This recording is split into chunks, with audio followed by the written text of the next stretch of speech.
All right, well, we should get started. I'm going to pray first. Lord, we thank you that we do have the opportunity to gather and learn some things about Scripture and the context of the Old Testament and eventually getting on into the New Testament. And also with Dax in the other room, that he can be addressing questions about grace and how we think as a group of elders in terms of doctrine, help him to think clearly and to answer questions well and thoroughly. And we pray for the same here, that you would just help me to communicate some things that are important, some reasons why we should care about what the biblical world can teach us through discoveries. In your name we pray. All right, this is Bible and Archaeology. If you're looking for where does grace stand, you should go through that wall to the other side, and that's where Dax is. But if you want to do some archaeology stuff, this is the place. This is the correct location. Now, before I forget it, we have had a small donation of some magazines. You familiar with Biblical Archaeology Review? Anybody familiar with that publication? Okay, there is a box. How many, just roughly? 20 or 30 out there, older issues, and you are free to look at them and take them home, bring them back, whatever. So I can almost guarantee that somewhere in those issues are going to be some of the things we talk about tonight. Because what I'm going to do tonight is sort of introduce you kind of philosophically to how scholars, at least how believing scholars, confessional scholars, in other words, scholars who, assign credibility to the scriptures. They may not believe, may not articulate inspiration and inerrancy the way you do. Some will, some won't. But they do assign validity to the Old and New Testament. And so when they approach things archaeologically speaking, there's going to be sort of highlights. Now, we're going to do that, but I'm going to tell you along the way as well. I'm also going to show you some things that sort of create problems. You're going to get more of that when we hit next week with the Exodus. Just trust me, that is the pit of despair. Anything about Old Testament history, or maybe you've seen the recent documentary, Patterns of Evidence, you can get lost real quickly in that subject and really come out with no conclusion at all. So we're going to do some of that as well. I just want you to sort of get an overview of how, again, believing scholars think about this material. And then a few examples of, where it means something, okay, where it matters in some way. So, limitations, uses, and problems. The first thing we need to fix in our mind is that archaeology cannot prove the Bible in a theological sense. Now, I'm just going to make this up because it's not this neat of a picture. Well, let's say somebody finally returns to Jericho and starts digging in that place again. It hasn't been dug for decades, and only little portions of the city of Jericho have been excavated.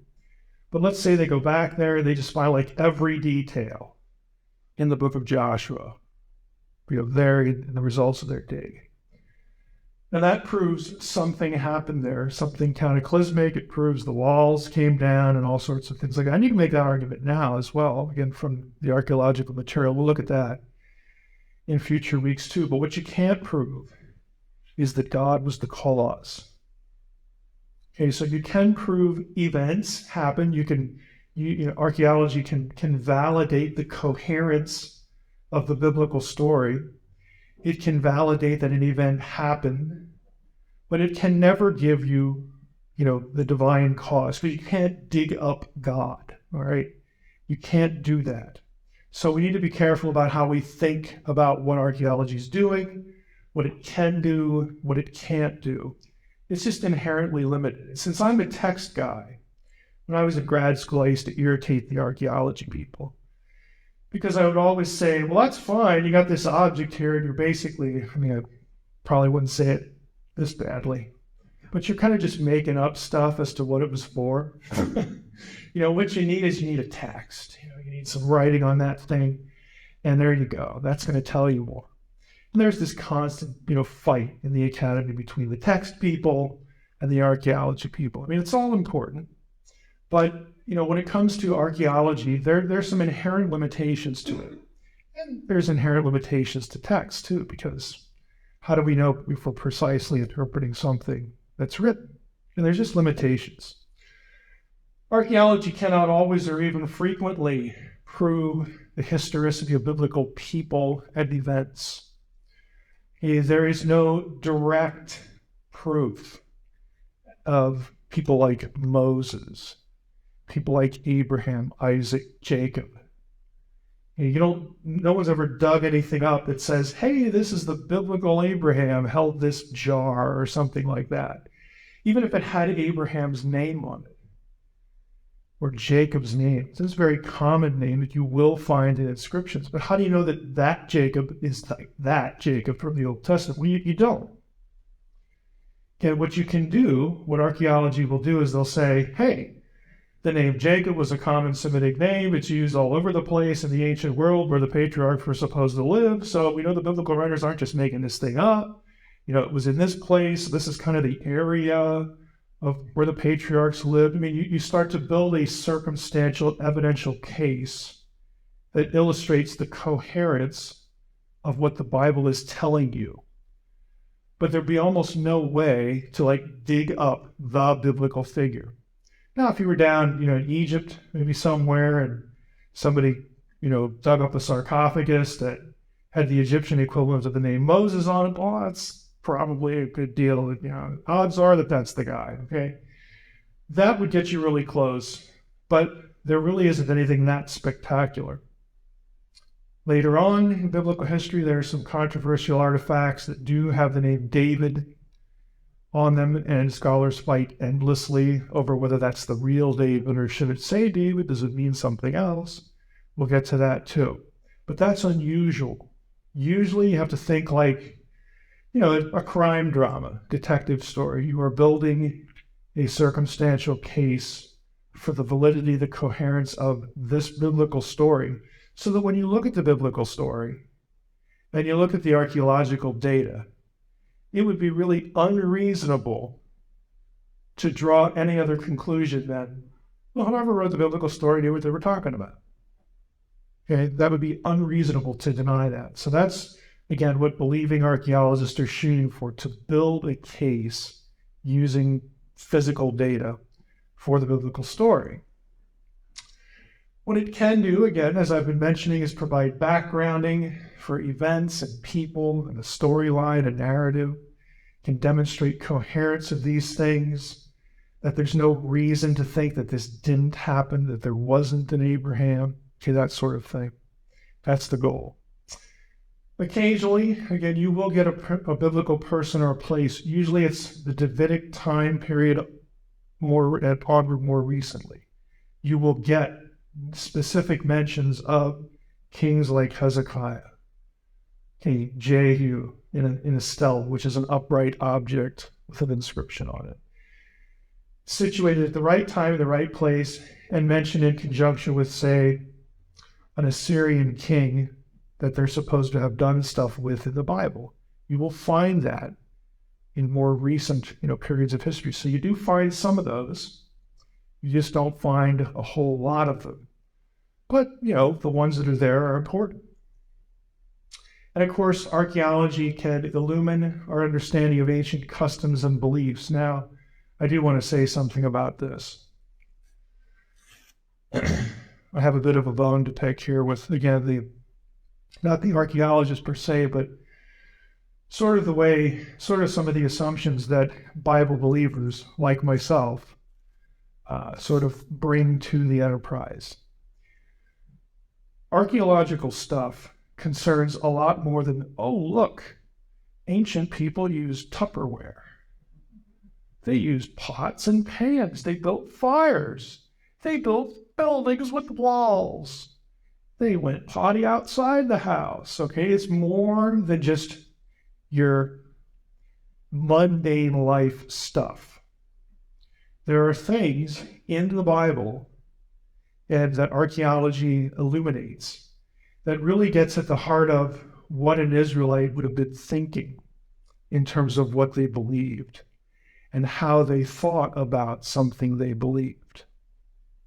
So there's a religious or theological element to some stuff that archaeologists have found that may not sort of conform to ideas we have because we're modern.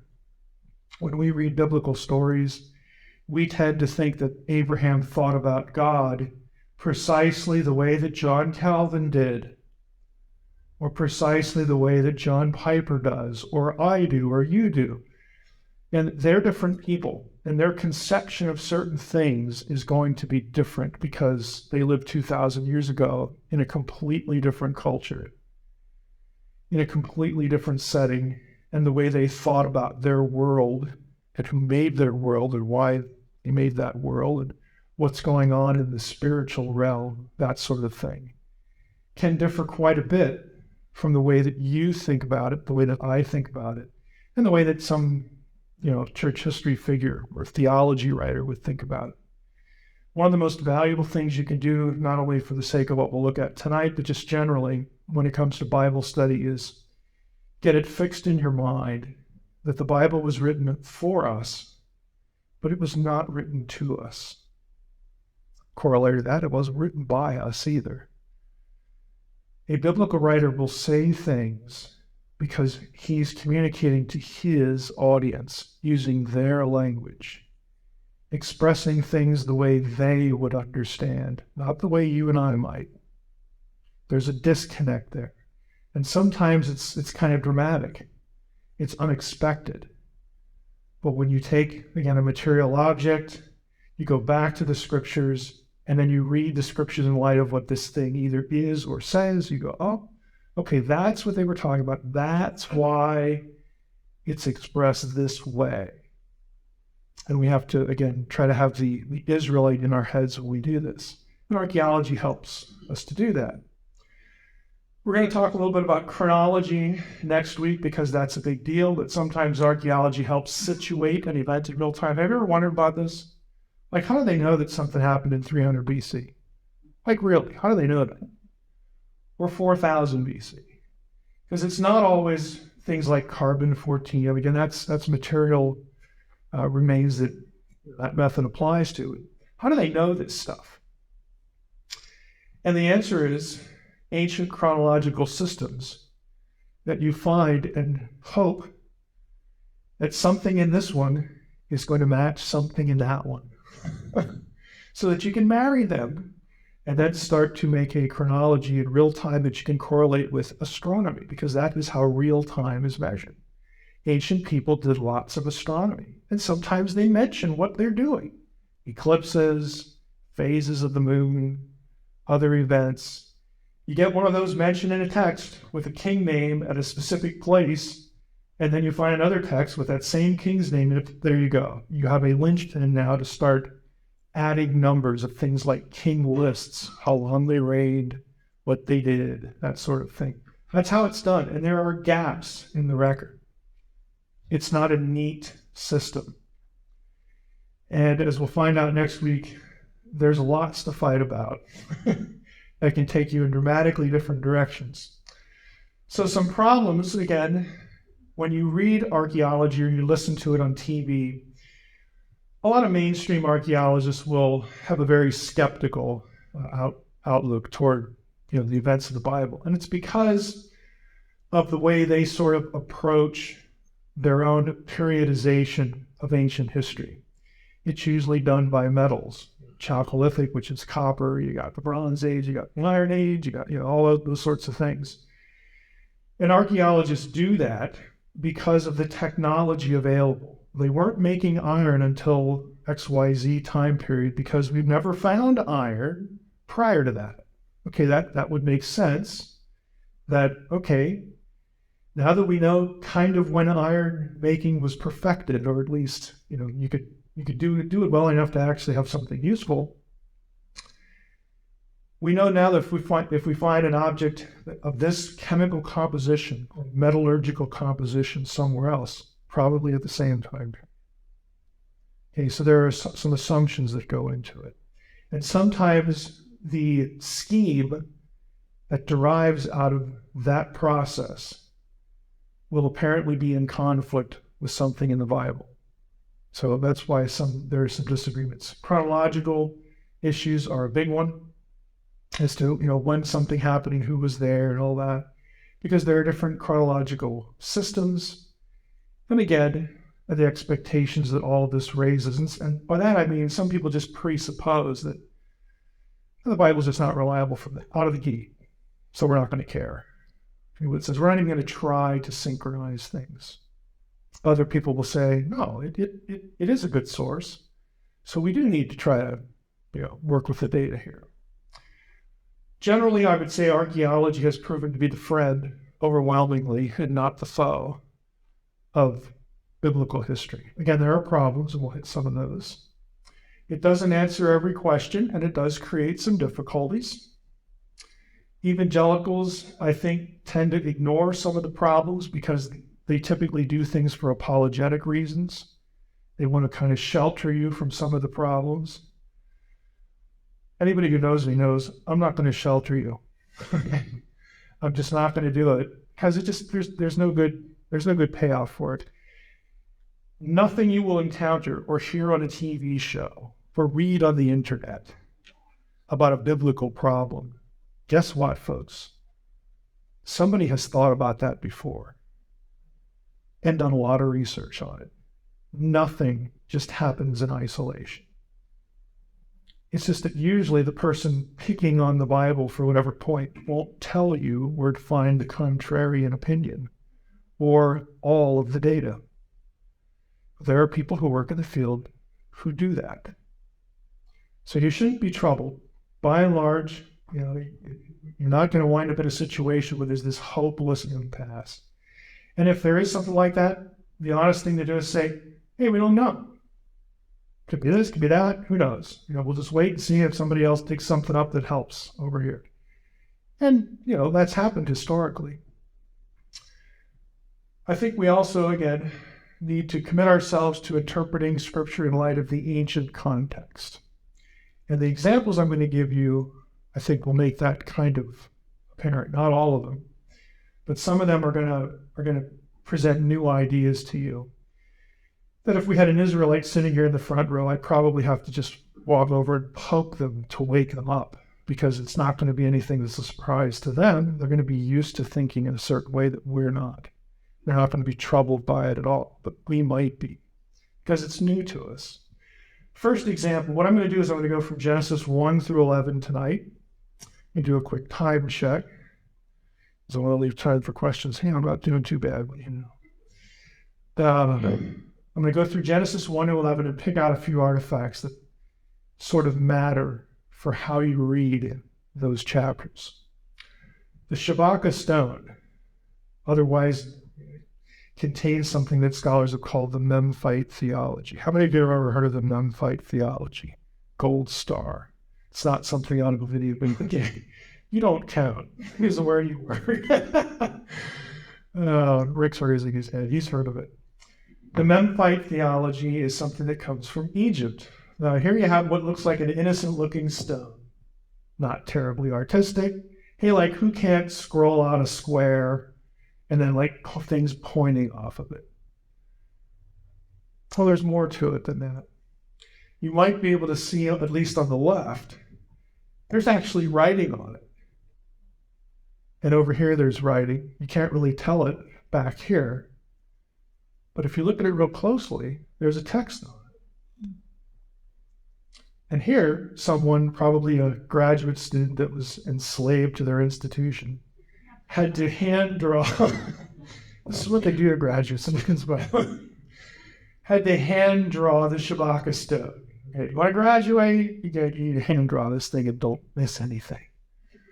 So this is what the whole stone looks like. So there's a lot of writing on this thing, even down near the square here. And what this is, it's a creation story. Now, the reason it's significant, that it draws a lot of attention, we'll superimpose that over the hand drawing, It's a creation story that typically, let's go back here, you'll notice in the upper right-hand corner I have 600 to 500 BC. Most scholars think that this is when this inscription was made. It is the only other source, other than Genesis 1, that describes creation by a deity through the spoken word. Okay, it's the only one. Most of what happens in Genesis is very Mesopotamian in its context. We're going to look at parallel flood stories tonight. But there's a lot of things that Genesis 1 through 11 aligns up pretty interestingly with Mesopotamia. This is the exception. And again, if this is the date, this would have been something compiled or written during what period of Israel's history? What's going on in 600 to 500 BC?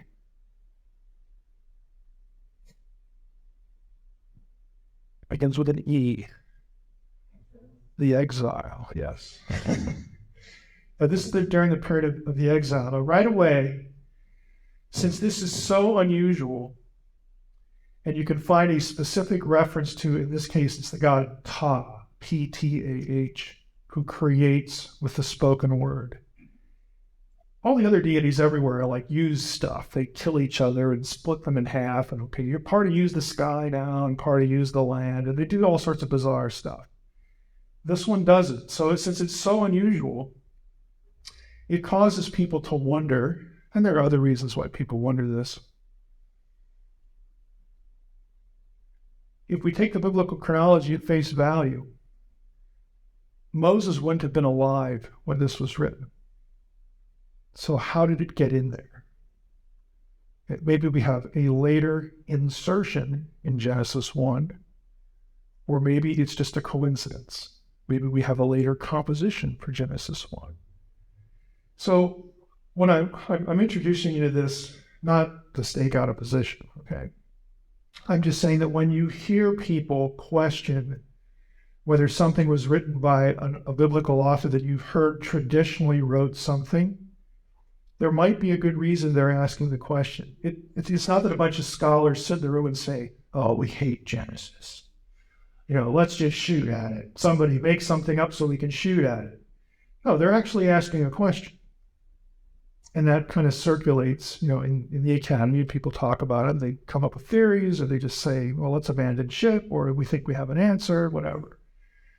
So it's not all, again, kind of conspiratorial.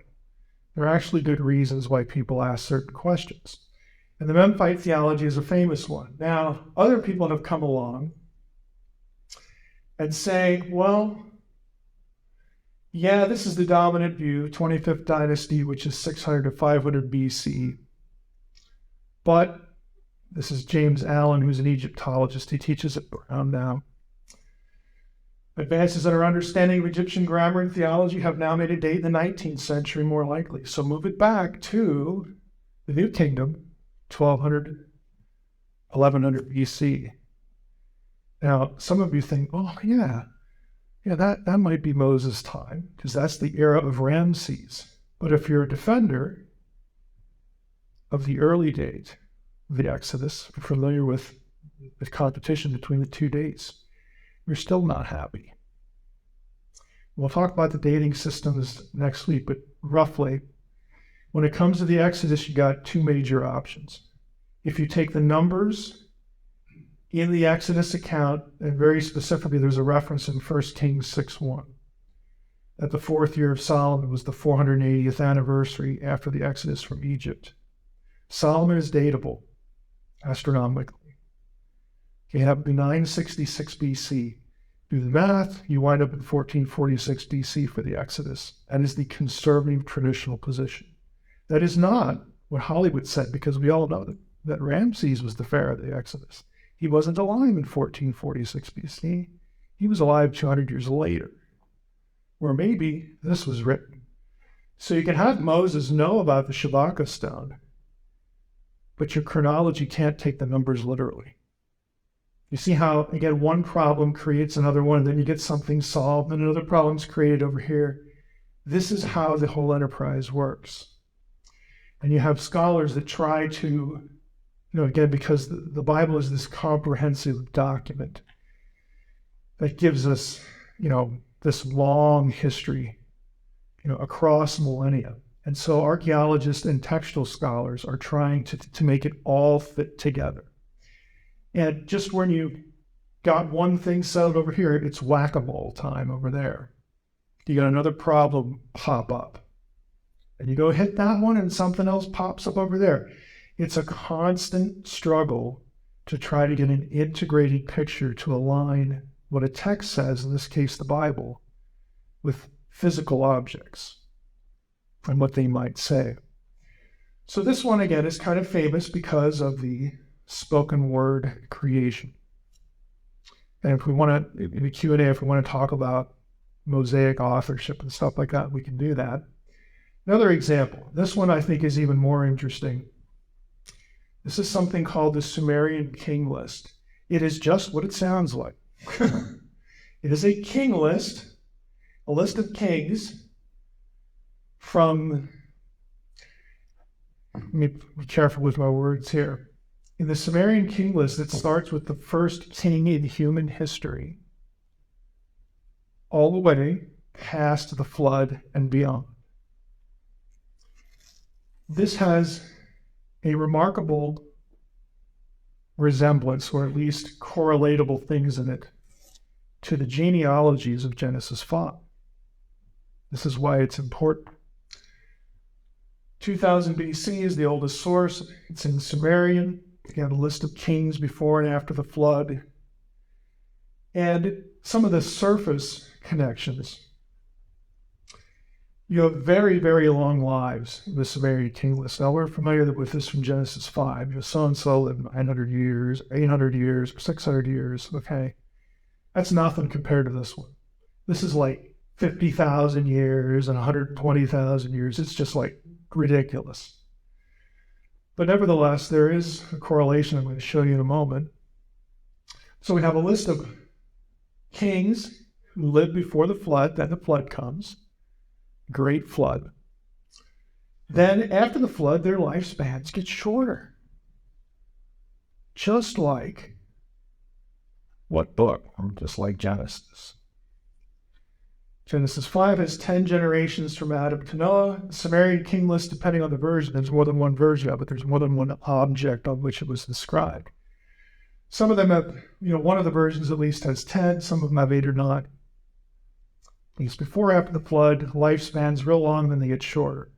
So when this was discovered, that drew people's attention. When it was discovered and translated, it's like, well, we've heard that before.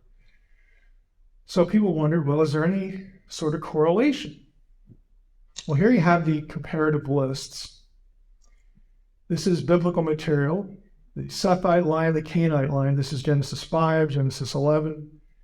Forget the North Arabian. I don't know why they stuck that in there. Sumerian kings. Here's the king list. Now, I've put a square around 2 of them because they're the ones that are the most interesting.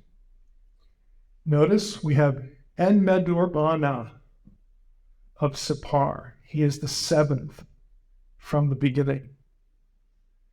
I'll say that again because I want it to echo in your head. He is the 7th from the beginning. His name means chief of the powers of Dor-Anki, and Dor-Anki means the meeting place of heaven and earth. This character is also known as En-Medor-Anki.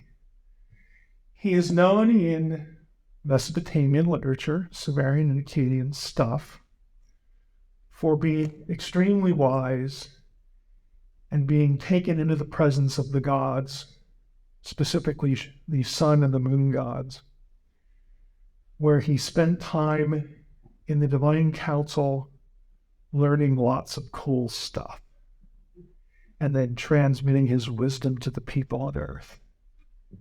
So he was taken by the gods to live with them for a while. Who does this sound like? Who in the Bible is the 7th from Adam? Enoch. Why is Enoch noteworthy? Because he was translated to heaven and did not see death. He went to live with God. So again, when this kind of stuff's getting translated, people are going, okay,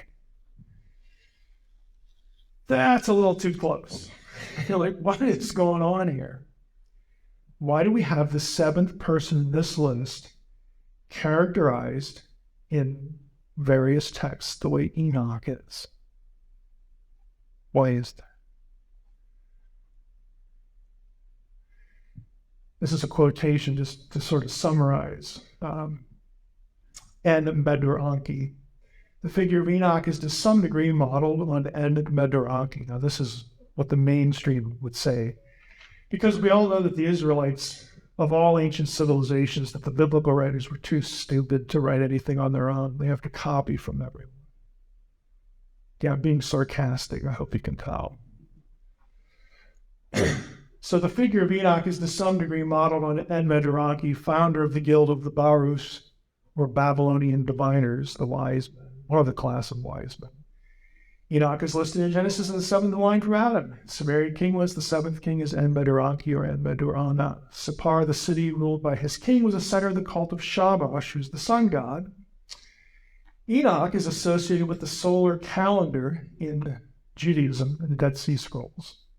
His age is given as 365 years in Genesis. Why is 365 interesting? Because it's the number of days in a solar year. Kind of big. By the way, his lifespan's the shortest in the list. He's an anomaly by hundreds of years. But 365 is... The astronomical book contained in First Enoch presupposes a calendar of 364 days. And again, that's a book about Enoch, so it's pretty close there. En Medor-Anki was also the founder of the Guild of Diviners and recipient of revelations. So people, again, have noticed this, and the Sumerian king list becomes important for thinking about this stuff. Let's do another one here. Now, is Aaron back there, or there you are? I'll tell you in a moment to flip to that link, that PDF. Who's this guy? Ziusudra. He is the hero in the Sumerian version of the flood. He's the equivalent of Noah, if you align the lists. Is that a coincidence? It's kind of hard to argue that's a coincidence. Because, again, this guy is the good guy in the Grinnell prism number 62 there, the one source. He is the hero of the flood story in the 10 list version. Now, go ahead and flip up. Yeah. Now, if you want this, if you like math, okay, there's one victim. If you like math, you might like this. This is an article I can send to you because what the Sumerian king list has really stimulated in the Academy of Biblical Scholarship is some people have noticed. Scroll up a little bit, just scroll a little bit. Keep going, have a party. There you go, keep going. This guy plots it all out. Okay. Right there. Up a little bit. Someone has noticed that I don't know what happened there. Okay. Anyway, the names in the Sumerian king list, all of them except one, are divisible by 5. And all of them in the Sumerian king list are multiples of 60. There's a relationship between 5 and 60. 12 times 5 is 60. 5 years, 12 months each year. That sort of thing. And so everybody in the field knows that there's some sort of mathematical cipher in the Sumerian king list. So the question is there one for Genesis 5? In other words, is there a reason why the years are so inordinately long? Maybe the point is not just to give us literal ages for the people in the list. And again, that's not a denial that the people in the list were real people, but maybe the numbers are designed to telegraph certain ideas Because in the case of the Sumerian king list, that is absolutely certain. And there's a reason why the numbers 5 and 12 and 60 were religiously important to the Sumerians. And so the question becomes, well, is the biblical writer trying to convey a similar set of ideas using his numbers? Is he taking a swipe at the way what the Sumerians believed in the way their number symbolism worked? That's what this article is about. I tend to think that there is something to that, because basically you can account for all the names in Genesis 5, well, and all they had to the Diluvian list and the post-Diluvian list in Genesis. The outliers are Enoch and Methuselah. And they're not really outliers, because if you play with the numbers, again, this is like Sudoku. If you play with the numbers, you can make them fit the system too. But is that artificial? Well, maybe it is, and maybe it's not. But here's the point. This is an artifact that when it was translated, people noticed certain pretty unmistakable points of correlation to this list in the Bible. And then the issue became, okay, is one sort of are we religious, or do we have two math geeks going at it theologically in what they want to communicate? There are certain points that the Sumerians would have flagged in their head that this number associated with this name in this place conveys a religious idea, a religious belief. So as the writer of Genesis sort of giving that a poke in the eye, or are they trying to articulate their own theology through it? The article, the title of it is Biblical Math as Heilgeschichte, which is a nice German name, say Gesundheit. It's a nice German name for sacred history. So the guy who wrote the article suspects, again, that the numbers transmit theological ideas about the God of Israel in this case. So really, we don't think anything like this. None of this stuff even pops into our heads. To someone writing in the first millennium BC or earlier, someone who read that would have known, okay, I know what you're doing here, and I don't like it, or I do like it. Okay, they would have known instantly what the game was.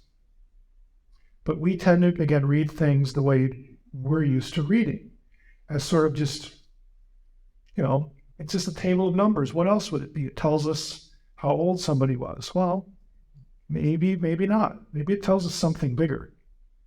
But we just don't think that way. Let's go back to the slides. And the article mentions a couple other approaches too. Okay, now I don't have what right at eagle. There we go.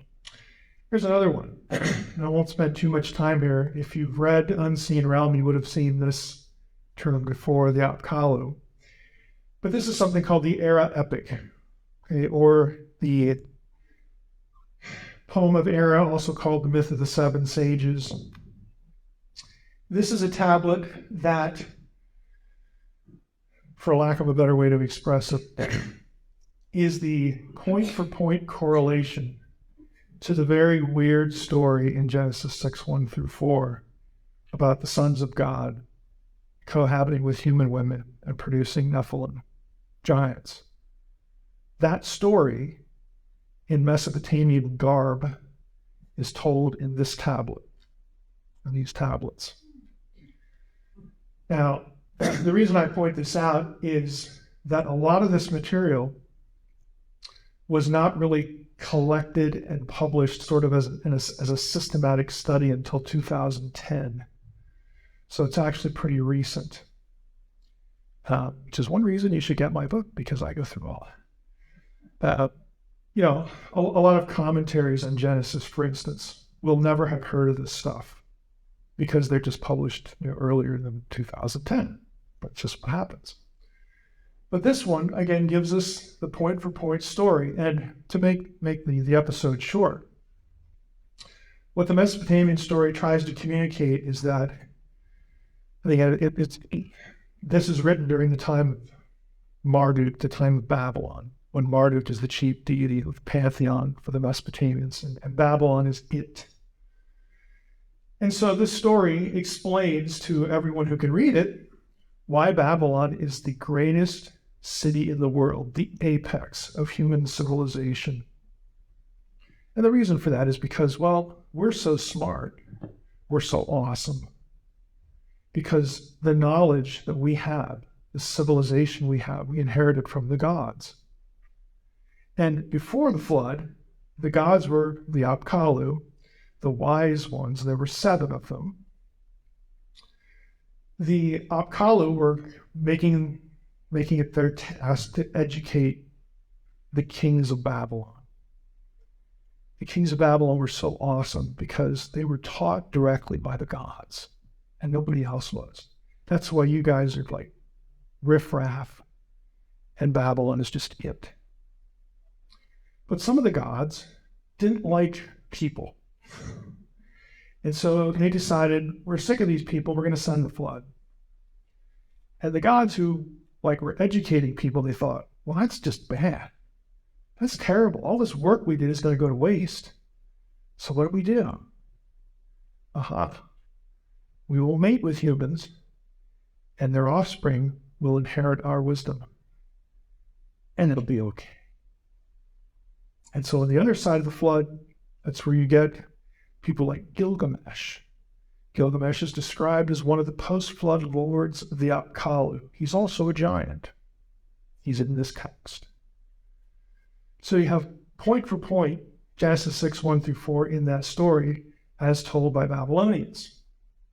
A biblical writer comes along and says, well, there's a lot in there that really needs to be corrected. Babylon is not it. In fact, what you think is so great were a race of beings that were designed to exterminate us, and almost did in the conquest.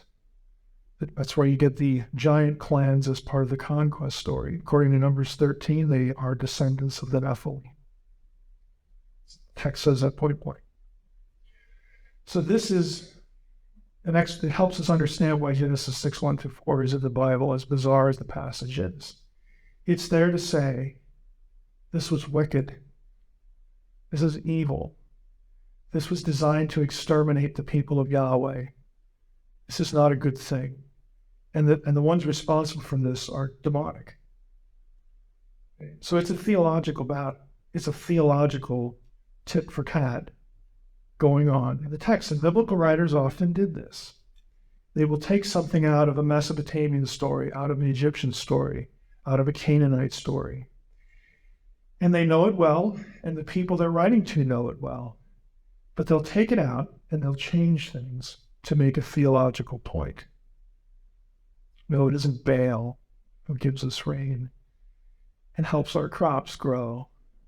It is a wonderful God, because we'd all be dead without Baal. So the biblical writer will take something out of the Baal cycle and take Baal's name out of it and put Yahweh's name. That's their way of teaching theology. No, you're not alive because of Baal. You're alive because of the God of Israel. Baal is dirt. In some cases, literally even worse. They will do stuff like that because their audience, here's the point, their audience would have known immediately why they were doing it.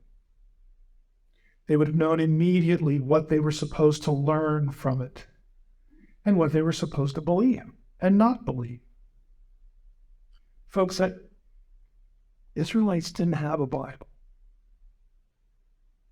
Nobody had a Bible. You don't have people having Bibles until the modern era with the printing press. Nobody has a Bible. What you have is you got a bunch of crazy people called prophets running around and spouting stuff and quoting stuff that maybe they had read, or maybe another prophet taught them, or maybe they can trace their history back to Moses or something like that. Or maybe God just calls them and gives them information and says, go down there and preach this or that to them, because they're just wicked down there. They need to hear this. Nobody can go look it up. So this is why you have biblical writers do what they do. When it does eventually get written down, to the people, again, that were experiencing it during the day.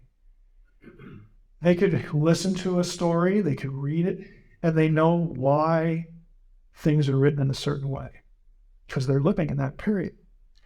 They know, they understand the metaphors. They understand the little phrases. I mean, if I could write anything that, it wouldn't be total gobbledygook, but if I put the word Trump in it, okay, that's going to situate me at a time and a place and a context. And you're going to know by virtue of how I use the word Trump whether I like him or don't. Okay? Because you're part of my world. I don't have to explain it to you. But we're not part of this world. And it takes a lot of explaining. It's hard. Let's take a look at some flood stories. Now, this is probably the one that you've all heard about because maybe you've watched something in TV or PBS or whatever. And you hear about other versions of the flood. And there are several. So the dates, again, for a lot of this stuff, there are a number of ancient flood accounts in both Sumerian and Akkadian. These are both civilizations from Mesopotamia between the Tigris and Euphrates, all up and down those two rivers. From roughly 3000 BC, you hit about 1000 BC, and then you start talking about the Assyrians as being the top dog of the region. But before them, Sumerians, the Akkadians, Babylonians, Assyrians. They're all from the same region, and most of them have flood stories. Here are a few examples. This one's called the Eridu Genesis. It's written in Sumerian. It's a flood story, with an ark and saving animals and all that kind of stuff. 1600 BC. Skip that one. Atrahasis epic, right around the same time. The Gilgamesh epic includes a flood story. The date range here is there's lots of copies of Gilgamesh. It was a very popular story. So the fragments that we have come from different time periods. So that's the date range. Now, I want you to look at this table. This is from Logos Bible Software. Ancient flood accounts. Here's Genesis. Here's the Eridu Genesis. Here's Gilgamesh. Here's Atrahasis. So you can see, if you just go through the flood accounts, which ones, are similar, which ones maybe don't have something in it. So, again, God says, I've determined to make an end of all flesh. Well, Gilgamesh has the great gods resolved to send the flood and kill off everybody. Similar idea, make yourself an ark of cypress wood. This one mentions a ship you shall build. Build a ship, build a boat. Cover it inside and out with pitch. Here's pitch mentioned, here's pitch mentioned. Again, it's like that tarry kind of substance to seal the boat from water, make it waterproof. Make rooms in the ark. That's the only one that actually says this, but then you get dimensions in 3 of them. You get a roof in 3 of them. You get decks in 2 of them. The same day known as the son, Shem, Ham, Japheth, and his wife, 3 wives of his sons out of the ark. Here the family goes in, here's the family goes in. I mean, you get the idea. You can sort of go step by step through the flood story, and you see, pretty specific parallels. 40 days and 40 nights. Here you have differences in 7 and 6 and 7. Opens the window. Ziasudra drills an opening in the big boat.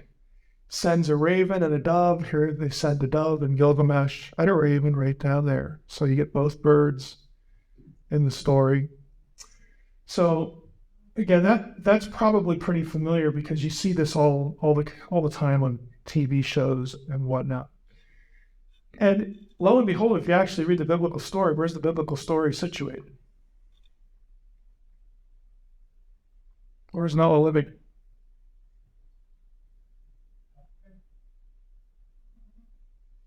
We're living in Mesopotamia. I mean, some of the place names that are in the account, it's the same geographical region that these other ones are. And so, the typical way that, at least some scholars approach this is that all of these sources are writing about an event that they have a common memory of. And the stories are just different for either theological reasons or some other reason. but there's a lot of overlap. Now, this was in the news recently. A couple of years ago, this book came out, probably 2 or 3 years ago, tops. But this is Irving Finkel. Okay? He works in the British Museum. And in 1985, somebody brought a tablet into him that he said, hey, my father had this. He got it in Iraq in the 40s.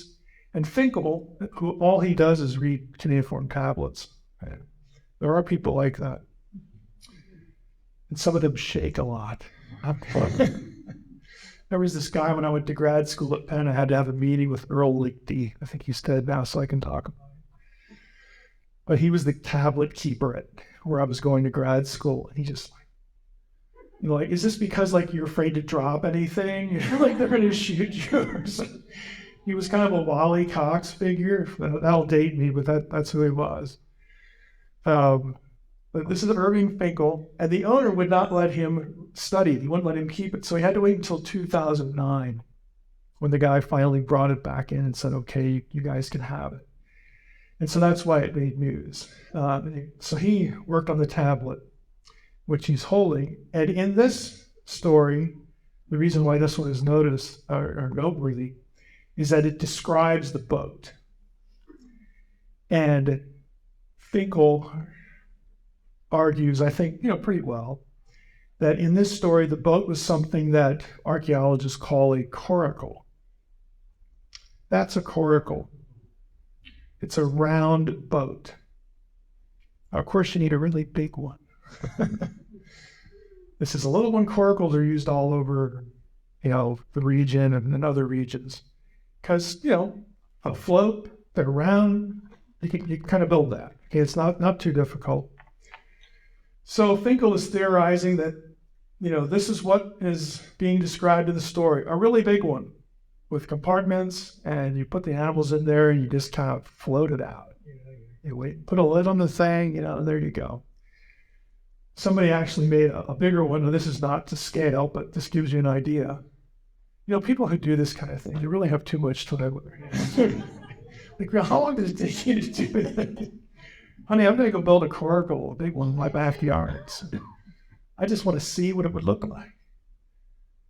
But that's why it was famous. Now, is that why do you get the dimensions of that in that Mesopotamian text? That's round, again, it has certain dimensions. That disagrees from the other Mesopotamian ones. Even they don't all agree. And of course, it disagrees with the biblical version. Because the biblical version is oblong. We've all seen pictures and reconstructions of whatnot. Again, and the skeptical scholars will say, well, it doesn't mean anything because the event never happened. So that's all we need to say. The others will say, well, again, maybe the numbering systems have something to do with this because of Genesis 5, because of the Sumerian king list. Maybe there's something going on there that they used specific numbers and dimensions to communicate specific ideas. Nobody really knows. You can talk about which one is more, shipworthy and all that. I think the biblical one's probably going to be the winner there. Can you imagine being in a coracle that big? All you're going to do is spin. Talk about vomit central. Okay, that would just be horrible. But anyway, I think it's graphic enough. This is another interesting object that you'll often see pictures of, in high school textbooks, Western Civ textbooks. This is the Babylonian map of the world. Is that nice? You'll actually find maps that look a lot like this in the Middle Ages. So it's a very common conception. Now, here's the picture. In 6th century BC, one of the oldest known world maps discovered right around the turn of the 20th century. Another picture of it might be a little better, I don't know. Here's a hand drawing next to it. Babylon, of course, well, what would we expect? Babylon is at the center of the earth. That's where we belong. We're Babylon. The whole world revolves around us because we're just that good. We're just that awesome. So Babylon is at the center, and you have islands around. The world is surrounded by water. Here's a few cities, again, the region near Babylon, so on and so forth. This is a more detailed drawing of the actual object that labels the parts. hand drawing the text, but you get the idea. Now, why is that interesting? How does that relate to Scripture? There are two reasons. One I think you'll get. The other one is like gold star for the day, if you pick this one out of your head. Give me one of them. A map of the world from a Mesopotamian source. We're Genesis 1 to 11. Where's the touch point? Jet? Do you? He's naming it dogs. Right there, yeah. The Table of Nations is one connection because all the Table of Nations, Israel's not listed in the Table of Nations, and that's an important biblical theological point for this time in history. So you don't have Israel as the center of the world, but what you do have is all the nations that are listed in the Table of Nations are the Eastern Mediterranean and the Middle or Near East. All of them. You don't have Australia, New Zealand, North America, South America, Central America, Europe. You don't have that in the Table of Nations. So the world, to the biblical writer, is what Genesis 10 tells you it is. That's the world. The other correlation is Ezekiel 38. You don't have to go there, but there are a couple. There's one in Jeremiah. Oh, no, there's two in Ezekiel. There might be one in Jeremiah. There's two in Ezekiel. Or Jerusalem, where Israel is called the navel of the earth. The conception was that Jerusalem is the center of the world. Why? Because it's the apple of God's eye. It's the most important place. By the way, Ezekiel written at the same time, 6th century BC. Okay, is Ezekiel poking Babylon in the eye? Probably. Can biblical writers do these kinds of things? When they write, they're not writing because they're bored. The Bible is an incredibly intricate, intelligent book. Nothing is in there that is trivial and accidental. Nothing is throwaway. It's just that a lot of it is lost on us because it is not our time, our place, and our culture. Biblical writers do this stuff all the time. They are defending their faith. They are articulating their history. They are dissing your faith if you're a pagan. And they are correcting your history if it involves them in any unfavorable way. Because this is intellectual, spiritual warfare to them. When a biblical writer wrote, it wasn't just, I need to dispense information now, I got half an hour. I'm supposed to fill up a scroll a day. Where do I put it? Okay, no, it's not that at all. They have specific reasons for what they're saying and how they're saying it. That would have been picked up, again, by their immediate audience. None of it's accidental. Tower of Babel. The leading candidate archaeologically is a place, actually an object known as Et Temen Anki, the temple of the foundation of heaven and earth is what that term means. It's a ziggurat dedicated to Marduk. And here we are, 6th century BC. The ziggurat at Babylon is mentioned much earlier in Enuma Elish, so that's sort of a second candidate. But this is Et Temenanki, what's left of it, anyway. And ziggurats, which is what the Tower of Babel was, and everybody pretty much agrees on this point. Ziggurats are like step pyramids. Reconstruction, something like this. This is an artistic rendering. Ziggurats were part of temple complexes. They were buildings designed to be the place where heaven and earth intersected. That's why you built them really high, to touch the sky, to make it easy for the gods to take the stairway down into the temple complex, so that you could localize the deity. You'd like him to visit, or her. Why? Because you hope that you can bring offerings and do nice things for the deity so that the deity does nice things for you. The logic of the whole system is, well, I like to say it this way. Why? The Old Testament has some of the same conceptual thinking in a place like the tabernacle or the temple, but you were never trying to localize Yahweh.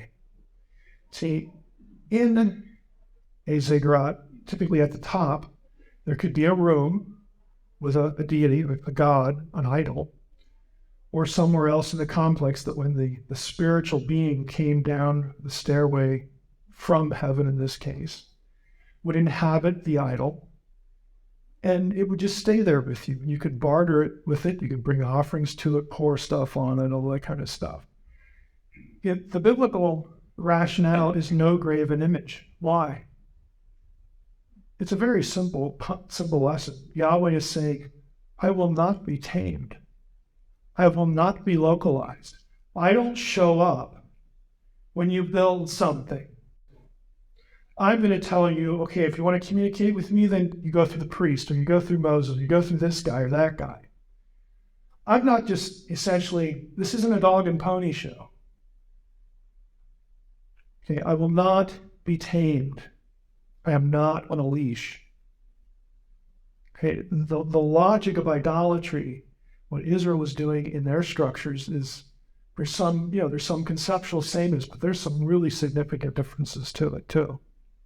And when you have this episode with Babel, what did God just told them to do?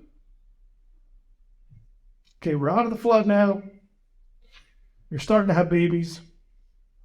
So I'm going to repeat the commands given to Eden. Go overspread the earth, be fruitful, multiply, and do what we were supposed to do back there in Eden. So what do? Let's build a tower so that God can come to us. And God says, no, I don't really think so. That's kind of the opposite of what I just asked you to do. And so that's when God punishes them. We have the whole thing about distributing the nations among the other gods in Deuteronomy 32 and all that kind of stuff. It's a punishment. God divorces humanity. Says, I'm done. Mostly. Because then he calls Abraham. I'm divorcing all of you. All the nations, your toast, your history. I'm going to assign you, Deuteronomy 32:8 says, when the Most High divided the nations, he divided them up according to the number of the sons of God. But Israel is Yahweh's portion. Jacob is his allotted heritage. So he divorces humanity, and he says, now watch. I'm going to go call this guy named Abraham. He doesn't know I'm coming yet, but I'm going to show up. I'm going to call him, and I'm going to start over. I'm going to make a new family with this guy. And when he does that, he makes a covenant with Abraham, and he says, okay, through you, all these other nations will be blessed. I'll get back to them eventually. But for now, they are under the dominion of lesser gods, and you're mine. I want you to be a kingdom of priests. I want you to live a certain way so that they will look at you and want to be back in the family. And there's a rationale, there's a logic to all this crazy law stuff in the Old Testament. It's either combating certain ideas, or it creates a good life for people that other nations will look at and want. You want a good God who treats his people well and people who are happy because they obey the laws of God? You want that? You forsake your gods and come right back here. That's what you do. So again, there's just an internal logic to the whole thing. Now that's what I wanted to cover tonight. If we want to go through some Q&A, we can. And again, that was pretty broad. We're actually over time, a few minutes, a couple minutes. But next week I want to do the patriarchs, say a little bit about the patriarchs. But I want to focus on Joseph and Moses and the Exodus problem. There's a lot to be said there. There's a lot of problems associated with it. But if you've seen the Ten Commandments, if you've seen, what was the recent Christian Bale movie, Gods and Kings, The one where Jar Jar Binks plays the Egyptian priest. Any of you have seen that will get that reference. Not a whole lot of takers here. I hate the movie. Or again, even the cartoon version. There are things in all those presentations of the Exodus that, whether you realize it or not, are either reinforcing a certain reading of the Bible or opposing a certain reading of the Bible. So we'll talk about a lot of that next week. Anybody? Question? Okay, we're done. Thank you for coming. All right. Let's pray. Lord, we pray that you would help me as I try to condense a lot of material, good things to think about, things that are interesting, help us understand Scripture and the faithfulness of the biblical account, and also, again, how to think carefully about the problems that we encounter and be responsible there. We ask that you would and again, just glean something from the material tonight that encourages us in our study of Scripture. In your name we pray. Amen. Yeah, I confess, I've sort of been moping all day about this. Because when I taught a course in the history of Israel at Western, and it's Western, okay, but it's easy to not do theology when it's a history of Israel class because you don't dig up God, so you can't really get into divine causation or anything like that. But it really doesn't matter because you go through the same material. Well, it took me 2 weeks to go through Exodus stuff. That's 6 days, and so we're going to try to do it in an hour. And every time I think about that, I think, you got to be kidding. Really? Just bail a bit and shit up and all that sort of thing. But, something will happen in the next hour. And hopefully you'll get a little glimpse and as far as what we need to think about. This period, patriarchs, we're going to spend most of our time with Moses and Exodus, the Exodus event. This is sort of what everybody thinks of when they think of biblical archaeology, because it's such a fundamental event. We all have seen the Ten Commandments on TV, and there's all these TV specials that sort of zero in on Moses and the Exodus because it's fundamental to Judaism, having historical credibility, and that means it's fundamental to Christianity and whatnot. So it sort of presents itself as not only an interesting topic, but for critics, it presents itself as a nice big fat bullseye. And so you get a lot of talk about this stuff. And I'm going to try to give you a sense for what the options are, why there's so much skepticism, and why there doesn't have to be so much skepticism. And hopefully, you'll take away, from this evening, that just a little exposure to that, again, how the whole subject gets thought about.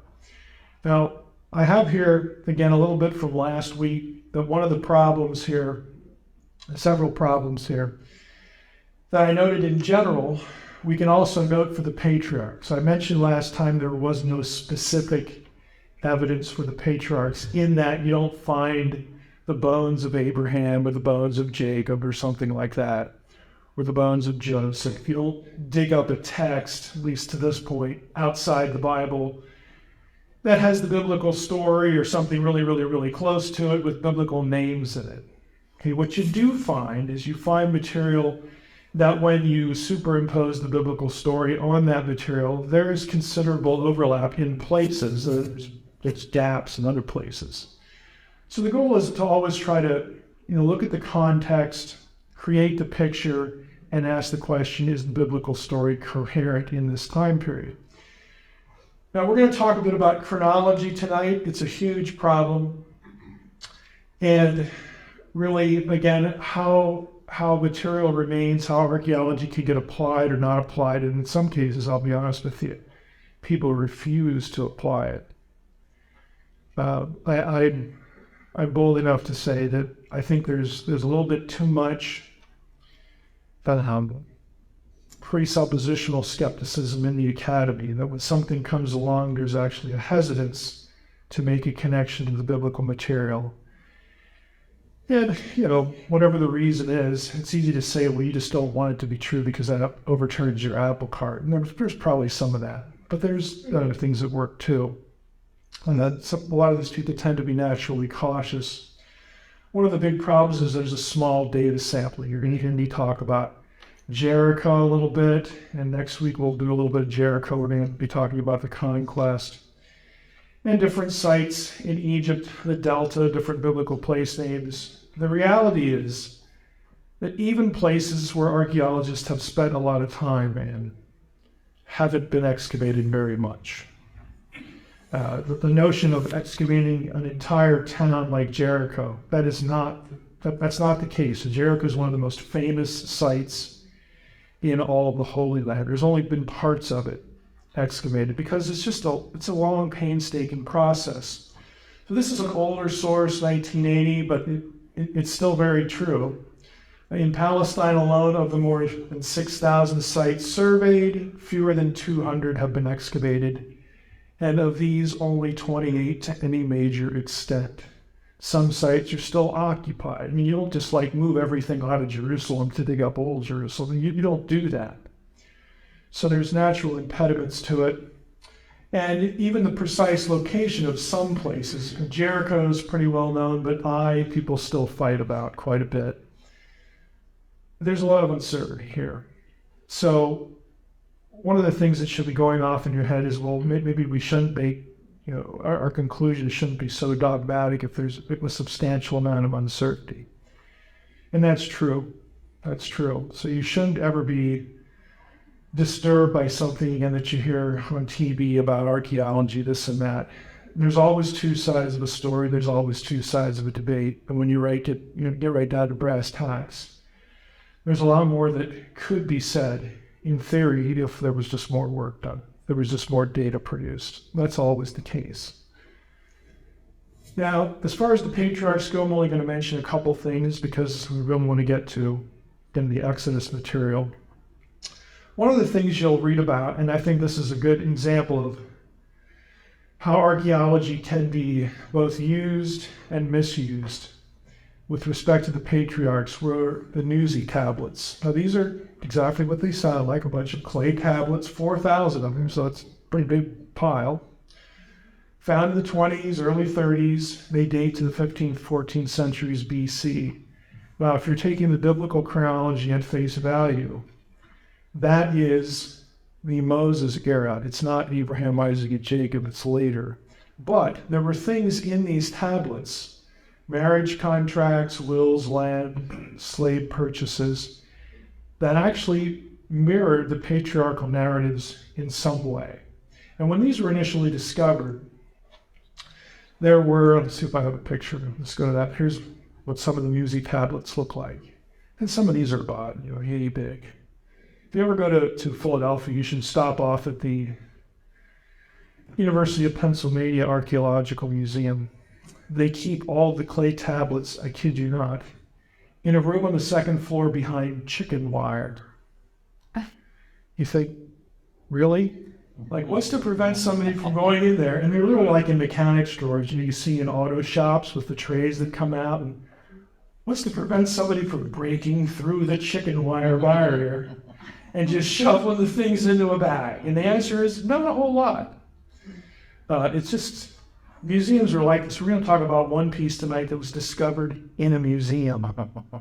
That kind of stuff happens. And it's kind of odd, the way these things actually get stored and studied. But the Nuzi tablets are kind of an interesting example because at least two of them were used to explain Abram's fear that his servant Eliezer would become his heir. We know the biblical story. That's why he sends Eliezer out to find, a wife for Isaac. And there were some things about the biblical story, some of the patterns, some of the gestures, the expressions, the whole arranged marriage kind of thing, and in the Nuzi tablets. But the main difficulty, apart from the translational problems, is that the Nuzi tablets state that once adoption has been carried out, the adoptee can never be completely excluded from the inheritance. even if the son were born to his adopted parents. Now think about the biblical story. Abraham's all uptight because he says, look, I don't want this guy who isn't my son to inherit my estate. Okay, he has a son, but the son has no wife, or there's no children. And so the Bible sort of presents it as an all or nothing, proposition. And when the Nuzi tablets were discovered, this kind of situation actually shows up in some of the literature. But it's not a precise match because, again, there's this exception actually in the tablets. So when these were recorded, most people tended to not report the disconnect. They reported the part that overlapped with the Old Testament, but not the part that didn't. And, people made a lot more of the tablets than probably what they should have. And archaeologists came along later and said, well, hey, this isn't really a good match. And so there were critics that said things like, this is what happens all the time. Those naughty evangelicals will take something out of the world of archaeology and say, we have a biblical match here, when really they don't. They have like a half match, and they'll tell you the other half. So it became kind of an issue of forthrightness or good methodology. But there, again, there's part of the story there that makes sense. There are certain things in the biblical narratives that, archaeologically speaking, have long been considered anachronisms. This is one of the big ones. If you really like camels, and I can suggest some reading here. But camels were not supposed to be in the patriarchal era, according to archaeology. The mention of camels in the patriarchal narratives have long been viewed as anachronistic. For many years, they were thought to only have been domesticated in the Middle East in the first millennium BC, long after the patriarchs were dead and gone. And so certain archaeologists would look at the patriarchal stories and say, look at this. They're talking about a guy like Abraham who lives in 2000 BC, according to biblical chronology. He's talking about camels. This is made up. It's not a historical detail because no count of bones have ever been found that go to that period. Well, not quite true. There's other evidence that show very old texts. Look at the date. This is, again, part of the patriarchal era. There are Sumerian texts that mention camel's milk. I would suggest camel's milk, you need camels made to produce camel's milk. Another second millennium stone container with a picture or in a form of a camel. Jar at Mari, again, hindquarters of a camel on a jar, camel bones, began in part of the Middle East, so on and so forth. So I want to bring up this example because it shows, again, from the other side that the critics sometimes cheat as well. They can say, well, we don't have evidence of domesticated camels because of the animal bones that have been recovered from all these archaeological sites where the patriarchs were supposed to have been. Okay, maybe you don't, but what about this stuff? Okay, same, region of the world, why doesn't that count? And so you have, a situation where archaeological material can get played with kind of fast and loose by both sides. And what I'm going to suggest to you is there's really no cure for that. Everybody's going to do it, and everybody does it. And so you just have to spend a little time kind of sorting it out. So when you hear something either positive, like we have an exact match for this or that, be cautious. Be cautious in the way that you use that to talk to someone. Again, maybe someone who's questioning their faith or wants to, think about, whether they can trust Scripture or not. Be careful in the way you use evidence. And when you hear something negative, always remember, well, there's going to be two sides to every story. And that is especially true. Let's skip the Philistines for sake of time. When we get to Israel, Egypt, how many of you have seen, this has been out for about a year, how many of you have seen I guess I don't know what to call it, it's not really a documentary, but the DVD called Patterns of Evidence video? Okay, I do recommend it. There's a lot of good things in there that I think if you're interested in this kind of subject matter, it would be good for you to see. I think they try to present all views of things. It's also good for showing what the real problems are, why the two sides, those who say that there was a Moses, the Exodus is a historical event, and those who say there was no such thing. So you have those two camps, and then in the believing camp, the ones who say that there was actually an Exodus, you further split them into two groups. Then they have two different dates for these events. Okay, so I want to talk a little bit about, again, sort of the lay of the land, because that's really all we can do in an hour. As far as the bondage, if you, again, pick up a standard history of Israel textbook, written by just about any scholar, there are exceptions, but most scholars will say things like, well, there's really no evidence for Israel's presence in Egypt as slaves. There's no, proof that they built anything. There's no proof for a significant Semitic population in Goshen, where the Bible, has the Israelites. There's no proof of a Moses. There's no proof of a mass migration out. Basically, the whole thing. There's just nothing to hang your hat on. That depends on where you're looking. There is a standard accepted chronology in academia for when the Exodus events, the events that preceded the bondage in Egypt, and the events that came afterwards, the conquest of Canaan. There's a standard chronology that consensus academia uses to think about all of this stuff. If I asked you, who do you think most people say was the pharaoh of the Exodus, who would you say? Ramses. You see it everywhere, even in Prince of Egypt, Disney cartoon, everywhere, okay? I'm going to show you where that comes from, but if you assume that, then basically everything in the biblical account is vapor. There's no material evidence for any of it. If you don't assume it, if you say, well, if you start asking logical questions, Egypt and Ramses is the pharaoh of the Exodus, and he's like, okay, that's like 1250 BC, and then they leave, and they wander around the desert for 40 years. Okay, that means the conquest is like 1200, and that's the late Bronze Age in biblical archaeology. And man, Jericho was unoccupied during that time, and this is all a vacuum.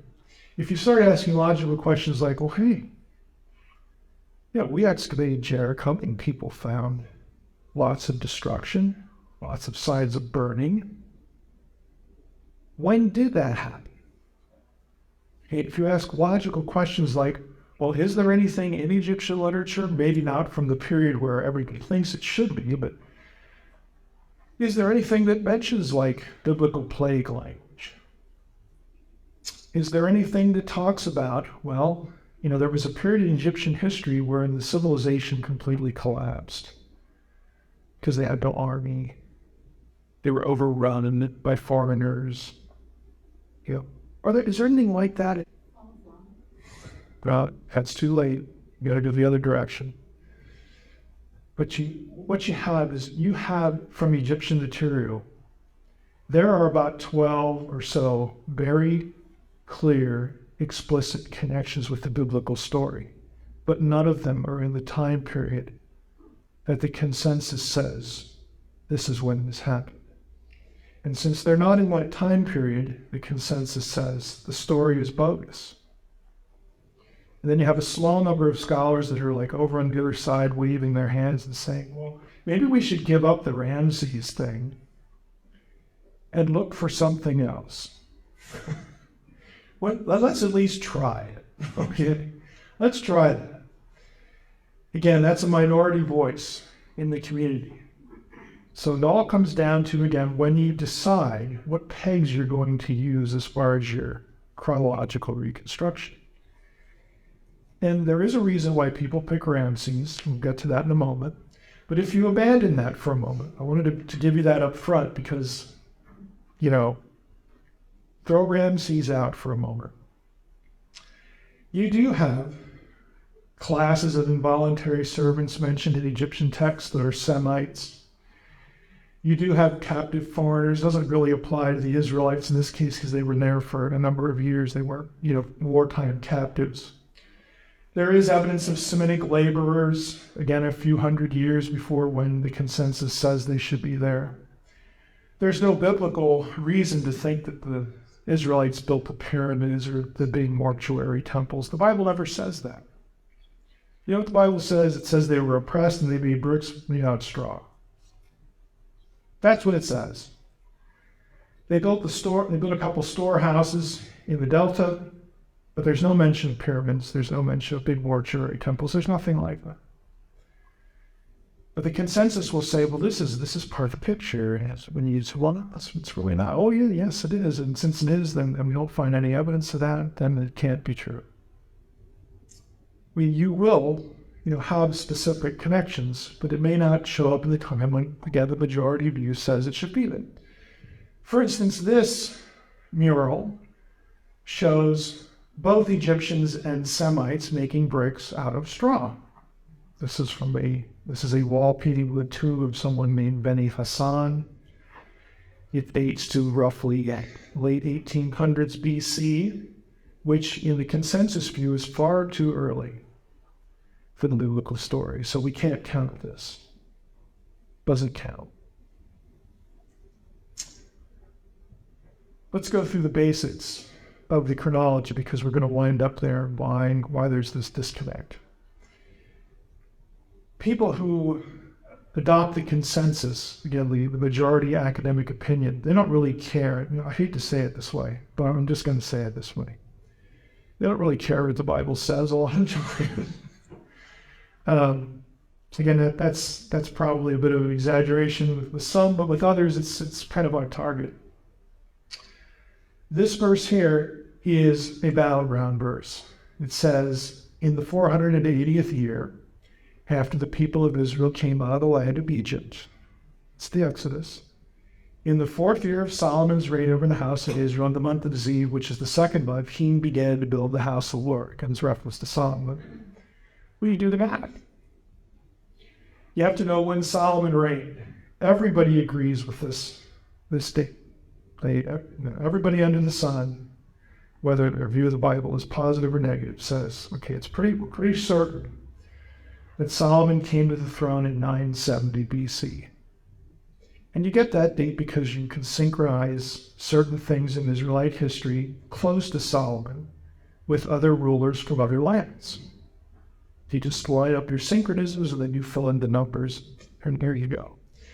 It also helps that the Assyrians and other Mesopotamian civilizations did lots of astronomy, and so you can actually correlate some of those materials with real-time astronomical events. So it's pretty secure. If you do the math, you count backwards, 4th year of Solomon's reign would be 966, 970 minus 4 is 966, and then you add 480 years back. Here's your date for the Exodus according to 1 Kings 6:1. It's just math. Or so it seems. Now, there are problems in the synchronism later on after Solomon that can affect a few things, but generally this is agreed on, and you just do the math, you fill in the numbers. Now that means if you accept the literal chronological marker like this, that the Exodus occurred in something called the 18th dynasty in Egypt. This is part of the New Kingdom. The Moses and the Exodus story would overlap with the lives of Thutmose II, Hatshepsut, who was the female pharaoh, and Thutmose III. You'll notice these dates overlap because Thutmose III was the son of Hatshepsut, and it wasn't his decision to share the throne. It was Mom's decision to share the throne, and they didn't get along. And so she disappears, literally, from the record at a certain point. What happened to Mom? I don't know. She just didn't show up for work one day. And Thutmose III takes over. Look at the numbers here. This is what you're talking about as far as candidates for the Exodus, going by this date. The Pharaoh of the Exodus is never named in the Bible. The Egyptian records don't name the biblical people relating to this. So we're kind of like, okay, is there anything in the material record here that might help? There isn't a whole lot. This is Hatshepsut, obviously female appearance, but sometimes she wore the ceremonial beard.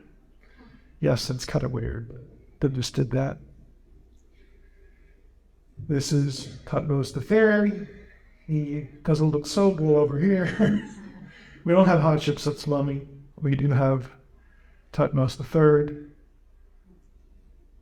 And Thutmose IV factors into this, who succeeded the third. Look at the dates here. Some scholars actually prefer Thutmose IV as the pharaoh of the Exodus. They don't really care if the dates line up. For one reason, something called the Dream Stela of Thutmose IV, which basically says, here's what it looks like. Thutmose IV was not the firstborn son of his father, so he should not have become the next pharaoh, but he did. And the Dream Stela commemorates a dream that Thutmose said he had, that said, the god appeared to him, the Sphinx deity, Horem Chethat, or Khafre Ra Atum. It tells him, hey, I know you're not the firstborn, but you're going to be king anyway. Well, the obvious connection is, people find this attractive because, well, what happened to Big Brother? Or should have been Pharaoh? And well, he died, according to Egyptian records, but they don't really tell why. And so even though you have a disconnect chronologically, some people like that because it helps them explain the death of the firstborn, or at least account for it. I personally don't buy that because, again, just rabbit trailing here. If you go by Egyptian chronology, Thutmose IV would have been about 5 years old when he supposedly had this dream and wrote it down, so it's a little shady. Probably propaganda after the fact. to still explain why he gets to be pharaoh, but still. Here are the basics of what we're dealing with. Again, if you take 1 Kings 6:1 seriously, here's Solomon, 4th year. Do the math, you got 1446, it's 480 years. The conquest would begin around 1406, and the verse references here are to things like the 40 years wandering and whatnot, when Moses, how many years Moses spent in Egypt, how old he was, when he gets to Midian and returns back to Egypt. So again, you just plug in the numbers. Moses was 80. By the time the Exodus occurs, so you add 80, you're back here to 1525 BC for Moses' birth. And again, filling in some of the chronological information here for Jacob in Egypt, he winds up in about 1876 BC. Now, I just showed you a picture of Semites making bricks with straw that dates into the 1800s. It's a good example because on one hand, I can say, well, here we have the bondage, proof of bondage. But if you actually do the numbers, that's when Jacob goes into Egypt. It's actually too early because he doesn't go down to Egypt a slave, does he? Well, it doesn't take too long before things get bad, but it's still not quite what you'd want as far as asynchronism. But it's fairly close. This is what's known as the early chronology. The early chronology is 1446 BC. It is the minority view because it's based on the biblical numbers, the literal biblical numbers. The late chronology is about 200 years that way. 1250 we'll call it. And that's the consensus view. And so if you have the Exodus in the 1200s, nothing else in the biblical account works. That's why archaeologists say it's got to be a myth. Nothing else lines up here. If you have it back here, then some things do start to line up. Now the question that should be popping into your head is, well, why is everybody just such a stickler for not accepting this date, moving it 200 years ahead? And the answer is, well, that's where Ramses lived. We've got to have Ramses as the pharaoh in the Exodus. Because we like Ramses. It's not as superficial as that. There are actually other reasons for it. Again, this is just a sketch of the chronology. Even the biblical literal date has problems. Were there really 480 years between Solomon and the Exodus? If you take the biblical numbers for the wandering, the years of the judges, you just add up all the numbers of the book. 91 years of judgeships from Jephthah to Samuel. Okay, you have until Jephthah, after Jephthah. We don't really know how long Saul reigned. There's a problem in some of the passages there. We do have 80 years given for the reigns of Saul and David. You do the math and you come out with 510. So the numbers don't agree. So even, again, for the sort of biblical literalist view, you have a disconnect. The way this is usually resolved is to posit, we don't know for sure, you can build a decent case for it, to posit the idea that some of the judgeships overlapped. And we don't have to take the numbers consecutively, but some of them overlap with each other. They lived at the same time. Very possible. Won't get into why. This is a big deal in the subject. You may have seen this term if you've ever done any study on this. Again, if you're in the consensus view, you have an Exodus around 1250 BC.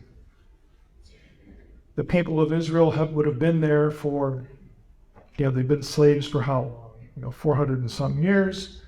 So you're 1650 pushing back in close to 1700, but you're right smack dab in the middle of this period, which happens to be something called the Hyksos period. And scholars are like, oh, this is perfect. This is perfect. The Ramses, Pharaoh, and then that puts the Semites, Joseph and Jacob and his family, back in Egypt during the Hyksos period. You said, what's the big deal? The Hyksos were Semitic. They were Semites.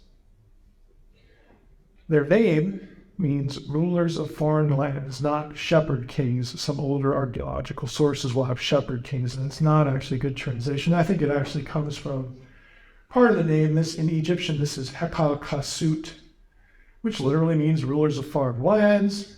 If you want to get into hieroglyphs, this is the determinative for hilly place. Okay. So it refers to a land and not an occupation. But if you look at the first letter here, it looks like a shepherd's crook, and so people thought, oh, shepherds, the biblical guys, and all that kind of stuff. And so, these assumptions were made. And since it fit with the Ramses date, people thought, 2 thumbs up. We got it. Got it. But what they didn't tell you is that, well, if we accept this as the Joseph period and an Exodus under Ramses, nothing else in the biblical account works. That's the part they're not telling you. They'll tell you that now because we have this I think, you all know that kind of militant atheism is sort of the thing now. And I think it's fair to say that militant skepticism about Scripture, about things like this, is sort of in vogue too. It's always been, present in the academy, but they're more predisposed now to kind of pressing the point just so that they can say nothing else works. So it's a myth, but here's the best fit for it. And if you do that, if you go with the evidence, then the biblical stories of old. And they're cheating, but they're not going to tell you that. The Hyksos were eventually expelled by the Egyptians, and people would naturally say, oh, wow, maybe this is what really happened, and that's where the Exodus story was kind of made up. And we say, well, look at it, the Exodus story, they weren't expelled. They left voluntarily. No. Some biblical guy got it messed up. Can you see where we're going here? We're taking circumstantial connections and we're rewriting the narrative. And this is what's done commonly, again, in consensus thinking.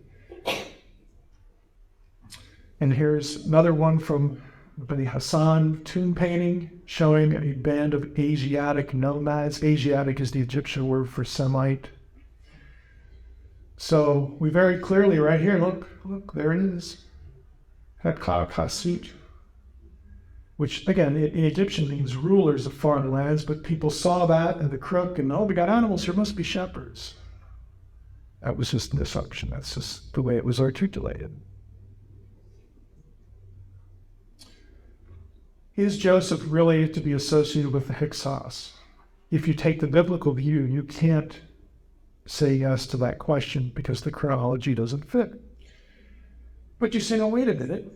Joseph was a Semite, and here we have a period where you had Semites as pharaohs. And Semites occupied high offices in Egypt. Didn't Joseph occupy a high office in Egypt? Well, sure. Sure he did. But there are other things going on here. Let me just go back here. You remember the Joseph story? When Joseph gets pulled out of prison and he has to, Pharaoh wants to talk to him. What does he do before he goes to see Pharaoh? Anybody remember? He takes a bath and he shaves himself. Why? Because it was offensive to Egyptians to have facial hair across the board. If you're a Semite as a Pharaoh, you're not really going to care. That's what we did. So there's some significant disconnections with the story that, again, if Joseph is a Semite, Pharaoh's a Semite, it's like, hey, we're all Semites here. One big happy family. You don't need to shame because we're cool with that. But that is not the way the story reads. Then there are other things. I'm just picking out a few problems here. Again, if you're taking the biblical chronology at face value, Jacob went to Egypt when he was 130. He dies 17 years later. Again, the date for this was 1876 BC, if you remember the little chart. He dies 17 years later. Presumably, Joseph dies a little later than that. Okay, there's some biblical numbers here. Basically, you have Jacob and Joseph, according to the Bible's chronology, dying before the Hyksos period. So if you take both the biblical numbers at face value, you cannot agree with the dominant view. What I'm doing here, I realize that this is kind of scattershot going through pretty fast, but there are very clearly two opposing views here. Okay, there's a consensus view, and then there's one that really tries hard to align itself with the biblical data. And this is where the fight is. You will find evangelicals on the other side, though, because of the Ramses connection. We'll get to that pretty soon here.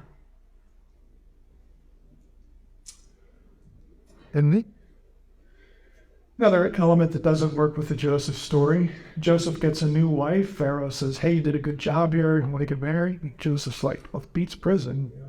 Sure, why not? Even though she's a Gentile, nobody complains, so good. He gives her the daughter of Potipharah, priest of On. On was the center of solar worship in ancient Egypt. The only problem is the Hyksos didn't worship the solar deity.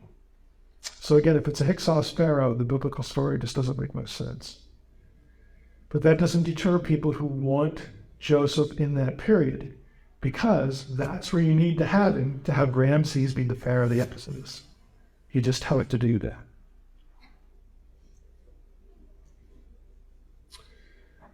Let's see here. As far as names, who takes the early date? Again, putting emphasis on the biblical numbers. Probably the two most prominent names here, and they're both retired now. Brian Wood, who still occasionally does some lecturing. I know both these guys, and Brian still travels to conferences. I saw him last year, but he also had a bout with cancer, so he doesn't do too much actively anymore. Chuck Haling just retired from Northwestern St. Paul. But they're probably the two most prominent writers who had teaching positions that actually did archaeology. Wood's PhD is in ceramics. Isn't that awesome? Like, sign me up for that. I get to study pottery and write a dissertation on pottery. No, thank you. He loves it. And he's done a lot of good publications. But beyond these two guys, again, you don't have anybody that's sort of, kind of a name in the field. On the other side, let's see here. Do I want to do that? So if you hold, again, just to summarize, if you hold to an early date, again, 1446, you can't have Joseph in the Hyksos, and you can't have Ramses as the pharaoh of the Exodus. Now, as a bonus, believe it or not, Josephus has the Israelites leaving Egypt under Moses with the Hyksos. You say, oh, drat. Why did Josephus have to go and say that? Well, the short answer is Josephus is getting it from somebody who lives during his own time period. Sources, again, that are 1,000 years removed from the actual incident, and he's making them part of this history. You realize Josephus is not infallible. I hope you realize that. I mean, he does make mistakes. And sometimes I'm on his side when the world is against him. Other times I'm like, boy, indeed, you had a bad day when you wrote that. But nevertheless, he has it. That's what he says. Now, as a real outlier, let's do a little bit of what I call paleobabble, which is a nice word for nonsense. You will run into this on the internet, which is why I threw it in. Question. Take a good look at this guy. Front view, side view. How would you describe him ethnically? Abe Lincoln-esque. I knew somebody would say that. That's not what I'm looking for. You got you. Go stand in the corner. But what are his facial features? Big nose. Big nose. Yeah, I hate to be so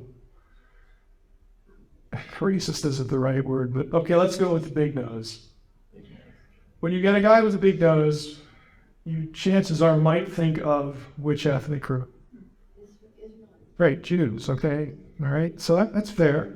And people look at this and go, guy kind of looks Semitic. And you can barely tell it here, he has facial hair. The mummy actually has facial, not typical of an Egyptian.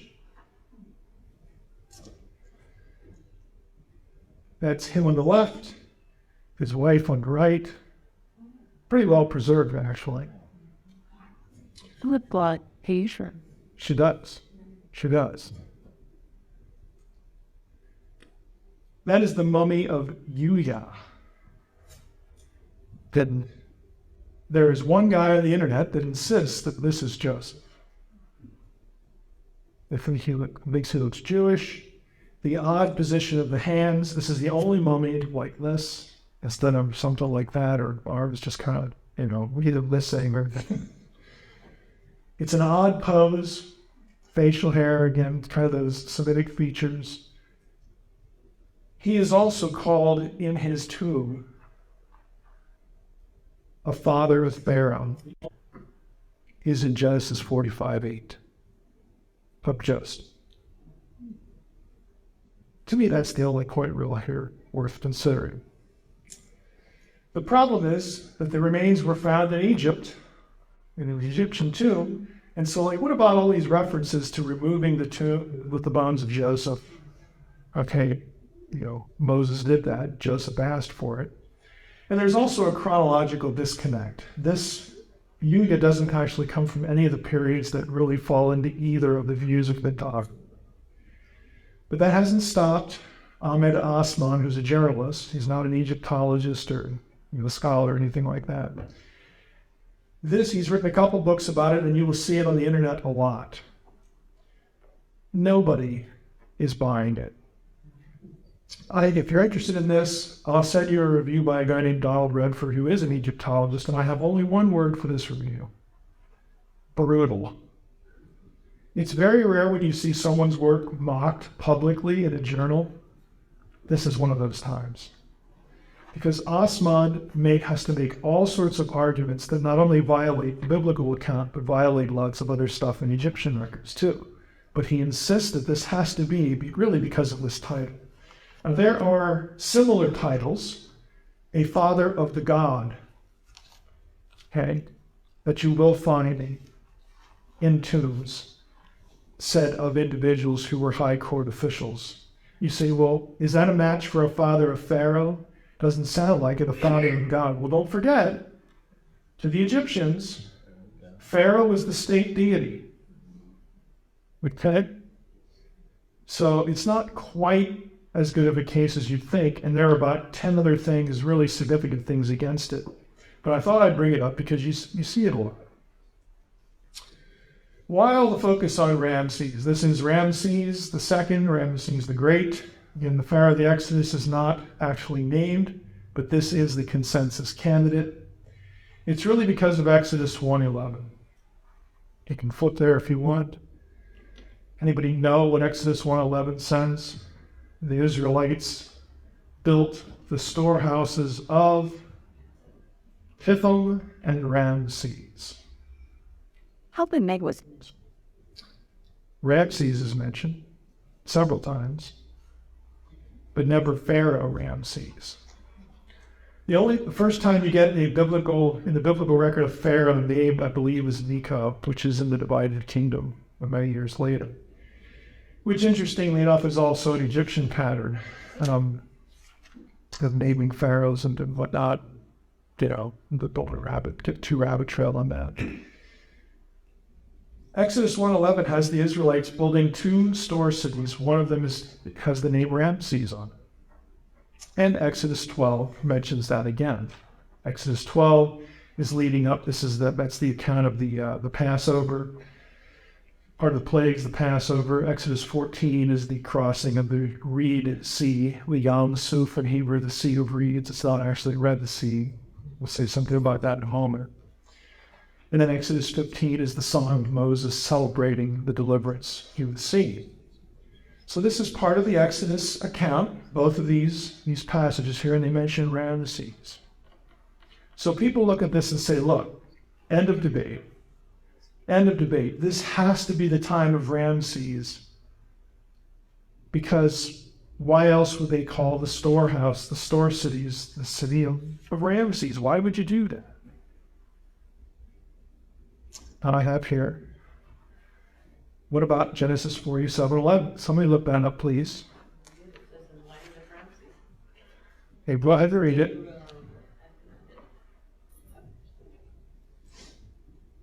that Joseph settled his father and his brothers in the possession of the land of Egypt, and the best of the land of Ramses, and as the Pharaoh had commanded. His notes. Who is that about? Well, now wait a minute.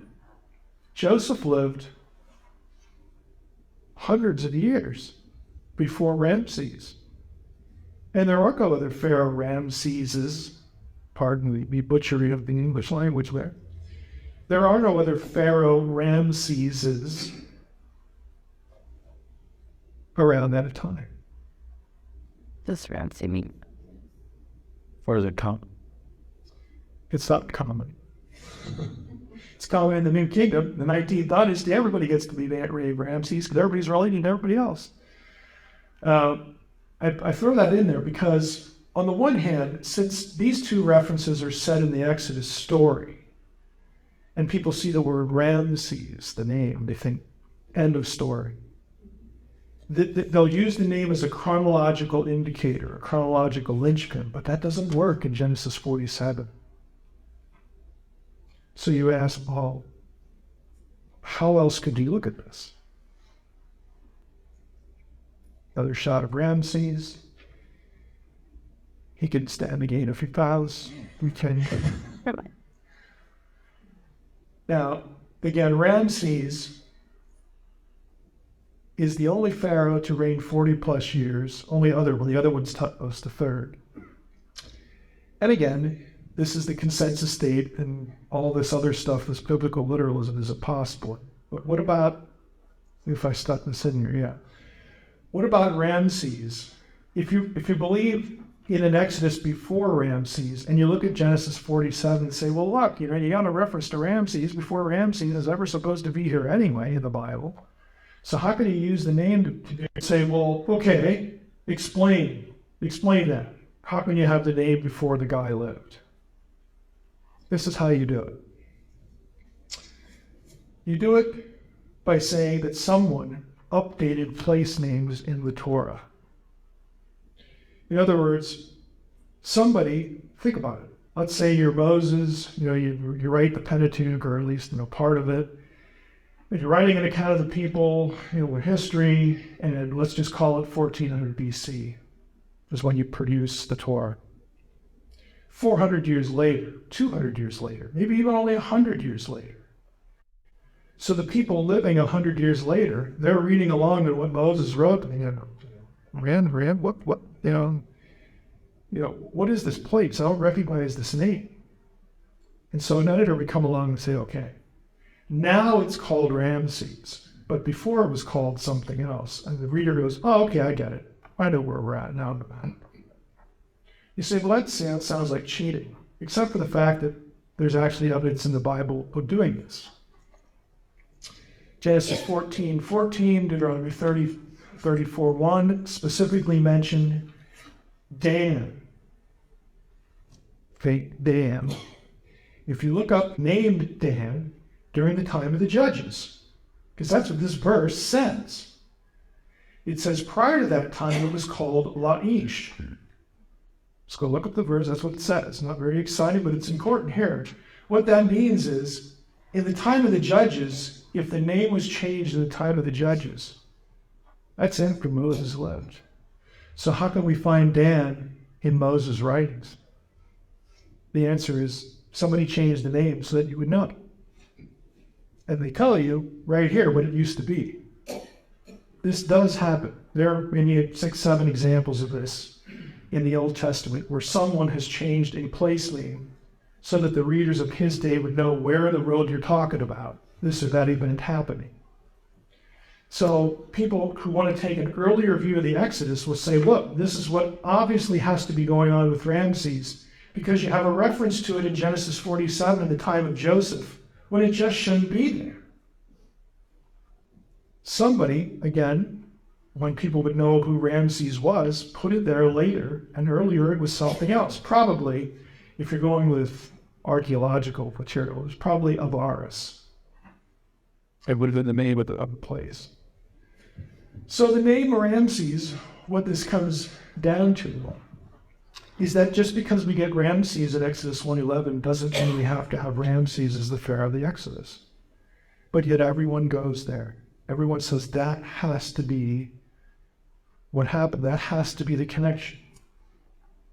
And if you make that connection, nothing else in the biblical story works. If you don't make the connection, then there are things in the Egyptian record that can correlate with the biblical material. They correlate kind of dramatically in some cases.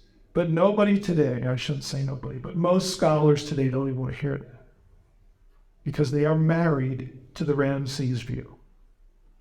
That's just the reality of it. Merentah gets talked about in this, maybe a candidate for the Exodus. Not many people would say this, but some people do. Here's the Merentah stela. Merentah is a pharaoh that follows Ramses in that dynasty. And this stela is famous for being what, at least until recent years, was thought to be the only reference to Israel in an Egyptian body. Merentah, if you use the chronology for the pharaohs, would have lived in 1206 BC. And that's kind of like late date territory. So this drew a lot of attention. The text says, Israel is laid waste. Its or his seed is no more. So Merentah basically is, talking about, lots of other people groups and countries and cities in Stella, basically that, hey, I beat them all, or they're nothing, and, they're toast and all this kind of stuff. And Israel is in this list, which is kind of curious, because if you have an Exodus, say 1250, like 50 years later, then Israel's like hardly existing at all. Does that make any sense? No. That would have been the time of the conquest. So Merentah doesn't fit. But again, the consensus view will just say, oh, it's just biblical embellishment. Don't worry about that. Here's the spelling for Israel in the Merentah stela. It says Y-S-R-Y. The falcon here is the ah sound. And then the mouth here, this is it's supposed to be a mouth. Pardon the Egyptian artist here. That can be either an R or an L. So this is your replacement here. Now, here's the interesting part. You have the man and the woman here at the end, And the little dashes are to denote plurality, so lots of them. Okay. This is not what you would see as a determinative. In hieroglyphs, determinatives are signs that classify words. They're like glorified cheat glyphs. Like I can't remember, what category a word this fits in. Well, thank you, Mr. Scribe. You tell me where to place it because you added a determinative at the end, so you know it goes in this bucket. This is what you get with people groups and not really lands. But you know what? If the Exodus was 1250 and they wandered for 40 years, they're actually in a land, aren't they? By the time Maranatha Pharaoh. They're in the land of Canaan. They have a land, don't they? So why doesn't the Maranatha Stela reflect that? And the answer, some people, is because the chronology is wrong. Because the Pharaoh of the Exodus was not Ramses. Because we're 200 years too far ahead. But the consensus view would say, oh, well, maybe the scribe was kind of sloppy here. It's imprecise. It still kind of counts as a place, even though it doesn't have the right hieroglyphs there. We'll still go with it. Thanks. Now, this is a quote from James Pritchard, who was not an evangelical. He's been deceased for quite a bit. Much has been made of the fact that the word Israel is the only one of the names in the context which is written with the determinative people rather than a land. Thus, we should seem to have the children of Israel in or near Palestine, but not yet as a settled people. This would have an important bearing on the day of the conquest. This is a valid argument. So Pritchard is basically saying, this is kind of odd that the Egyptians would have chosen this way to write the term.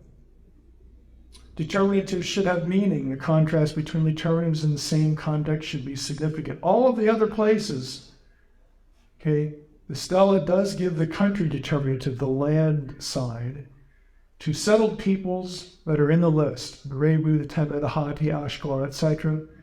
Gives the determinative people to unlocated groups. Here's the list. Israel would not be an unlocated group, was the point, if this was actually after the Exodus, 50 years after the Exodus. They are in the land. So people have noticed this, but again, basically not cared too much about it. Now, I said that the Maranatha Stela was, up until recently, considered the only Egyptian monument that had the name Israel in it. There are a number of people who are changing their view right now. This is the object of the splendor in a museum. This is called the Berlin pedestal, Berlin stele, Berlin statue. A1687, if you want to be precise. These are, you'll notice, we have a person here, and it's hard to see here, but you see the little bow tie thing here? Those are bound captives. That's the way they depict it in hieroglyphs. Bound captive, and presumably bound captive. We've lost the edge here. Now, the interesting thing about this isn't this one, it's this one, the one that has half of it missing. Because if you look at the consonants that you can make out here, there's the reed for the Y. This is sort of what I call a bottle cap with prongs. Egyptians did not have bottle caps. That's the sh sound. This is considered to be the beak of a bird that would be the ah sound, just like the other one. And then an R down here. It's starting to look like kind of some of the same hieroglyphs in the name Israel, doesn't it? Well, there are some people who think that's exactly what we have, but here's the reconstruction. Except it's a different spelling. This would be Yah-Shah-Yir. But, fortunately, or unfortunately, like other languages, hieroglyphic signs can sometimes be more than one letter. The sh, sha, the r here, right here, could also be an L. So you could have either this, Yah-Shah-Yir, or Yasrelu, Israel. Could be one or the other. This term right here shows up in no other Egyptian text known to mankind. which has led a number of people to say, this is probably better because it's in a list of places, and these other two places are in Canaan. Okay, they're right next door, Syria, Palestine. So whoever made this object is again boasting of the places they've conquered, because these are conquered foreigners. They're tied up, their hands are tied. So here we have a pharaoh who's boasting about it. So if you take the whole thing, guess when this falls into the chronology? You guessed it, the early date. Okay, 200 years before Ramses. That's why people are now fighting over this. Can't be Israel. Can't be. Get it? And you probably won't hear about this in, again, popular discussion. You will hear about it if you read journal articles, if you're a geek, okay? This is what happens, and this is the cost of geekdom. You run into stuff like this. And it's, there it is. So it would be, this is actually a good example of the kind of thing that if you don't presume the Ramses connection, which situates in Exodus at a certain period of time, if you're willing to move it back 200 years, you get stuff like this that make that view plausible. Whereas the consensus view, you got to back. Let's talk about the root of the Exodus a little bit. Time check, please. 7:30. Okay. I'll do this at the sand, and I knew I would get through this in an hour. Root of the Exodus. Oh, yes. This is one of my favorite things to just drive myself insane with. This is the traditional route. Okay, we've all seen this in study Bibles. Here we are up in Goshen in the Delta. We dairy out a little bit. Here's Pithom and Ramses. Okay, Tel El Dal is now we cite the archaeological site of Ramses right here. So here's where we originate. And we go down here and we straddle the left, arm of the Red Sea, and we cross something somewhere. We go down here to Sinai. This is the traditional location of Sinai. And then we go up here and we eventually find our way into the land. There are actually other options, other routes. The one we know that they didn't take is the way of the sea, the way of the Philistines here, because the account says specifically don't go that route.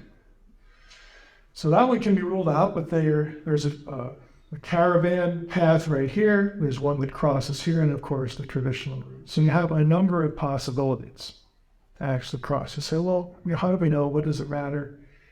If we go back here, there are actually, there's more than three, but we'll go with three. There are actually three sort of candidates for Sinai. Do you realize the only real reason we have this as Mount Sinai is because of Constantine's mom?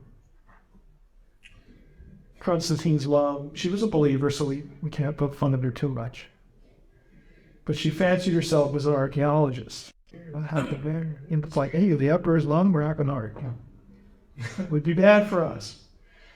And this is the traditional spot. Over here is another mountain called Jebel al-Lawz that some people think is Sinai, and I actually kind of favor this one. Up here, there's something called Har Karkom, which to some is a candidate. And it depends on which route you think they took. That's part of it. Now look at this. We have Exodus 13. I want to show you why this is tough. God led the people around by the way of the wilderness toward the Red Sea. Hebrew, it's Yam Suf, the Sea of Reeds. And the people of Israel went up out of the land of Egypt equipped for battle. So here we are, Pithom, Ramses, Sukkot is mentioned in the narratives, and so they take off here. They probably, again, start on this route, but then some parts of the narrative have them turning. You don't really know which way they turn. So like, did they turn and go here? Did they turn and go all the way down? We're not really sure. But anyway, they start out toward the Red Sea. Well, it's not really the Red Sea as we think of it. It's the Sea of Reeds. That's what the Hebrew text says. This term is applied to the Red Sea occasionally, but only on this prong in the Bible. Anyway, Exodus 14. Then the Lord said to Moses, tell the people of Israel to turn back and encamp in front of Pi Hahirot, between Migdol and the sea, in front of Baal Zephon. You shall encamp facing it by the sea. For Pharaoh will say to the people of Israel, they're wandering in the land of the wilderness, to shut them in. Exodus 14 never uses the phrase Yam Suf, Red Sea. It just says the sea. Well, that's nice. How many bodies of water do we have here? On this map, we have 2. If you actually look at Google Earth, you got more than that. So it's really hard to know what in the world they crossed. Exodus 15. Pharaoh's chariots and his host he cast into the sea, and his chosen officers were sunk in the Red Sea. Now here we got both of them. So in chapter 13 we got one phrase, chapter 14 we got another, and not the first one, and now we got both of them. Let me make it worse for you, okay? Numbers 33. Let me make it worse. I'm good at that. So the people of Israel set out from Ramses and camped at Succoth. And they set out from Succoth and camped at Etham, which is on the edge of the wilderness. And they set out from Etham and turned back to Pi Hahirot, which is east of Baal Zephon. They camped before Midbel. Sounds really close to Exodus 13, right? Same place, names, here we go. Then they set out from before Hahirot, and catch this. They passed through the midst of the sea into the wilderness, and they went 3 days' journey in the wilderness of Etham and camped at Marah. And from Marah, they went to Elim. And eventually, they wind up with the Red Sea. What a lead. Wait a minute. I thought they were supposed to cross this, but they cross the sea. They go through the midst of the sea before they ever get to the other one. What in the world is going on? They went through the sea before they hit the Red Sea. Land. Exodus 15 set up the Red Sea. I put, and you just throw up your hands. It's like, what in the world is going on? Now, a lot of it, at least today, I'll just maybe just give you a little snippets here. Pi Hahirot shows up. Notice there's a question mark here. In Egyptian, Pi Hahirot means the mouth of the canal. Okay, the mouth of the canal. So it has been transliterated into Hebrew, and some people think, okay, this is a clue. Can we find an ancient canal anywhere? Maybe that would help. Well, in this map, someone proposed that there was a canal here, and I'm wondering if I took, instead of Google Earth in this case. But if you look at the dotted lines here, this is all canal. At one time in antiquity, all of these bodies, the Vala Lakes, this, Lake Tinsel, the Bitter Lakes, and down here is the left prong of the Red Sea, they were all connected by a canal. So what did they cross? Did they cross the canal? Did they cross one of these? We don't really know, but this helps explain why to an ancient person you could have used any of these terms and been talking roughly about the same thing. Okay, because they were all connected at one time.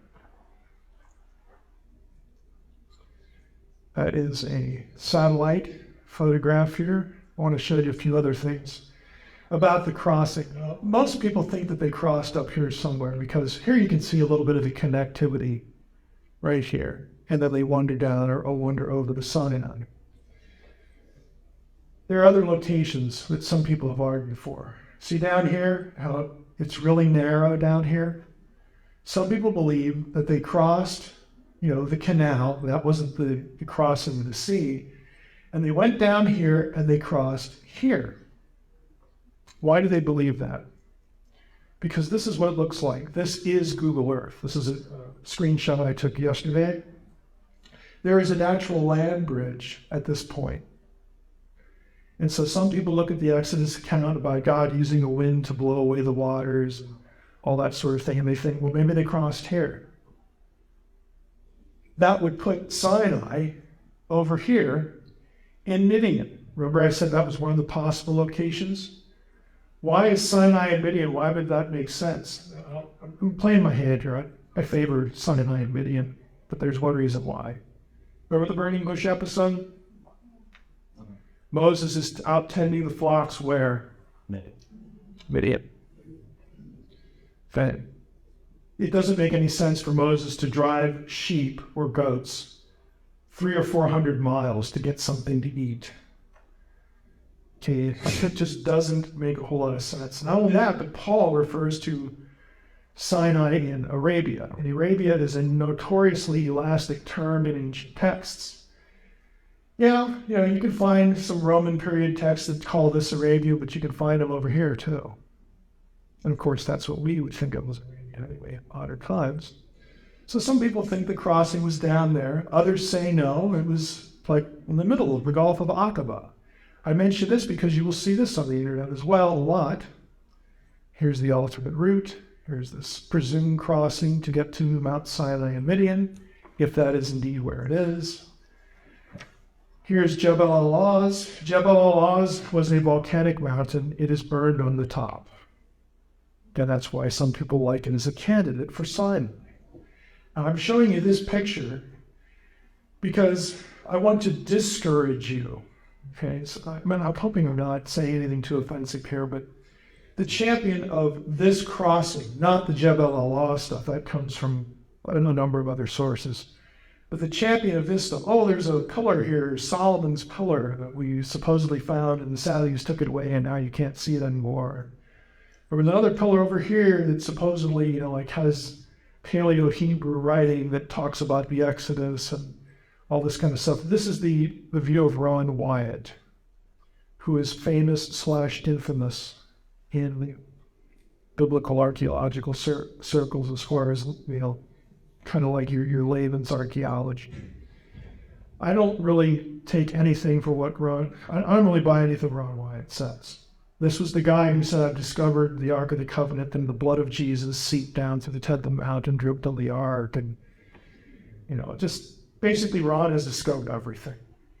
Okay? And can't show you any of it. Because it's like the Giants and the Smithsonian. Someone stole it. There's a big conspiracy. Okay, so I'm just telling you right now, you might go looking for this and find Ron Wyatt and think, oh, does Mike like Ron Wyatt stuff? Does he think it's credible? No. I don't. But I do, again, I have reasons of my own here for liking this view. But that's what you get. So what did we learn tonight? We learned that you can get a headache really fast when you start thinking about this stuff.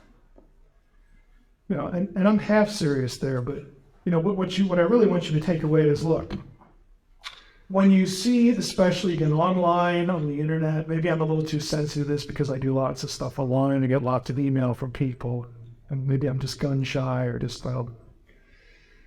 but when you see stuff online or at the impulse shelf in the grocery store, okay, usually around Passover time. See, the Passover time, that's when they hit the Exodus and have to destroy that.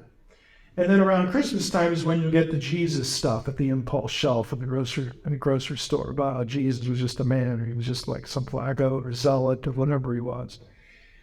Take it. Don't be troubled. Let not your heart be troubled. There are always two sides to every debate. What you get in popular sources like the internet, like the History Channel, like the impulse shelf in the grocery store, is filtered to you. It just is. And we can speculate and wax conspiratorial and kind of silly about why that is, but that is the way it is. To really get at the material and try to get the lay of the land for everything, all the different possibilities, and just kind of think about it, you have to get into more serious material.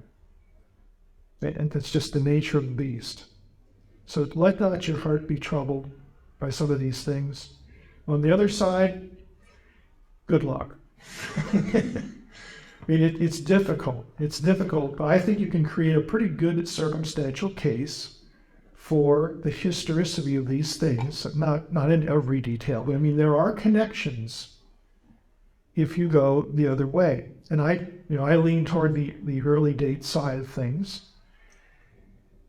I'm not troubled by saying things like, well, maybe biblical numbers shouldn't be taken at face value. That doesn't bother me because there's a certain artificiality in some of that.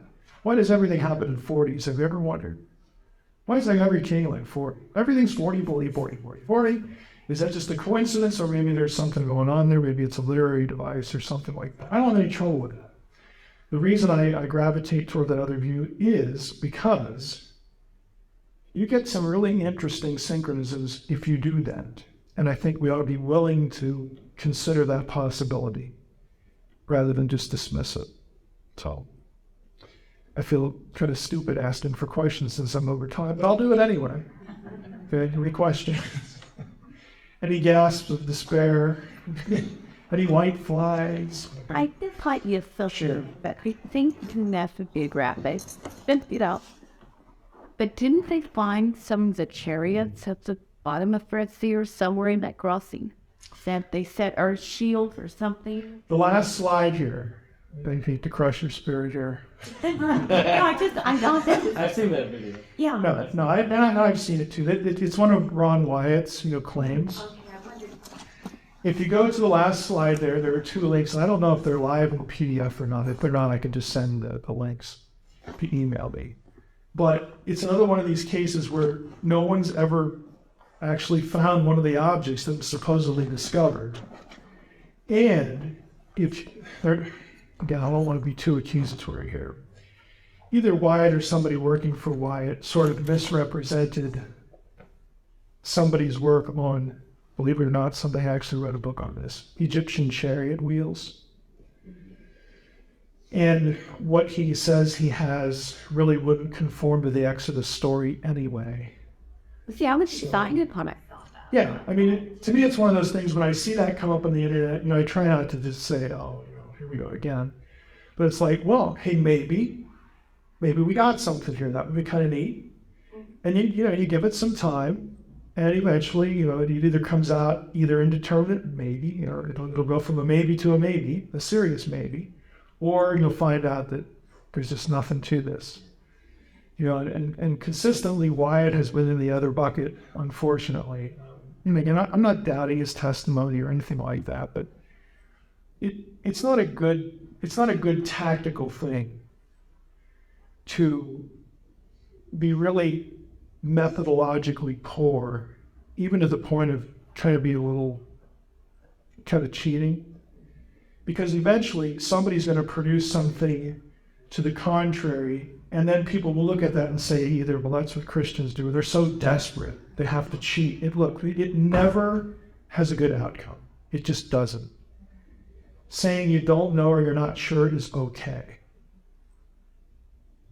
But I can do it to the other side. Withholding information is also not okay. There is no possibility here, even though it goes against the consensus, that really deserves a good look. It really does. Anybody else? Thank you for coming again. So we're going to hit Jericho tonight because that's sort of the fundamental event, fundamental thing that everybody gets so exercising over and talks about. And then we're going to just pick our way through some other sort of notable either figures or notable artifacts for the end. So, if you recall from last time, there were essentially two competing eras when it came to the Exodus from Egypt. One was basically 1250 or so BC. That is the consensus view, the so-called late date. Its primary pillar, I said last week, were the references to Ramesses in the Exodus narrative. Its sort of secondary pillar is what we're going to talk about with Jericho. Be that as it may, we'll get there in a few minutes. The late Exodus date, again, if you're going to go with that direction, I mentioned it last time that the result is that nothing archaeologically really lines up with textual material as far as the Bible goes. But this is the dominant view, and since it is the dominant view, and since you apparently have all these disconnects, this is where the sort of consensus skepticism comes from. in regard to, does the Bible validate or at least have anything to say with some of these big biblical events like the Exodus. And following the Exodus, of course, in biblical history is the conquest. So if they get in 1250 or so, they leave Egypt. By the time you hit around 1200, you get 40 years of wandering. Then you're at the conquest, just in round numbers, 1200 BC. Okay, this is the dominant view.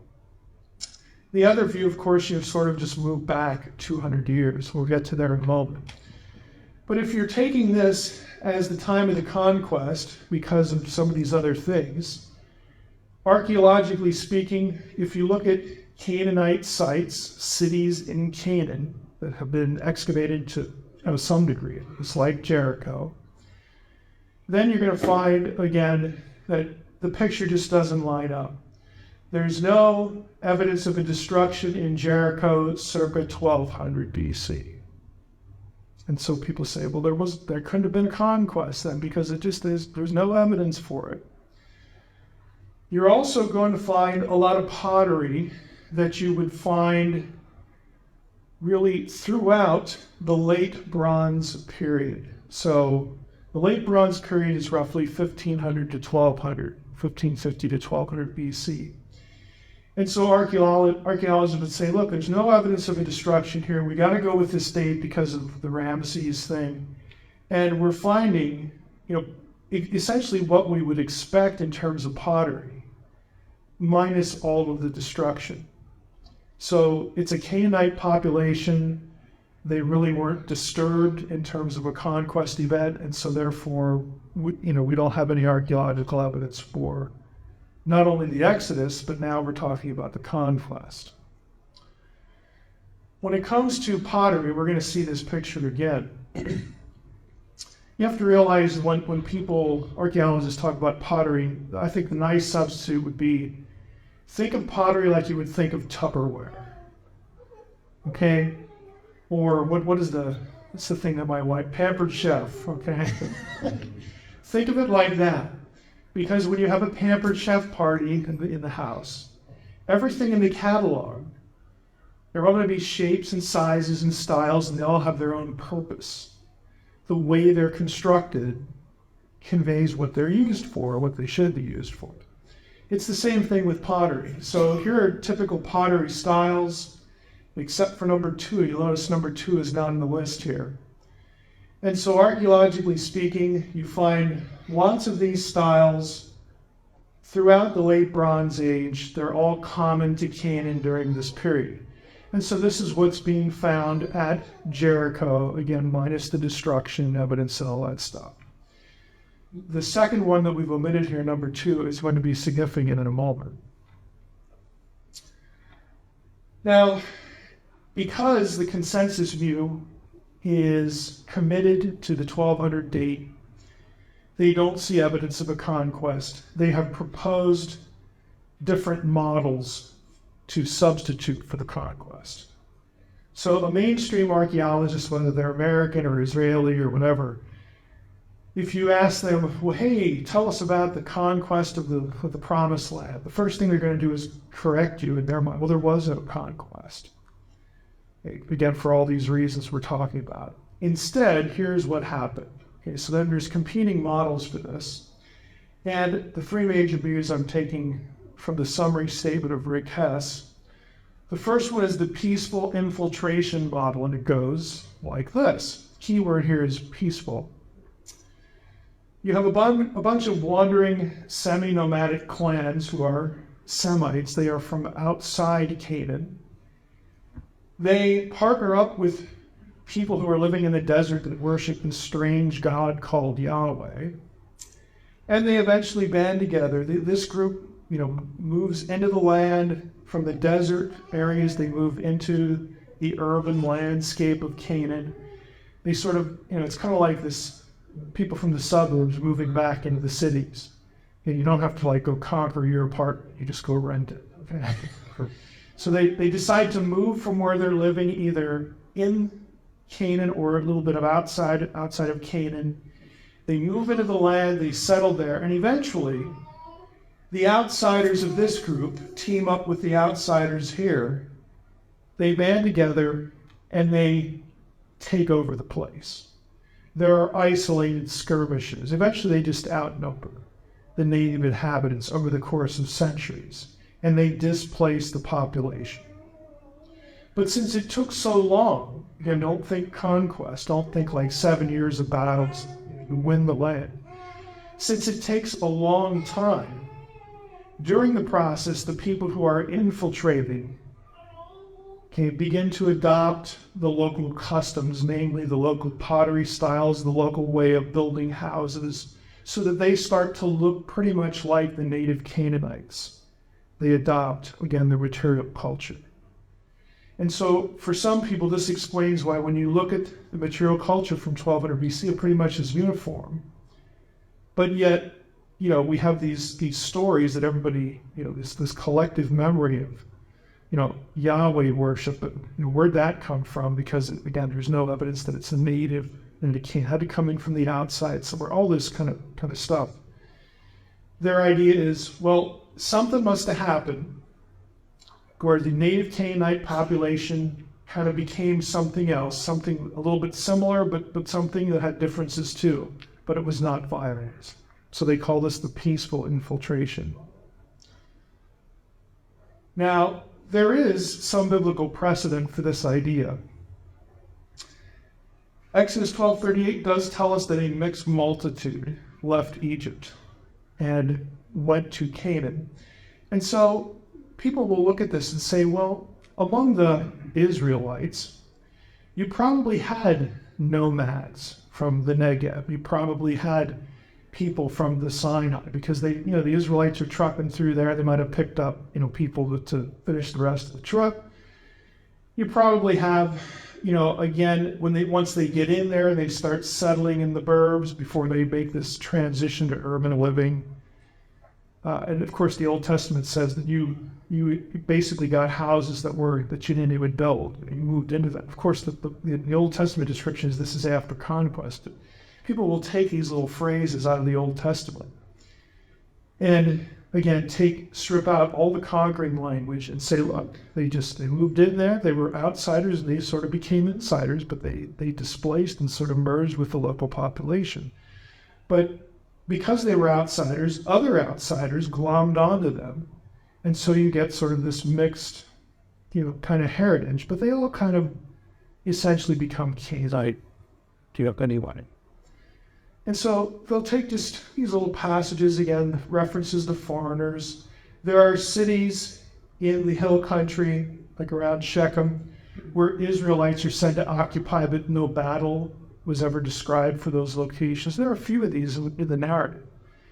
And so those who want to go with the peaceful infiltration model will take, again, that verse reference and say, well, look, the Bible says this too. It's just, it threw in all this conquest language because whoever wrote this Torah thing, wanted to glorify their God, wanted to, to dress up the narrative, because otherwise it's kind of boring. So, you write it a certain way so it's interesting and dramatic, but it's not real history. Right? Model number 2, the peasant revolt. Basically, this has the revolt against an indigenous Canaanite aristocracy by the lower classes. This is a Marxist model. Yeah, it's not just a pejorative up here.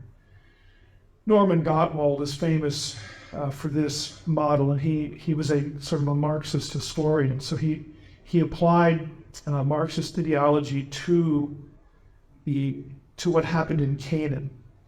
And when he does that, he's, again, stripping out the conquest in terms of a grand scale. And you have to realize that when the Bible talks about the conquest, it's not just, you go into a place and occupy, but there's a lot of destruction language. So somebody like Gottwald would say, well, there was an uprising. You had the slaves and the lower classes, and eventually they gained control and they killed some people and ran some others out of town, that sort of thing. But you don't have, again, this dramatic sort of warfare kind of flavor to it. It's really a question of scale. So this is something that you'll still hear about if you took a history Israel at Western or some place like that, you're going to be discussing this kind of thing of reading about it. Pastoral Canaanites is a third view. This sees the Israelites as originally Canaanites. In other words, they don't even get there from Egypt. So this one sort of tries to deny the whole Egyptian flavor of it. But eventually they're Canaanites living in the hill country of the land. In the Middle Bronze Age, they eventually abandon their homes and move into the towns and just gradually displace the population. So again, all of these have one thing in common: they don't have a conquest. And the motivation, of course, is, well, we can't have a conquest. How else do you expect us to talk about this? We can't talk about a conquest because there's no archaeological evidence for a conquest. Because we're looking at 1200 BC and we're not finding it. And so the starting point, again, is a lot of this is really about chronology, and as we talked about last week. Now, the other side, circa 1400 BC, and if you have a 1446 Exodus, 40 years of wandering, you hit the land at 1406, takes Joshua 6 or 7 years to do the conquest, just call it 1400. So here's your early view. This is the early date of the Exodus, and if you take that view, you wind up with the conquest of the land around 1400. Now this is based on these things. Other than the biblical chronology, here's the archaeological justification for this view. People are going to point to foreign pottery found elsewhere in Canaan, only in this period. In other words, there are examples of sites that have been excavated where you don't find native pottery. You find pottery imported from outside, from other places. And the pattern has been that all of that is dated to this period. So when you find it in a destruction layer, and to this date, that suggests conquest. And that suggests that we don't have just this uniform, consistent picture of no violence and no dramatic entry from the outside. There is exceptional Canaanite pottery, some that doesn't conform to the late Bronze Age. Scarabs are little, what you'd call it in today's parlance. They're about as big as your thumbnail. They're essentially little seals. You'd wear them on a finger like a ring, and you'd stamp something with them. And the Egyptians made these all the time, typically with the name of a pharaoh on them. The 18th century into the 1350s, so not from this period. So that should raise up, well, how'd they get there? If they're in a destruction layer, doesn't that sort of pin it chronologically? Well, we'll get to that in a minute. And then the walls of Jericho. Archaeologically speaking, there is lots of evidence for a dramatic destruction in Jericho. It just happens to be in this period and not this one. So if you were sitting down with a mainstream archaeologist and he'd say, well, there's no evidence for the conquest, you'd say, well, wait a minute. What about this guy and this discovery and all this destruction stuff? I read a whole book on this. And then he'd say, well, yeah, but that's 200 years too early. Again, they're locked in to the late chronology, but the evidence for the biblical picture, that's the disconnect. Again, this 200-year, give or take. So how do we get to this point? You can blame her for a lot of it. Kathleen Kenyon, we're going to come back to her in a moment, but Kenyon worked in the 50s at Jericho. And she is far and away the most famous excavator in Jericho. People who excavated prior to her were on the early side. In other words, they saw alignment with the biblical story. After she did her work in the 50s, that all changed. And she became the consensus. So we'll talk a little bit about her in a moment. As far as Jericho goes, the thing that Kenyon had going for her in the 50s again was nobody up to her time had done as much excavation and had done it with the scrutiny and the care, the real careful methods that she employed. In fact, her and her associate, Wheeler, they had a method named after them, and it's one that's still used today.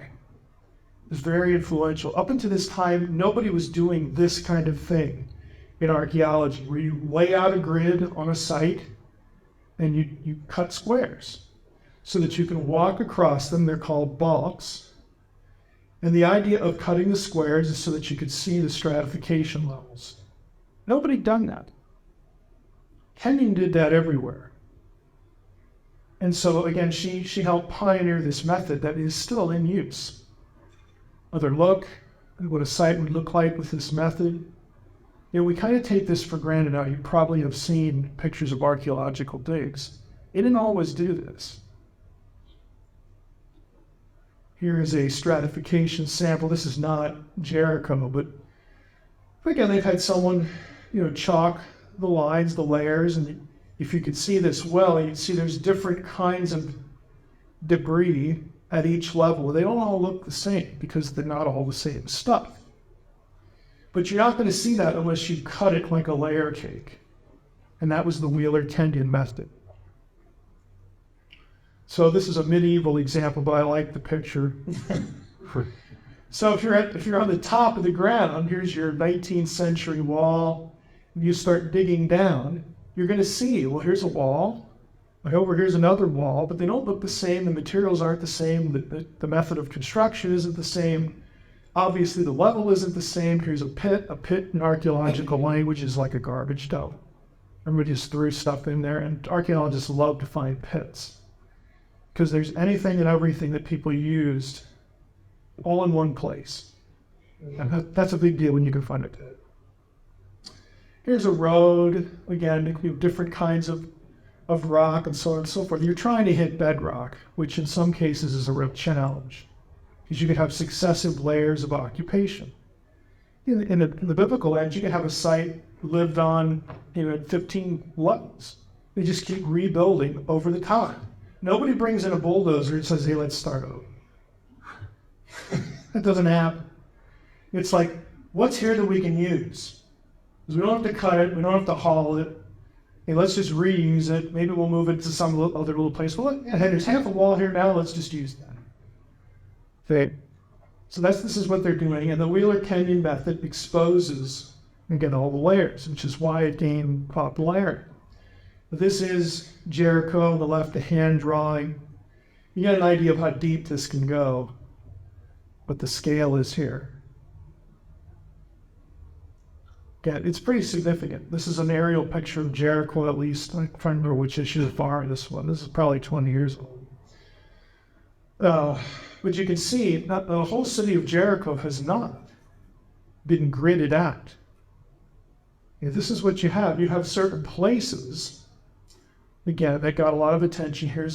This used to be balked, but then they'll take the balks away once they remove the stratification and cut the rest down. Here, and then around here on the edge. I mean, you get different areas of excavation from Jericho, right? Here's the modern houses of the road. It's just kind of right out there in the middle of nowhere. A history of Jericho, you do have, again, some early excavations. The German one, Garstang is a major figure. Garstang preceded Kenyon. Garstang's dating, you look at the dates, he's the one who found evidence for a collapsed wall at Jericho, complete with burn evidence, the whole bit.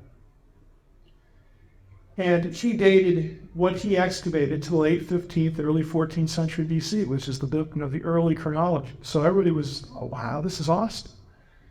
Again, the city level that had been destroyed is called City 4. And he based his chronology on, again, foreign pottery, going back to that earlier slide, scarabs. There's an absence of Mycenaean ware, which we'll bring up again a little bit later. That's from the Aegean. And, he found so much destruction, he said, well, chronologically, it works out to the biblical stories, so probably the Israelites. Dead. Now, that was controversial even prior to Kenyon. But once Kenyon showed up, it just never went back. Kenyon concluded that Garstang was right in terms of what he found, but he was wrong in terms of how he dated it. So she doesn't come in there and deny that Garstang found what he found. That would be kind of stupid. It's like, hey, it's in boxes or museums, like here it is. Instead, it's the issue of dating. She said Garstang dated City 4 incorrectly. She never published the final report before her death, and this is actually going to become important. But if you're going to do this, if you're going to say, no, it's not 1550 to 1400, it's not the end of the Middle Bronze Age, her position was move it 200 years later, and so now we're in the Late Bronze Age, and there's no disruption in the Late Bronze Age. Therefore, the biblical story cannot be true. That was that, and it still is doctrine in the archaeological community. In the 1990s, this whole thing sort of blew up again. And that was because of Bryant Wood, mainly. Now, Wood, any of you around maybe, 7, 8 years ago, I was in charge of the Logos lecture series, and I asked Bryant to come give us a lecture on Jericho. Anybody around for that? Saw that. Bryant is still alive. He was a bit older, had just had a recent bout with cancer. His first career was in the military. He was an engineer. Then he quit the military, went to grad school and became an archaeologist. His dissertation is on Canaanite pottery. He is an expert on Canaanite because after he finished his dissertation, he got real curious about the fact that Kenyon had never published a final study before she died. So he wanted to go back and look at her notes. And he actually found a box of pottery in the Louvre with the pottery in the box that Kenyon said wasn't there, that affected her chronological conclusions. And that made Time magazine. Now, it didn't change the consensus. Because everybody's still married to the consensus, okay? But he actually found a box of stuff that she said wasn't there. Now, he didn't charge her with hiding it. Some people wonder. But the rest is just sort of history. And Kenyon's work has become the consensus. But he's published some reevaluation of Kenyon's work. If you want to read his, a lot of his full stuff, he does a lot of he's published in journals and whatnot, but he does a lot of writing for the average person that's interested. And you can find that online. But here's what he writes in the section I have linked here. It says, to understand how Kenyon reached her conclusion, we must piece together scattered statements in various writings, again, because she didn't publish a full book. When we do this, it becomes clear that Kenyon Beta were from Cyprus and common to the Late Bronze I period, okay, or the end of the MBA. So you've got 1500, 1400. It's the beginning of the Late Bronze Age. This imported Cypriot ware had been previously found mainly in Megiddo tomb roots, and Kenyon used this pottery to construct her ceramic typology for the Late Bronze I period. Although she mentions what the pottery types used in the periods, obviously paid little attention to the common domestic forms since they appeared regularly in the final phases of City 4. So on and so forth. Again, Kenyon chose to emphasize the imported wares in reaching her chronological conclusions. A careful examination of the Jericho excavation reports, moreover, says that both Garstang and Kenyon dug in a poor quarter of the city where they found only humble domestic dwellings. That's going to affect what kind of Tupperware you find. Because if it's the imported stuff that really helps with chronology, only the wealthier people are going to have that. Because the cheap stuff you can make on your own. The foreign stuff you got to pay. Hey. To make matters worse, Kenyon based her conclusions on a limited excavation, 2 26 by 26 foot squares. An argument from silence is always problematic, but Kenyon's argument is especially poorly founded. She based her dating on the fact that she failed to find expensive imported pottery in a small excavation area, an impoverished part of the city located far from the trade routes. So in other words, he's kind of taking her to task here a little bit. These are samples of what is that issue. This bichrome ware from Cyprus, Cypriot bichrome ware, decorated in 2 colors. This is not indigenous Canaanite stuff. Now known as a key indicator of late bronze occupation. Again, this is from Garstang. Garstang found this stuff, and Kenyon didn't. And so when Kenyon didn't, or supposedly didn't, because again, there was a box with her name on it, blue with the stuff in it. So did she or didn't she? That affected her conclusions. And basically the world of biblical studies lives with her conclusions to this point. And as fate would have it, Probably gone too far. no. Kenyon, who well knew the link of such ware in the late Bronze Age, conducted her dig too far north to find any of this stuff. So I agree, he's trying to be nice to her. The other issue is number 2 here. Simple round-sided bowl with concentric circles painted on the inside is particularly important for dating Jericho's city 4 because such bowls were used only for a short time in that should be latter half of the 15th century BC. In other words, everywhere else you find this kind of stuff, it doesn't conform with the consensus chronology. So you'd ask, well, why didn't they factor that in? The answer you're going to get from modern defenders of Kenyon is that there's so much of the other stuff that outweighs this. It's really that simple in their minds. Again, because this is a consensus view. You don't,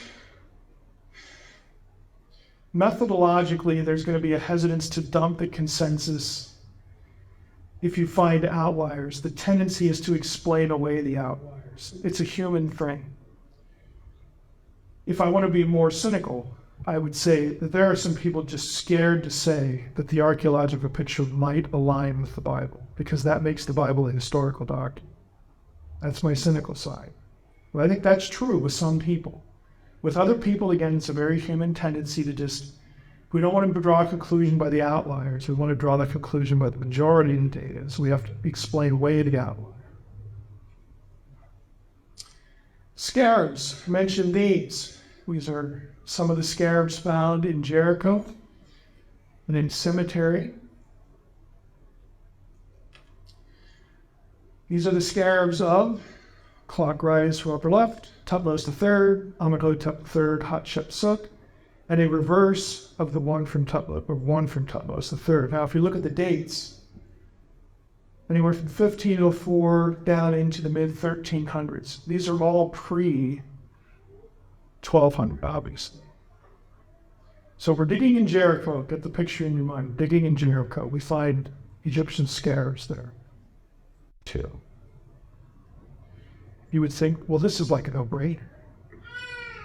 I mean, this is like finding a calendar or a newspaper.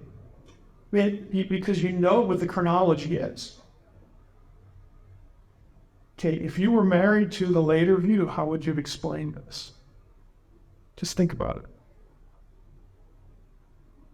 Can I go to your house? Maybe. If you're into antiques or collectibles, can I find things that were from the early 20th century? Maybe the 1800s? Well, sure, you could, because those things were either bought or found in the past, and then passed on as heirlooms.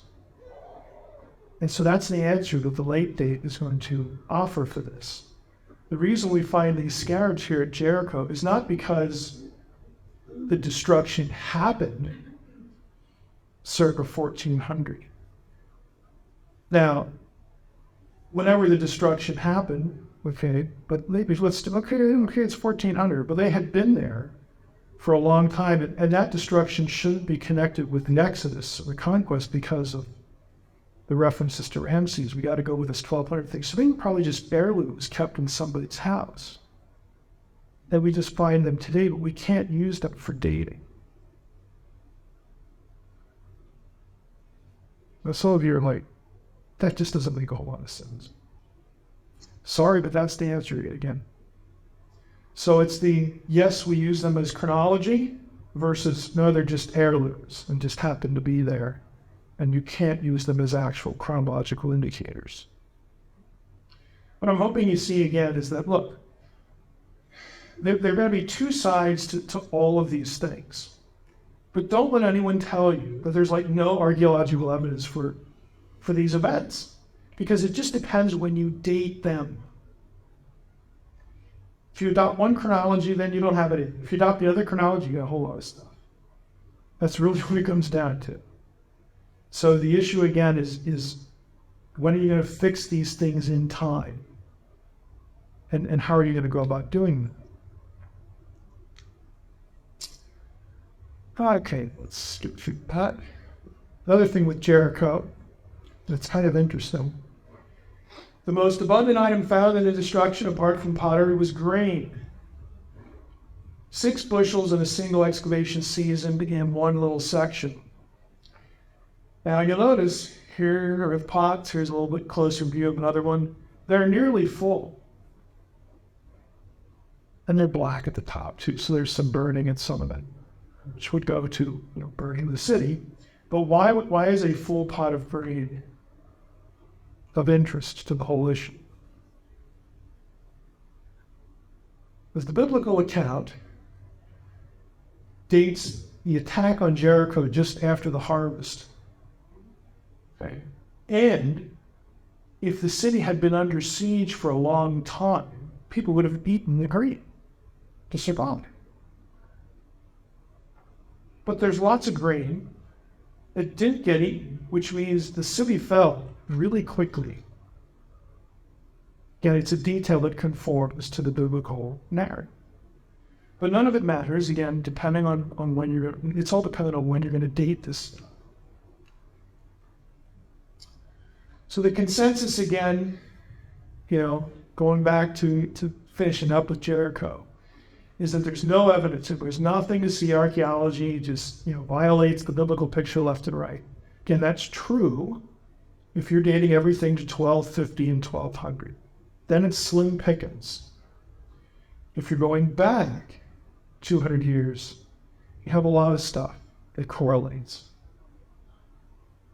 So you got to pick one or the other. And again, when it comes to the biblical data, like we talked last week, people feel compelled, because of the references to Ramses in the Exodus narrative, to go with the late date. Those who are back 200 years will point out that, well, there's one of those in Genesis before you ever get to the Exodus period with Joseph and Jacob.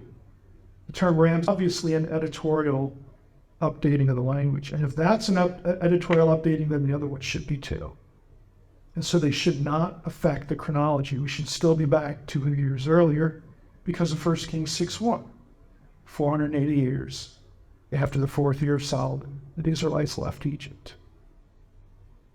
Great. You're going to get the same kind of thinking with David and Solomon. Opinion is divided over David's existence. Is there any archaeological evidence for it? You say, well, why can't they just use the Bible? Why can't they just use it as a historical document? That's a really good question. The answer is typically going to be that the Bible is a document that's permeated with religious belief and faith and whatnot, theological stuff. And so we shouldn't regard it as an objective historical document. And if we do too much of that, then we start to drift over into doing theology and endorsing, Judaism or Christianity, since it's their Old Testament too. And so they're very skittish over assigning reality and credibility to the Bible as a historical document, because many people are afraid that when they do that, they will get lumped into the category of endorsing the theological content. Inconsistent. Because if we dig up something from Assyria or Egypt or the Hittite kingdom, that's inherently religious stuff too. They're talking about their gods all the time. Well, then why should we accept that as a historical document objectively and just sort of, who cares what it says religiously? It's still a historical document. Why can't we do that with the Old Testament? I think we should. But the reflex is, oh, we don't want to go there. And then a lot of that has to do with the influence, in the West, with Judeo-Christian West because of the Bible. A lot of people don't want to go there. And they don't. Again, I think it's very inconsistent, but that's the way it is. So if you take the Bible out of the picture, then the question for many people becomes, hey, can we dig up something that tells us David was real? Can we dig up something that tells us Solomon was real? If we can't, well then, I can't accept it. For David, we'll talk about the Talmud inscription and one other object here. But generally, for years, you sort of had this, I don't know what I want to call it. Archaeology, the archaeological community was at one time predisposed to looking at certain places, the results of certain buildings that were discovered. And since they were large, and when you have a large building, what does it take to build a large building? Just think about building like a skyscraper. What does that take? It takes labor. And it takes organized labor. You can't just have 1,000 people just run over there and start doing stuff, okay? You have to have organized labor. You have to have financing for it because you got to pay them to eat. And you got to pay them something. They're not just there to not eat and die. They're like, where's another?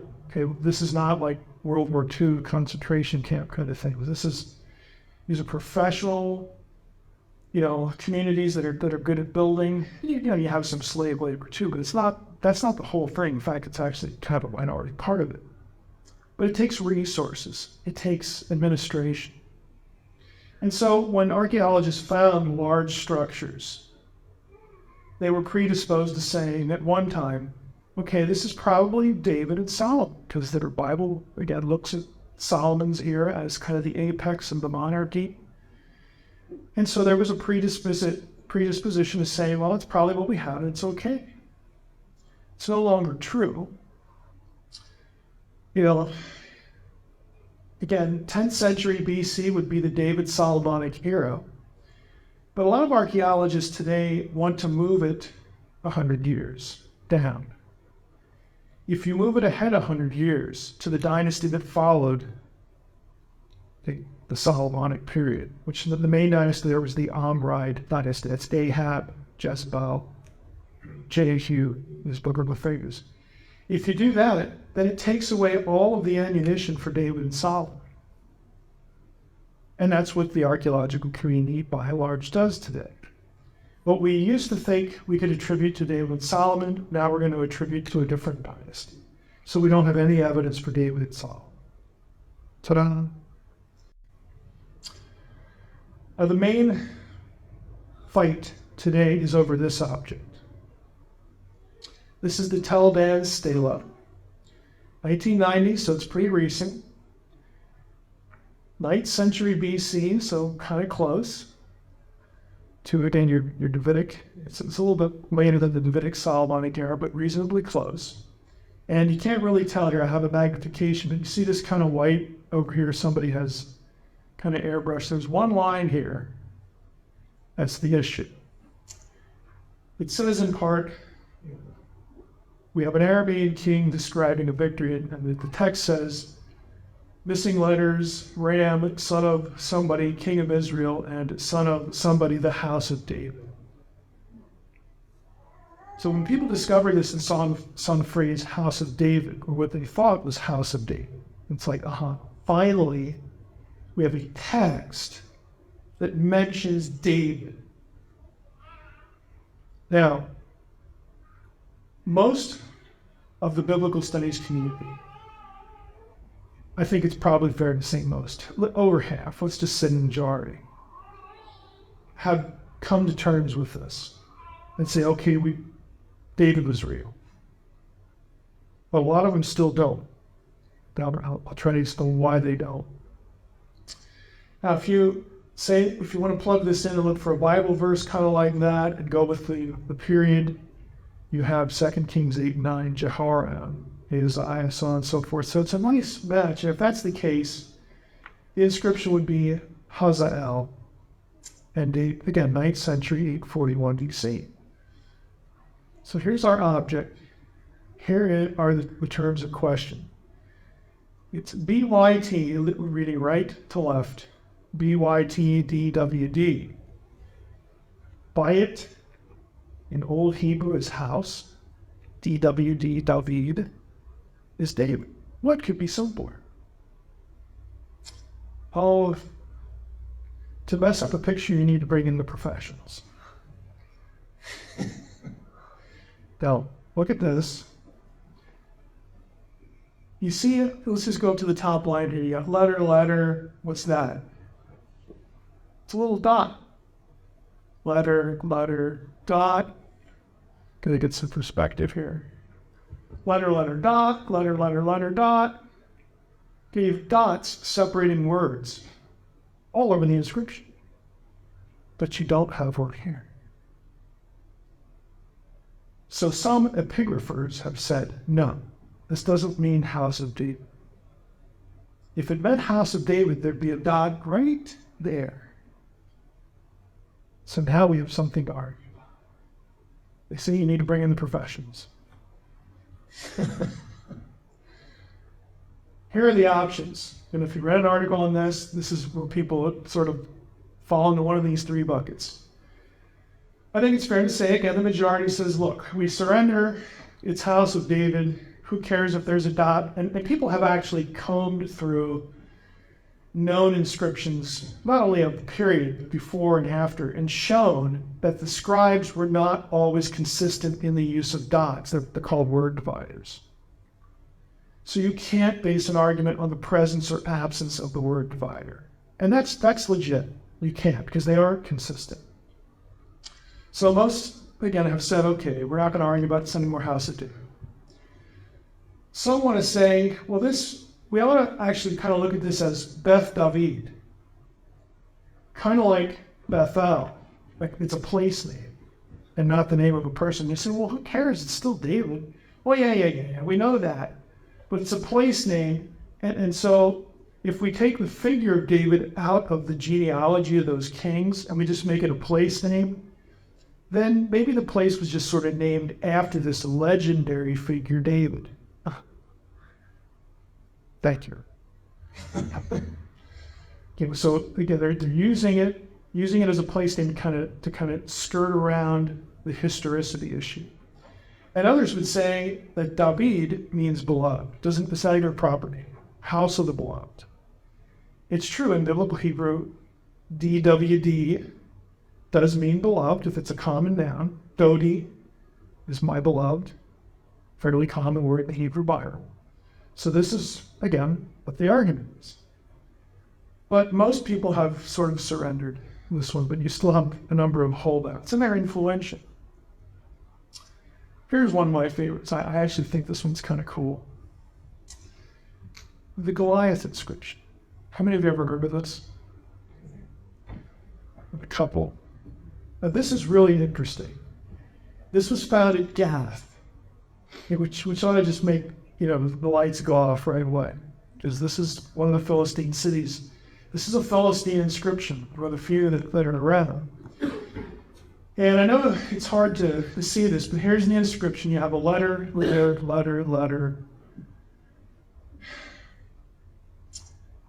Now, is it a letter or some kind of divider? Letter. A lot of people think this is sort of either an accidental mark or some kind of divider. Here's a drawing of it. Again, I'm not expecting, I should have said, everybody learned the Proto-Hebrew Phoenician alphabet for next time. Here's the one. It's these four letters that are the issue. This would be Aleph, Lamed, Vav, Tav. And up here's the transliteration again, right to left. That is not the biblical spelling for Goliath. Biblical spelling for Goliath looks like this, G-L-Y-T. You say, well, what's the big deal? Despite the spelling mismatch, there are a number of people, again, they're not, that this is the Phoenician, or not the Phoenician, the Philistine way of spelling Goliath. Because you do get, this is going to sound really strange, but in some ancient Indo-European, Aegean, Cyprian inscriptions, these letters in question can make the sound of these. And that sounds really kind of, who cares about the Aegean, the Cypriot stuff? The Philistines are said to have come from Caphtor in the book of Jeremiah. The Egyptians grouped the Philistines with the sea peoples who were from the Aegean. Right? So the epigraphers know this kind of stuff. And so they look at this. It's Gath. By the way, it's 9th century, 10th and 9th. People argue about that. And it's like, well, maybe this really is Goliath. Now, here's the part that I think is kind of cool. Well, I have had epigraphy class, and so I get to play. If, you can't tell, I picked red and you can't see it. If this line, let me go back, see this line right here? If that's an accident,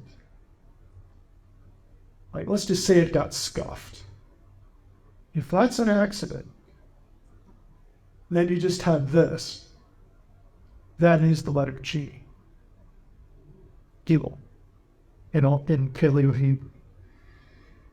The Vav and the Yod, you notice they look the same, it's just one's a little longer than the other. In Semitic inscriptions, they are interchanged all the time. So you actually could have, if this is a G, I don't think there'd be any debate. This would be Goliath, Goliath, on this piece of pottery. That doesn't mean it's the biblical one, because some people would say, well, maybe Goliath was a family. Maybe it was like a kind of a honorific name or some sort of, slangish, even coming to say, be a warrior guild, whatever. It really doesn't matter. It would be a closer match. I just think it's kind of cool because it comes from Gath and it's Philistine. So, and what are the odds? Solomon, again, huge construction at Gezer, Hazor, and Megiddo. These are all important cities during Solomon's reign. So it used to be when archaeologists coming up finding really huge architectural things like huge city gates, huge walls, remnants of big buildings, stables. Solomon had lots of horses. It used to be that was like a no-brainer. This is evidence for Solomon's reign. But now, again, people want to push it to the next dynasty, and so you have nothing. People want to focus on Omri, the next dynasty. Here's why. It's not that they hate Solomon today. Maybe something, who knows. It's that Omri is mentioned by name in certain objects. So this is one of them. This is the Mesha stela, also known as the Moabite stele. This specifically mentions Mesha, the king, the Moabite king, having a victory over Omri of Israel. Just point blank. And so there are some archaeologists who just feel more comfortable because we know Omri was real. And he was an important king. He wasn't a slouch. So these buildings with these important places that we see, he probably built them. We just feel better assigning them to him because we know he's real. We don't know if we want to assign them to Solomon or David, because we don't really have any other evidence that they're real. Again, this is how the thinking goes. Line 31 of this, I don't have a close-up of it, but there is one epigraph for Andre Lemaire, who was actually very prominent in the field. He believes that line 31 of this should be reconstructed to read House of David. So you might have a second reference there, but it's controversial. And it requires reconstruction, so. Black obelisk of Shalmaneser III. Omri is mentioned by name here. Another example here, we have Omri, again, this is a line of this object, but we also have this phrase, Ya Umar Humri. Hey, and this, according to some scholars, is the equivalent, because of what it means, of Jehu. So this could possibly be a reference to Jehu as well. And if it is, this is Jehu bowing before Shalmaneser III and saying, okay, you beat me up. I'm going to serve you now, and all this great stuff about Syrian king. And again, it's just people feel more comfortable with Omri because we have examples. Hezekiah's seal, there's more than one of these that have been discovered. This is probably the easier one to read, even though this is kind of rough. Here's the handwriting. Lamed is the possessive preposition, to, or belonging to, Hezekiahu, Hezekiah, that's the Hebrew pronunciation. We have an aleph, another het, and a z down here, Ahaz. Hezekiah was the son of Ahaz. They only hear about it. Melech, king of Yehud, missing a letter, king of Judah. So there are a few of these floating around. Our people, again, are comfortable with, once you get sort of beyond the date of the Solomonic era, you have more artifacts, you have more, in the way that archaeologists think you have more connectivity to history. Because again, they don't want to take the Bible itself, as a historical document. They just do a time check, Who can I get some of this? This is the Nabonidus cylinder, who is connected to Belshazzar. Remember who Belshazzar is? From what book? Book on is with E. So what's the issue here? Well, according to Babylonian records, who was the first king? And then when Daniel starts off, it's Nebuchadnezzar, right? And the next king you read about is Belshazzar, Daniel chapter 5, the handwriting on the wall passage. Well, according to Babylonian records, Nebuchadnezzar was not succeeded by Belshazzar. He was succeeded by Nabonidus. And so for many years, people thought Daniel 5 had a blatant, plain, poke in the eye error in it. Until this was found, and there's another couple other related texts to this. But the Nabonidus cylinder has Nabonidus talking about his son Belshazzar, giving him control of the kingdom in Babylon while he went off and took a long vacation somewhere, like for years. And so it turned out, again, when this is discovered, I guess he was the king, wasn't he? Even though Nabonidus was, but Belshazzar was too, because that's just how they did things. So this was an artifact that helped, again, validate what looked like a pretty obvious error in Daniel 5, but it wasn't. Nabonidus Chronicle. This is the foreign, non-biblical version of the fall of Babylon to Cyrus the Persian. Okay, this is Book of Daniel. So here's the account. Again, you say, well, we don't really need an account, because we have the Bible, it's a historical source. Again, you're thinking like somebody who has a high view of Scripture. Naughty. Don't do that. You have to, again, think like the archaeological community. They don't feel comfortable doing that unless they have something else that doesn't come from the Bible. Okay, now we're okay with the Bible in this point because we have something else. But here's the something else. Okay, it's a very clear statement of it was described in Daniel about the end of the Babylonian kingdom. Cyrus cylinder. Again, Cyrus is the one who conquers Babylon. What does Cyrus do? He ultimately is the guy who does what? Remember, at the end of the book of Daniel, it's the end of the what period in Israelite history? We're getting toward the end of the exile. Ezra and Nehemiah describe the tolerance of the Persian king, who was Cyrus, to let the Jews return. So is this document. This document really describes again how wonderful a guy Cyrus was, because it talks about his tolerance for the beliefs of other captive peoples. He wants to help them rebuild their cities and their temples and be nice to them, because he wants their gods to like him too. You know, you don't want to make enemies of gods. Even if their people were defeated, it's just not a good idea to make a god mad at you. Okay, we want to be nice. Sure. So that's the last thing I have. We actually finished our time. Next week we'll do New Testament. We'll pick out a few things from New Testament.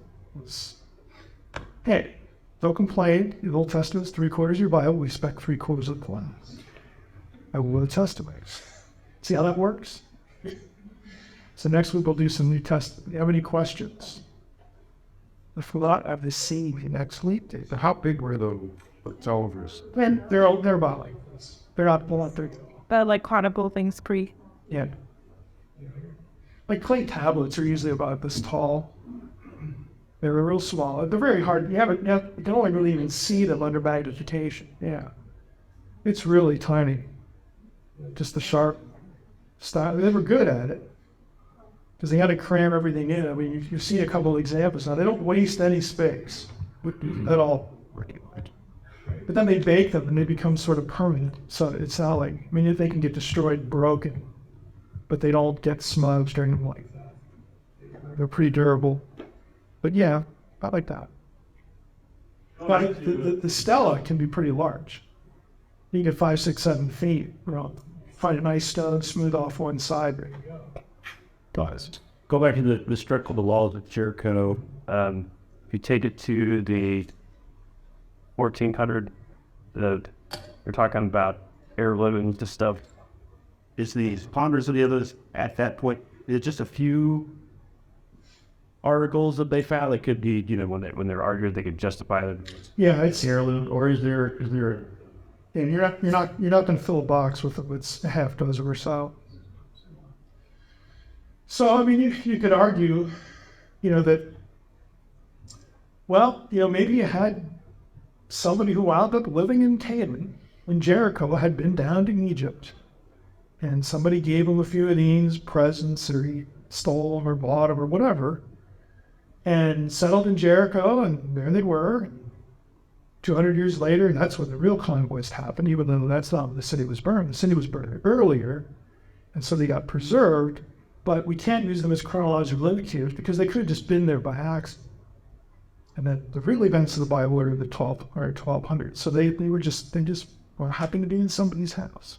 I read that the account of about it's like 1910, with a guy that looked about how he found Jericho, and that was a street crawl. I mean, we can't say that the heirloom idea is impossible, but it's one of those things you look at patterns. Okay, we've got destruction of the walls, we've got burning, we've got scarabs, we've got the unique pottery, all in the same place. Okay, like, it just starts to look like, well, maybe there's something to see here. But again, people will insist that no, that even though it looks that way, it's not that way because we have to date things later. It's really all about chronology, and I don't want to. I used to really be into chronology, and it can sort of suck your life away because it's so involved. There's so many factors in it where you can sort of come out thinking that we don't know anything about anything. I'll give you one example, just one example. For many, now this is changing a little bit because there are more people on. All of this really focuses on Egypt. If you're 1000 BC, more recent, then your correlation points are with Assyrian material. And then it's Greek material, and then it's Roman material. But prior to that, you're dependent entirely on synchronisms with Egypt. That alone is a problem because not only are all the Egyptian king lists that are primary texts that have actually been found in the temples or whatever, they're all New Kingdom and later. So that's just 1500 BC and later. You don't really have anything to establish the earlier. Manetho, who wrote, in a much later period, he's the guy who came up with all this dynastic history of Egypt. He's writing the centuries after the fact. You don't even know if he has any sources full. But the real problem is the assumptions that were put into the Egyptian chronological system when it came to astronomy. This is changing a little bit because you have more people in Egyptology who are paying more attention to astronomical stuff. It is real that Egyptians built objects in certain places to mimic constellations. They even did it with landscape, what the buildings would look like, and the view on the horizon would mirror something above it. They did that stuff. And you can plot it out, you can find what they're looking at in an astronomy program, there you go. You can do that kind of thing. So more people are into that now, but prior to that, that's only been the last couple of decades. Here was the system, believe it or not. The Egyptian calendar, we had more than one calendar, but the one that mattered from absolute dating, they only had a 360-day year. So obviously, if you start on January 1 and you go 360 days, you might think you have a year, but you're missing 5.25 days. Now they knew this. Because if you sit without a while, then your seasons start to slip. They ain't supposed to be winter. Why is it 100? So periodically they would add 5 days. And then they started using that, but you're still missing quarter day. So every 4 years, your calendar would slip a day. Even if you had the 5 extra days, your calendar's still slipping quarter days. Every 4 years, you're missing a day. So the guess was, and it was nothing but a guess, there are 4 or 5 Egyptian texts that talk about the rising of the star Sirius on a particular day. And since that gets mentioned 4 or 5 times, at least in theory, people assumed that, okay, they must have written this down because this is the day that they're correlating with their calendar and resetting it. And so it became known as the Sothic dating method. So if you can, and we know if you go on a whole cycle, it takes 2,460 years for the thing to right itself. Okay, because of the quarter day slippage. So the question was, can we find 2 of these that are 2,460 years apart? And if we do, then we'll have 2 linchpin points of chronology, and there we go. Then we can start plugging in, king lists and names and years. The problem is you don't have 2. Of the 4 or 5 you got, none of them match 2,460 years in terms of the gap between. So all of it was an entire guess. But that was the system. We'll use one of them. I like one of them. And that'll become our real-time linchpin. We can sit in it. Somebody at an Egyptology name must have voted. In favor of this date, let's construct our chronology. Yeah, I like that one too. And you have the whole system being constructed around this presumed method. I mean, it's really tenuous. Now they're getting away from that. They're trying to use the pyramids with the pole stars and stuff like that, just as a check. But it's just a mess. From the years 1100 to about 500, you have king lists. They have huge gaps. In other words, we don't know who the pharaohs were. So you don't know who they are. How long do you think they were written about? Well, the average is about 15 years, so let's plug 15 years at 10 times.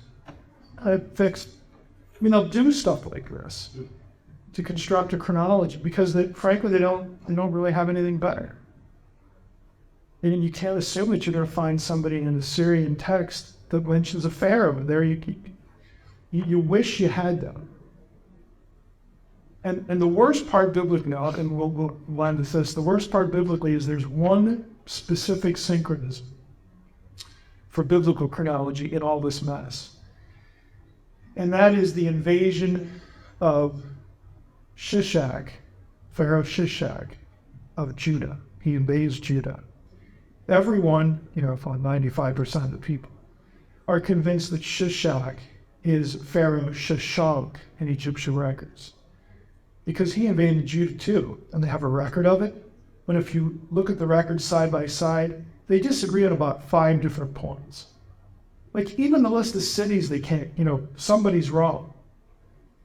So can we trust that? But the entirety of biblical chronology, since we actually have a named Pharaoh in the Hebrew Bible, the entirety of biblical chronology, that is the linchpin, right there. If it's real, if it's the same guy, and nobody actually knows. The names sound close enough, so let's go with it. Even though the records wildly disagree, let's just go with it. Because we don't have anything else. It's just a mess. So I threw up my hands in despair at one point and said, well, yeah, this is interesting, but I'm going to come away thinking, we just don't know anything. Maybe we don't. Maybe we don't. But still, I don't think it's quite that bad. The habits. That's where you're at. I'll see you next week. Thanks for coming. New Testament next week, I promise. All right, here we are to our 4th and final week. Aren't you glad? I've been 4th and final week. And again, doing the same thing. I just want to overview a few artifacts and a few passages, a few issues that have some sort of clear touch point with archaeological stuff as it pertains, in this case, to the New Testament. So the first 3, forget that, that's my typo slide. The first 3 weeks we were doing the Old Testament, and yeah, that's 3/4 of your Bible, so I consider that fair as a breakdown. I wonder, thinking about killing a light here, but I don't know if it matters. See if you can kill a light near the screen. There's a glare coming from that door too. This one? Okay, open this up. Yeah, because there's a few inscriptions here. This first one, you may have heard of it. It's pointed out in a lot of study Bibles. This is known as the Pilate inscription. Pilate, not Pilot. And it's important because it mentions Pontius Pilate. Right here is the line. I put a little, get the graphic up here. This is Pilate, you addis again, the old Roman script. Pilatus. And prior to that is what's left of Pontius. So this is a specific object found in the Holy Land that references Pontius Pilate. Obviously an important figure in the New Testament. Part of what scholars think was some sort of, again, decree he made about something or other. This is not specifically about Jesus or something like that, but it shows, Pontius Pilate was not just a person we read about in text, but a real person. We have another one here, the Gallio inscription. Gallio was a Roman official mentioned several times in the Gospels. He's part of the trials, the legal trials of Paul. And the inscription here, let's just go back here and pick up the line. Right here in the middle, that we have in this lettering Gallio, Gallio. And again, the importance of this one is that in this inscription, there are some circumstances about Gallio's office and what he was doing specifically that allow people, and through other Roman records, allow Gallio's office holding and the relevance to the Acts story to get a specific date according to Roman records. So this is actually kind of a linchpin object for dating at least the latter part of the life of the Apostle Paul. Now, Paul's beginnings are a little murkier in terms of exact dates, but when we get to the latter part of his life, when he begins the sequence of being on trial that ultimately leads, to his time with Caesar, this inscription actually provides kind of a hook, a chronological hook, which is why it's important. The Caiaphas ossuary. Anybody know what an ossuary is? It's a bone box. Okay. Because an ossuary just sounds so much nicer, so much more elegant. I get into a little bit about burial in biblical times. And this, haven't you ever wondered, we'll just park in here in the Old Testament a little bit, like when somebody dies during the patriarchal narratives and they're wandering around the desert, haven't you ever wondered, what do they do with that? Yeah, what do they do with body? Because, you can't just carry the body around because, wild animals will smell it and pursue you, which is probably not a good thing.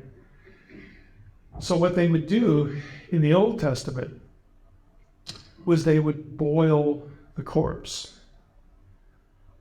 And then they would boil it just like you would like a chicken until the flesh falls off the bones.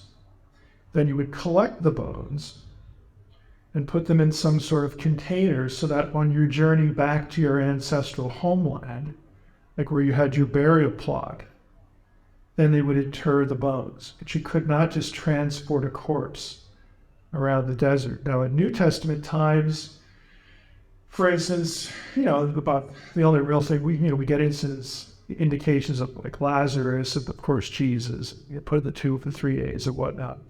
The practice was normally you inter someone in a tomb. Like a rock-hewn tomb, it depended on what you could afford. And then after a year, the body would have decomposed, and then the bones were collected and then reinterred in one of these.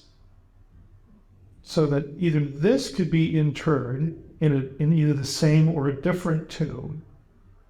Again, depending on what you could afford. Does your family, have like a family tomb, that kind of thing, where you move the bone boxes and you put them on the shelf, and kind of a mausoleum sort of thing. That was the normal practice. So that's what's called, using the bone boxes is what's called secondary burial. So if you come across that term, that's what they're referring to. This one is kind of important. You can see it's very ornate. This is a lot of handwork. Lots of handwork means somebody took a lot of time to carve this, which means, in turn, they got paid for their time. So this is the kind of thing that someone who had some means could afford to have fashioned for them. And right over here, on the left side, is an inscription. And you can barely make it out here. But the last 3 letters here are the Q, the P, and an Aleph. This is how you spell Caiaphas in Arabic. Bar is sun.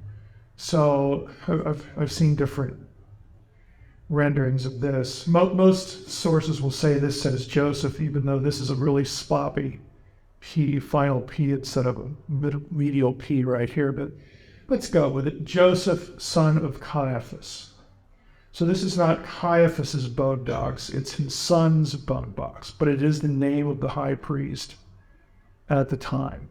And scholars can date a bone box by the patina in or outside. They can date it paleographically. It's a little less secure by virtue of what the letter shapes look like. There are people who have spent years and years of their life collecting inscriptions and making literally like emoji lists. Okay, little letter shape, tabulations of letter shapes on hundreds and hundreds and hundreds of inscriptions. And when you come up with something in an inscription that is datable, person's name, especially if they're official, you find in the Roman records and whatnot, that allows you to start pegging certain letter styles to absolute dates chronologically. And so people actually work out a typology of letter shapes that will help you date an object that has no specific date on it. That's the way it's done. So this one matches the right time period. Caiaphas is an important New Testament name, and this is considered authentic. We're going to hit a couple of these that there's questions about, but this is the Caiaphas ossuary. Another, switching gears here from objects to sites, to talk a little bit about Bonius. And this I bring up because it has just such an interesting backstory element with the Gospels. I've written about this in my book a good bit. But Bonius, or goes by the name Paneas, in the New Testament time, this is Caesarea Philippi, right? Located at the foot of Mount Hermon, which was a bad place to a Jew.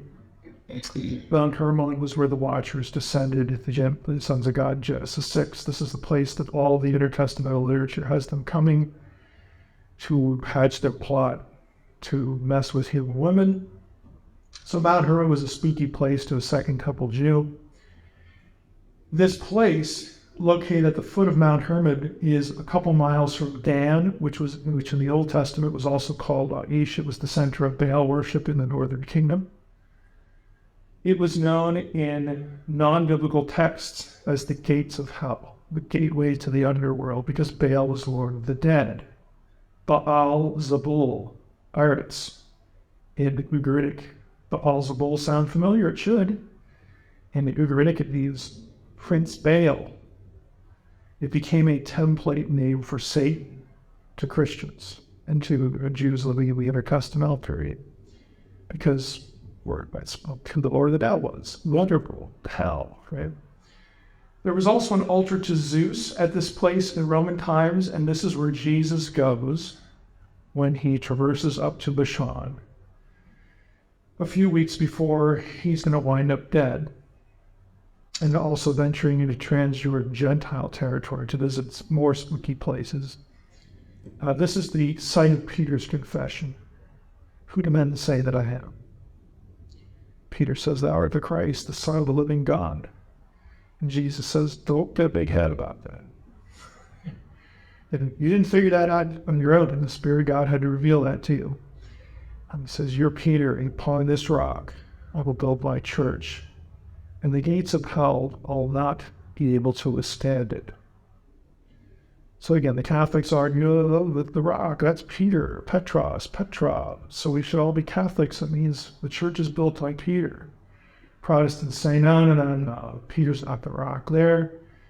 That's a reference back to God, the God of the Old Testament being the rock. 1 Corinthians 10, going back to Deuteronomy. I don't think either of them are correct. I think the rock Jesus is talking about is right where they're standing, because that was known as the gates of hell. So the messaging of Peter's confession has nothing to do with Peter gets to be the leader of the church. Instead, what Jesus is saying, this is where the church was going to begin, right here. And the gates of hell are not going to be able to prevail against it. I'm going to turn Satan's house into his tomb. So Jesus goes up to Caesarea Philippi and picks a fight at Bonius. Then he goes to Mount Hermon 6 days later, because that's what the gospel said. 6 days later, they went up into the mountain. There's only one mountain. It's not hard to identify. It's 9,000 feet.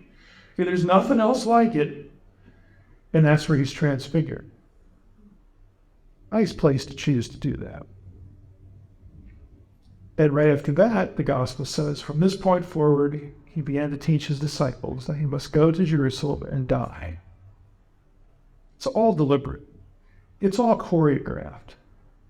Jesus is picking a fight with the powers of darkness, because it's about time to get the show on the road. It's about time to get the ball rolling. So this was a really special place in New Testament times. This is Bonius. This is the Grotto of Pan. And at the Grotto of Pan, you have an altar there, and you have the little niches in the cliff wall where little idols were set in Jesus' day. And so this is again the scene of Matthew 16. So, it's idolatry central in New Testament times, just like it was in Old Testament times. But in Jesus' day, it was a shrine to Zeus, which was the classical mythological figure for Baal. Okay, he is the lead of the pantheon.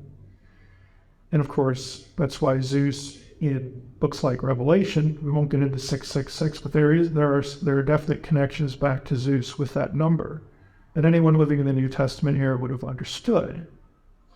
So again, this is like ground zero for darkness for in the gospel days. Satan's throne becomes associated with a lot of that. This is, put yourself 60, 70 years later.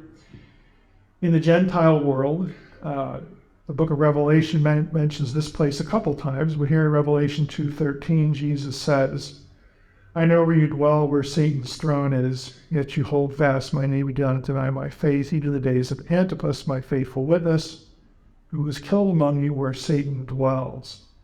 Pergamon was, again, it's a city, the center of Roman government. It was the first city in Asia Minor to build a temple to the Roman ruler, Augustus, who of course claimed to be the lead deity in the political realm.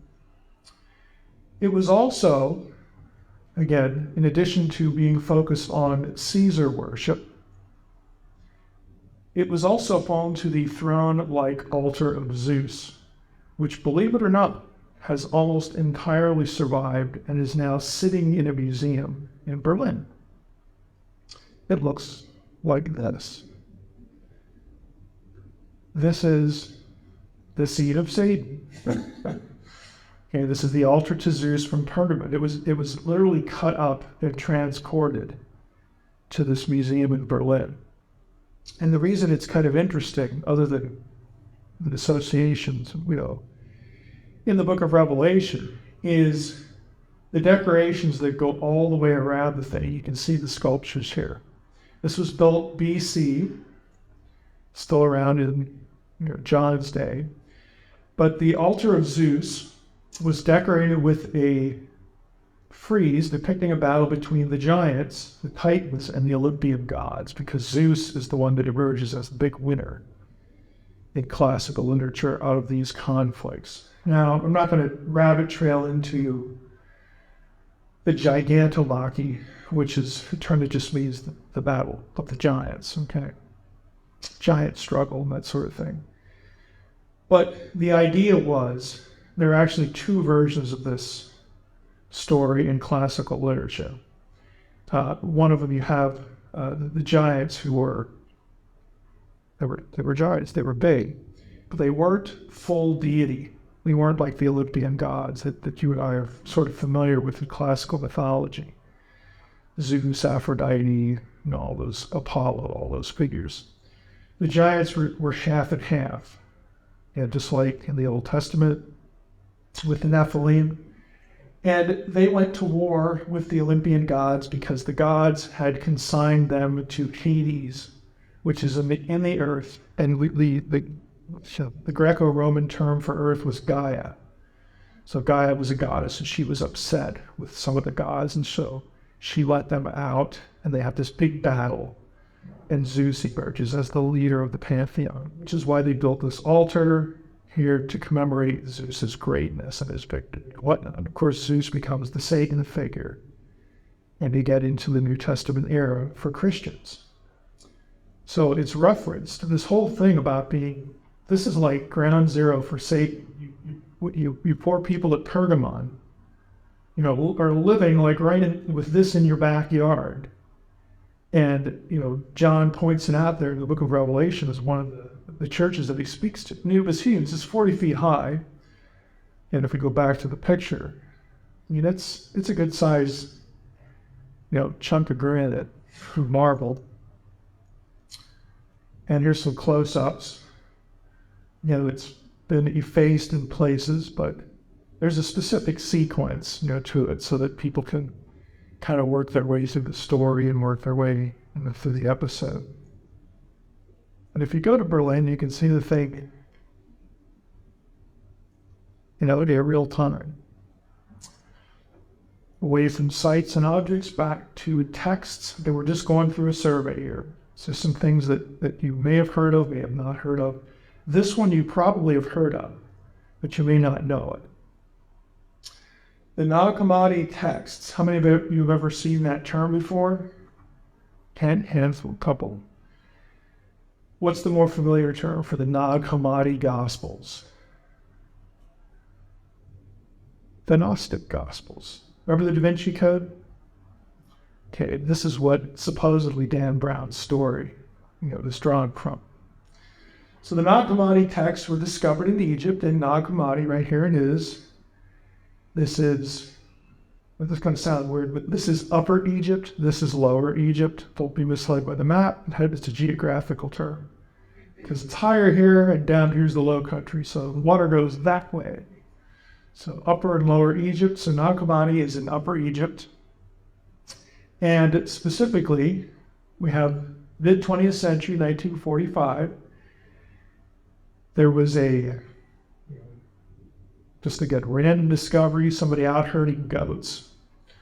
Discovered what looks like sort of books in the sleeves.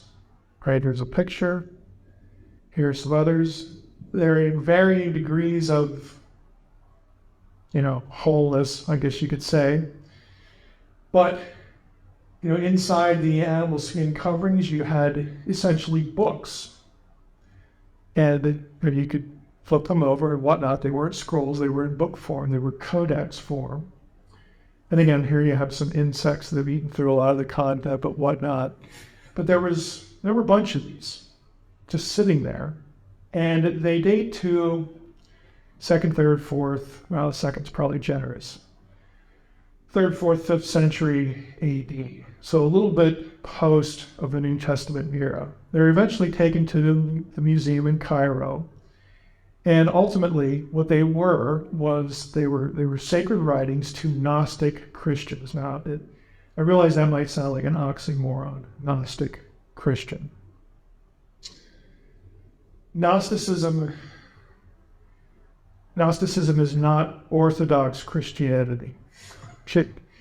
And Gnostics will bitterly fight you over, well, the fact that we're not Orthodox is an accident of history, and Emperor Constantine decided the theology that all the mainstream Christians believe, and Gnosticism was really what we all shoot there. There's a lot of nonsense that goes with that, but Gnostic Christianity is not an oxymoron because they have a very high view of Christ. It's just not the one that you would be familiar with from something like the Nicene Creed. Okay, Gnostic Christianity is a little bit different. Well, actually, it's a lot different in certain ways. But when it comes to its Christology, it's uneven. Some Gnostic texts will have Jesus dying on the cross and rising again. Others will say, well, it wasn't really Jesus, it was like a phantom that looked like Jesus, maybe like a hologram or so. It wasn't really in a body. Others will say, well, yeah, there was this guy, Jesus, who did die, and then, some deity form, floated down, and that's where rose about. There's all sorts of just strange Christologies associated with Gnosticism. That theology is what is preserved in these texts. You also get alternative gospels in these texts. But a Gnostic gospel is not like the gospel you're thinking of. The gospel you're thinking of from the New Testament is like a record of somebody's life, kind of like a biography, even though the Gospels are truly biographical in terms of how they're written. They have biographical information in it, but it's not a whole record of somebody's life. Like, if you think about the Gospels, part of it is Jesus' life, and then most of it is like what Jesus taught. So it's not like a pure biography. It's kind of like a biography with like an anthology of teaching. Gnostic stuff, there's no biographical information almost at all. It's all just a bunch of weird theological talk. But it's about the disciples. It's about Jesus. Mary Magdalene is a more prominent figure in the Gnostic Gospels than she is in the canonical Gospels. And so, you have this alternative gospel kind of thing going on. And it's because, think about it, you're 200 or 300 years after the founding of the church. People are wondering, like, well, how do we understand this stuff? Like, who was Jesus? Was God? We would have like two natures or one nature? Was he really like, deity in flesh, or was he like a man that like deity came on and lived with for a while or lived in for a while and he left? All of these Christological debates were part of early church history. But when you have important councils like Nicaea, the job for something like the Council of Nicaea was not, well, let's vote on the one we like, even though that's the way it sort of gets talked about. What they're trying to do is they're trying to come to grips with what does the New Testament actually teach. We need to figure that out, and we need to land on it, and we need to stamp that as this is what the New Testament teaches, and this is where we're going to plant our flag. So we have something like the Nicene Creed, which specifically denied it. In that context, it was something called Arianism. Arianism taught that there was a time when the Son was not, a time when Jesus didn't exist, so they didn't believe in a Trinity or anything like that. But even those guys after Nicaea are still referred to as Christians, because they didn't believe that Jesus was the lone source of salvation and stuff like that. It was a lot of the debates were on how do we understand Trinity and Christology and stuff like that. So a lot of that discussion comes from here. The reason why this is current in pop culture is the Da Vinci Code. Now, the Gnostic material was eventually, again, published. This is a real rough history of it. 1966, there was a conference held, I guess, so 20 years after the discovery. A bunch of scholars get together and say, hey, we need to translate this stuff, put it into English. There was a facsimile edition published in 12 volumes that were not photographs, but there are, you can get photographic plates, but there are reproductions, drawings and that sort of thing, and a lot of photography. And eventually it gets published in this book that you see here. This is the most recent cover and the most recent edition. Nag Hammadi Library in English. Translation of the Gnostic Scriptures completed volume. This is part of a transcription. I'm showing you this for a very specific reason. How many of you read the Da Vinci Code or saw the movie? Okay, a few guilty. Right. I read it. It took, and I was about 50 pages in, and it was gone. It was just, I was into Jesus bloodline mythology before the Da Vinci Code, so I kind of knew where this was headed. But it was still a fun read. Well, here we go. Yeah, it was. I would say it was clever, but if you remember the controversy about the book, inside the book, like the first page or so, I think it was even before you hit the preface, there was something about how this novel was based upon deep scholarship or something like that, and that's what made people just have a canary, because what Dan Brown did in the book was he referred to this passage at one point in the book. This is a scene where Jesus is with Mary Magdalene. And Dan Brown has it in the book, has Jesus kissing her on the mouth. And that he argued that Jesus and Mary Magdalene were married. And that just blew the whole thing up. And he sold millions and millions of copies, because it created this huge firestorm of controversy. But the problem is, if you actually look at the scholarly transcriptions in the Nag Hammadi Codex, there is no word for mouth in the text. It's literally not there.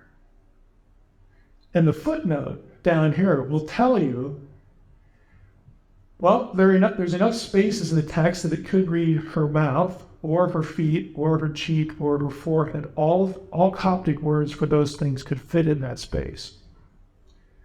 So what Dan Brown did was cheat. Okay?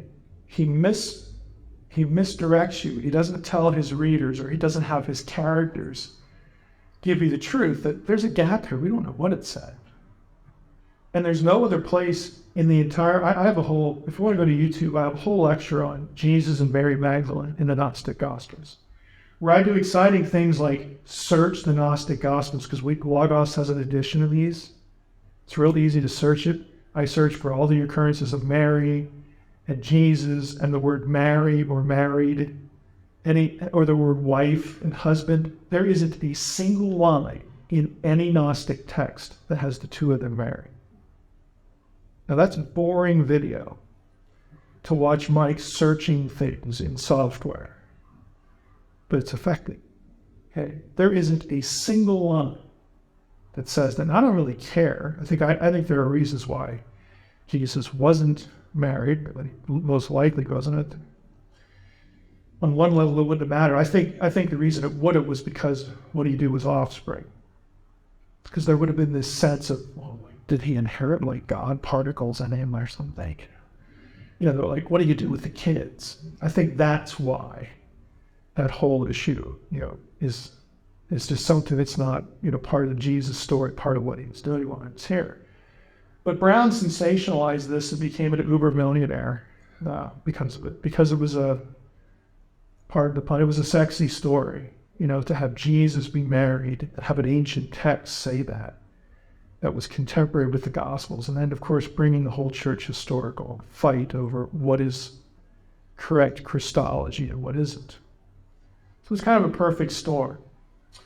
Gnostic Gospels and Jesus being married was in the news. It's been in the news for the last 3 or 4 years, but most recently a week ago. Does anyone recognize who this person is? It says Karen King from Harvard University. She is a Gnostic scholar. She's a scholar of Gnostic texts. I don't know if she's a Gnostic, but she's a scholar of Gnostic texts at Harvard. And somebody sent her this fragment a few years ago. And it refers to the wife of Jesus. Now, unwisely, she let this become known. And this became huge news a couple of years ago. Now, if you're interested in the topic, you get the slides, go to this article in The Atlantic from a week ago, because it has now been fully exposed as a hoax. And The Atlantic has a long, it reads like one of those Jason Bourne novel. I mean, just how the people involved did what they did to dupe Karen King. I mean, it's got spies in it, it's got violence, it's got, all sorts of intrigue to basically put one over on her. And King has essentially owned, I should have looked at this a little bit more. But, she did. Now, before this article, scholars were quick to go after this. People of all stripes, whether they were evangelicals who specialized in Coptic and Gnostic studies, or people who didn't believe anything at all. And this is where you get the technical discussion of how the forger did it, and the fact that it was a forgery. What he did, have you ever, this will date anybody who's read this book or seen the movie, The Word by Irving Wallace. It was made into a movie that was starred David Jansen. This is before anybody's died. If you can find it, it's not on DVD, but trust me, I've tried to find a copy of it, but I saw it when it was on TV one time. And it's almost exactly the same thing. It's an authentic forgery. So how do you create an authentic forgery? What you do is you go to old museum libraries where they have codexes. And while no one's looking, we cut a blank page out of the back of one. Because in those codexes, there are blank pages. So that it dates to the 2nd century. Then what you have to do is you have to know the recipe from similar manuscripts of what the ink was made of and how to reproduce it, using only materials available at the time. You can get that from journal articles. Okay, because they tell you that sort of stuff. And so if you have those two ingredients, and this guy did, what you do then is you find someone reasonably coherent in Coptic, and you have him copy lines out of different texts and paste them together. And you create your own text. The problem is when you do that, you make grammatical errors. Okay, you goof. And this one has a couple goofs in it that people, again, who are specialists in the field just recognized after looking at the text a few times. So they knew that it was a fake, but they really didn't know who was behind it. But King kept denying it all along because it was, she didn't want to get embarrassed. And so that's where the Atlantic article comes in. Somebody tracked down all the particulars. And so, no, there is no Jesus wife Coptic fragment, unless you're talking about the one that was a fake. And that one does exist. She's holding it there, but it's not authentic. There are authentic papyri. Just a few pictures of New Testament papyri here. I mean, archaeology is responsible for the fact that you have a New Testament based on manuscripts that are older than the Middle Ages. Okay, just like the Dead Sea Scrolls, when I mentioned them earlier on, we've had a course here on stuff that New Testament writers would have read. In the case of the Old Testament, prior to the Dead Sea Scrolls being discovered, the oldest complete manuscript of the Old Testament was dated 1008 AD. We know that because the scribe put the date on it. Dead Sea Scrolls immediately move you back in time 1,000 years, like overnight. Now, New Testament, it's not that dramatic, but it's still significant because prior to the discovery of papyri, if you took the papyri out of the equation, let's just put it this way, you would have probably your best Old New Testament witnesses would be 4th or 5th century AD. So that's 400 years after the fact. The papyri can get you back another couple hundred years to within one and a half generations of the apostles. And there are some of them. I don't know if I have this one in particular up here. I might. And this is what they look like. By the way, you see this line right here, row of letters? Somebody squeezed in 2 letters up here. Somebody made a boo-boo. And the next guy catches it and says, "Oh, gotta correct that. Put that, just like you would do if you wrote a note, a little caret there, like, don't forget these 2 letters or else you're gonna mess it up." I mean, they would do this because you can't just go buy another piece of papyrus down at Rite Aid. Okay, you use what you have because there ain't a whole lot where that came from. So they do stuff like this all the time. This one, yeah, right over here. This is P. Well, if Rick was here, he could tell me, right? I don't want to get into this too much because we have July off, and August, we're having Doug Mangum and Rick Brannon are going to do How We Got the Old and New Testament, 2 weeks Old Testament, 2 weeks New Testament. They'll be going into a lot of the stuff. I think this is it's either P72 or papyrus number 72. This one goes back to about the 130s. The 140s AD. It's one of the oldest papyri that we have, and it's a portion of John, chapter 18. Dead Sea Scrolls for the New Testament. Dead Sea Scrolls are not just important for Old Testament. Some of the stuff, you don't have any portions of the New Testament in the Dead Sea Scrolls, although scholars for many years argued for one fragment that was about as big as my thumb, that was supposed to come from Mark. There are a handful of Greek Dead Sea Scrolls, but nobody really buys that anymore. It's just a few letters, how you can tell. But some of them talk about, topically, things that are relevant to the New Testament. Again, most of this stuff comes from the intertestamental period, a couple hundred years before Jesus. And so you're going to have Jews writing about things they do, things they believe, prior to the coming of Jesus. And a lot of that stuff concerns Messiah. It concerns Old Testament interpretation. If you're wondering, how did Jews interpret the Old Testament before Jesus came along? What were they thinking about Messiah? What were they thinking about? Fill in the blank. How did they interpret this or that passage? Dead Sea Scrolls will actually get into that, and it gives you some insight into what they were thinking. And then you can compare that to, well, what did Jesus teach? what's in the Gospels. What did Paul say about this or that? How did Paul interpret the Old Testament as opposed to some scribe living a couple hundred years before? This is known as 4Q MMT, this particular fragment. That's famous for a couple of things. One is the saying in it, "You believe, but we say," which is very close to "You have heard, but I say unto you," in the Sermon on the Mount. People have noticed that. And was it a stylistic device? Is it something more than that? Certainly if you have a person who's saying "I'm the Messiah," it's a little bit more than that, but it's a familiar rhetorical device. 4QMMT is also interesting because it talks about the works of the law, which is a big deal with Paul's theology and how Jews of this day understood the works of the law. There's a big debate, in part caused by Dead Sea Scroll manuscripts, that goes something like this. Did Jews really believe? Wait, could you really get this out of a Jew living, Jesus' day? Did they really believe that they could keep the law and go to heaven and spend eternity with the Lord? In other words, did they really believe in works, salvation?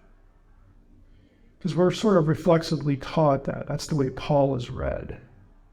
But it's actually pretty hard to prove that case. And if you think about your Old Testament, salvation was by grace through faith in the Old Testament as well. It's just particular things you had to embrace and believe were the pre-cross. You had to believe Yahweh was the God of gods. You worshiped no other. He's the creator of all the others. You had to believe a certain small set of things, and then he had entered into a covenant relationship with you. And if you believe these things about him, then you trust that that's what he wants. If I believe these things about him, that when I die, I'll be with him. My loyalty on the Son, my loyalty to him and no other. Okay, the Shalom, the Lord our God is one. We worship no other. So that isn't works. Okay, now we have the whole law system. So if we can say that salvation is by faith consistently across both testaments, then do we really want to say that Jews couldn't figure that out? Okay, because if they did figure it out, then the question becomes, what was Paul shooting at then about the works in the law? And why does Paul have a high view of the law in Romans 7? Remember Romans 7, Paul struggling, with sin. And he says, I delight in the law of God after the new man, but his struggle was with the flesh. Who shall deliver me from the body of this death? So Paul had a high view of the law. What it really comes down to is Paul had a high view of the law, but a higher view of Jesus. Okay, you can go do the law. You want the law is a good thing. You're not going to go wrong if you obey God. But if you do that, and Jesus is absent from your belief system, from your faith, it's not going to avail you anything. That's really what Paul's targeting. It's not go live like you want. Who gives a rip about the law? I hate the law. Paul never says that. And there were Jews, again, in this one text in particular, testify the fact that, they had a high view of the law, but that wasn't to dismiss the idea of there are things we need to believe to be in a right relationship with the God of Israel. So this one's gotten a lot of attention. John the Baptist is often in fringe literature. Whenever you hear me refer to fringe literature, you can fill it in internet. Lots of talk on the internet about how John the Baptist was a member of the Essene community where they found the Dead Sea Scrolls. Okay, there's no scroll that says that. There are misalignments. There are things that really get in the way. It'd be nice because it would give you a chronological link, but that isn't the case. But what you do have in certain scrolls is you do have shared property among the community there where the Dead Sea Scrolls were found. The Essenes is the dominant view for who these people were. It's not the only view, but the dominant one. And they were believers who had all things in common, but they shared common property, so that sounds a little bit like the book of Acts. They had a communal meal with bread and wine. They talked about the Messiah a lot. They talked about the end of the world a lot. And these things have certifiable links to the New Testament. Now that might sound to our ear like, ooh, that's spooky. maybe like there's some relationship here, but what you really need to be, how you really need to process it is all of these things that you associate with the New Testament have deep Old Testament roots.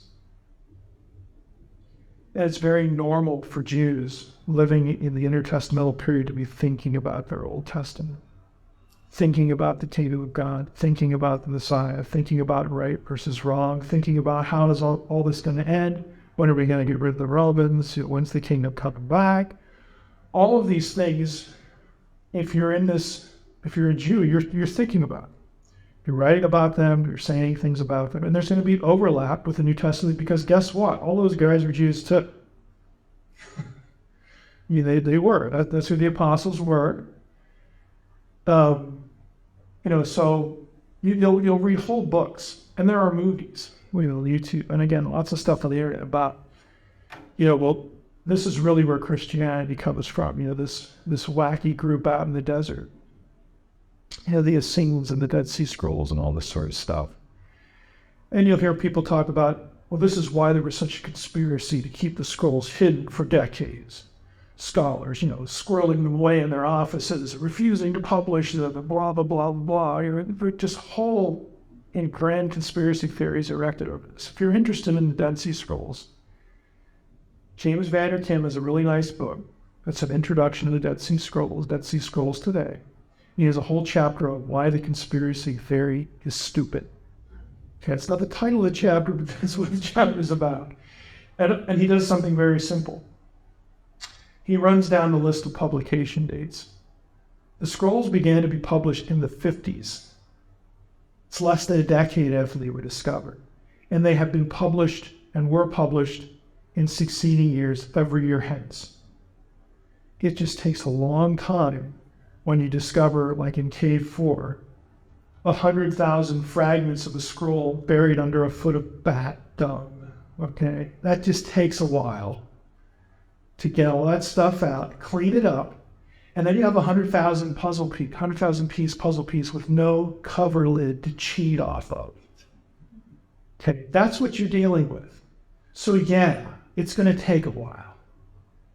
And even today, they had, for that cave, a lot of it is still unassembled because who knows? We don't really know. I mean, people are still trying to yearly. I mean, I know a guy at Northwestern. This is his thing, the Dead Sea Scrolls scholar. And in his house, he's got one of these things with the light, like on the table, this box that has the light, through. And he'll sit there with facsimiles of scrolls just moving them around the table. Hey, does this edge match this one? Does that make any sense? This is what he does. He loves it. I'm glad somebody loves that because I would just kind of lose my mind. But this is what he does, and he's not the only one. They're still at it. This is 70 years later. But other than Cave 4, most of it's been published. Most of it's been translated into English. Did Christianity die and disappears in the last 70 years? Is it still here? Okay, it's not a trick question. Yes, it's still here. In other words, there was nothing in the scrolls that upended anything. So the conspiracy theorists are really looking kind of dumb. It's all out there. You can just go read it. Okay, I used to assign it for class. Okay, I didn't lose anybody. Classes I taught. Again, it's a lot of brouhaha over nothing. And this is a big deal. The next two things here. Time check. What time is it? Okay. And flies in what? 20? Okay. Now this one, there's two things here that are related. The James ossuary and the what's called by some the Jesus tomb. The technical term is Talpiot B. Ossuary, of course, bone box. This is a very famous one. This is probably the most famous bone box in the world, even more than Caiaphas. Because on this one there's an inscription. You can barely see it here. And I think it's a pretty neat hand. Down here is a transcription of it. This is James, the brother of Joseph. James, the brother of Joseph, the brother of Yeshua, Jesus. So you have James and Jesus mentioned in the same inscription. And we know from the New Testament that one of Jesus' brothers was Yaakov in Hebrew, or James in Greek, and of course English. So this ossuary has, when it was discovered, was a really big deal because this would be like the bone box of one of the Lord's brothers. And it actually has a Yeshua inscription as well. This was part of a collection by this guy. This is Oded Golan. And if you subscribe to Biblical Archaeology Review, probably you want to hear this guy's name again, because like every issue for the last 10 years has been dominated by this story. Look at the dates. December 2004, the Israeli Justice Ministry charged Golan and 3 other Israelis. One of them was a pretty famous epigrapher.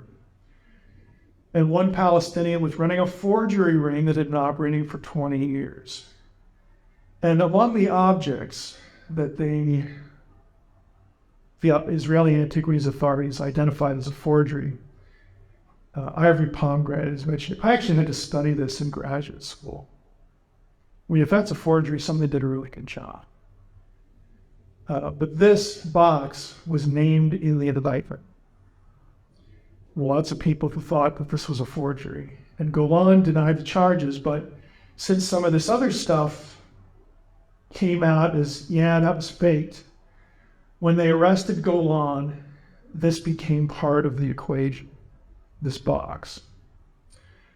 Now, 2007, it's 3 years later, so it took 3 years to get him into the court. The defense, catch this, the defense produced photographs taken in Golan's home that were dated to 1976. And that was important because one of the photographs shows the ossuary on the shelf in his house, and you can see the whole inscription on it. So the photographs, again, come from the 70s, which meant this cannot be a recent forgery in the last 20 years. So Golan wound up being acquitted. The 2 paleographers believe that the inscription was authentic. Lemaire, again, is a big name in epigraphy, and so is Yardanin. She does more scripts than anything, but no paleographer to date, no epigrapher to date was challenged at conclusions. So in 2012, he finally got off the hook after the whole appeal process that took 8 years for this guy to go through the court system. This was a huge case in Israel. And the judge said there's no evidence that any of the major artifacts were forged. The prosecution has failed to make their case. And Golan went free. So everybody was thrilled about that until this came along. Now, this is 2007, so it was right around after the sort of the first initial decisions of the Golan trial. Conference held at New York Public Library. Director James Cameron, yes, this is the guy from Titanic and Avatar. It's that James Cameron, who hates Christianity, by the way. And Simcha Yakovovich to discuss their documentary, The Lost Tomb of Jesus, which discusses the 1980 findings of the Talpiot tomb, which they claim is in fact Jesus' family tomb. This is the outside of it. It was discovered in there was a site, an area being cleared for construction. They were going to build a parking lot or something. And then this was discovered in 1980. Okay, think about that, 1980. This is the inside. You go inside. There's these little niches. The little squares here are bone boxes. In the original excavation, there are more bone boxes mentioned in the 1980 find. They just resealed it. They didn't do anything with it. But there were more bone boxes than there were when news of the James ossuary became big because of the Golan trial. There was one missing. So they were originally 10, but when they went to check the shelves during the trial, there was one missing. And so now there are people like Jacobovich and Cameron that say the missing ossuary is the James ossuary. That's number 10. And if it's number 10 and it's just been ruled authentic, then that's a feather in our cap. And why do they want the feather in their cap? Well, because in this particular tomb, there were bone boxes for Mary. See if I can get the list right here. Mary, Matthew, but he wasn't a blood relative. A second Mary, Jesus,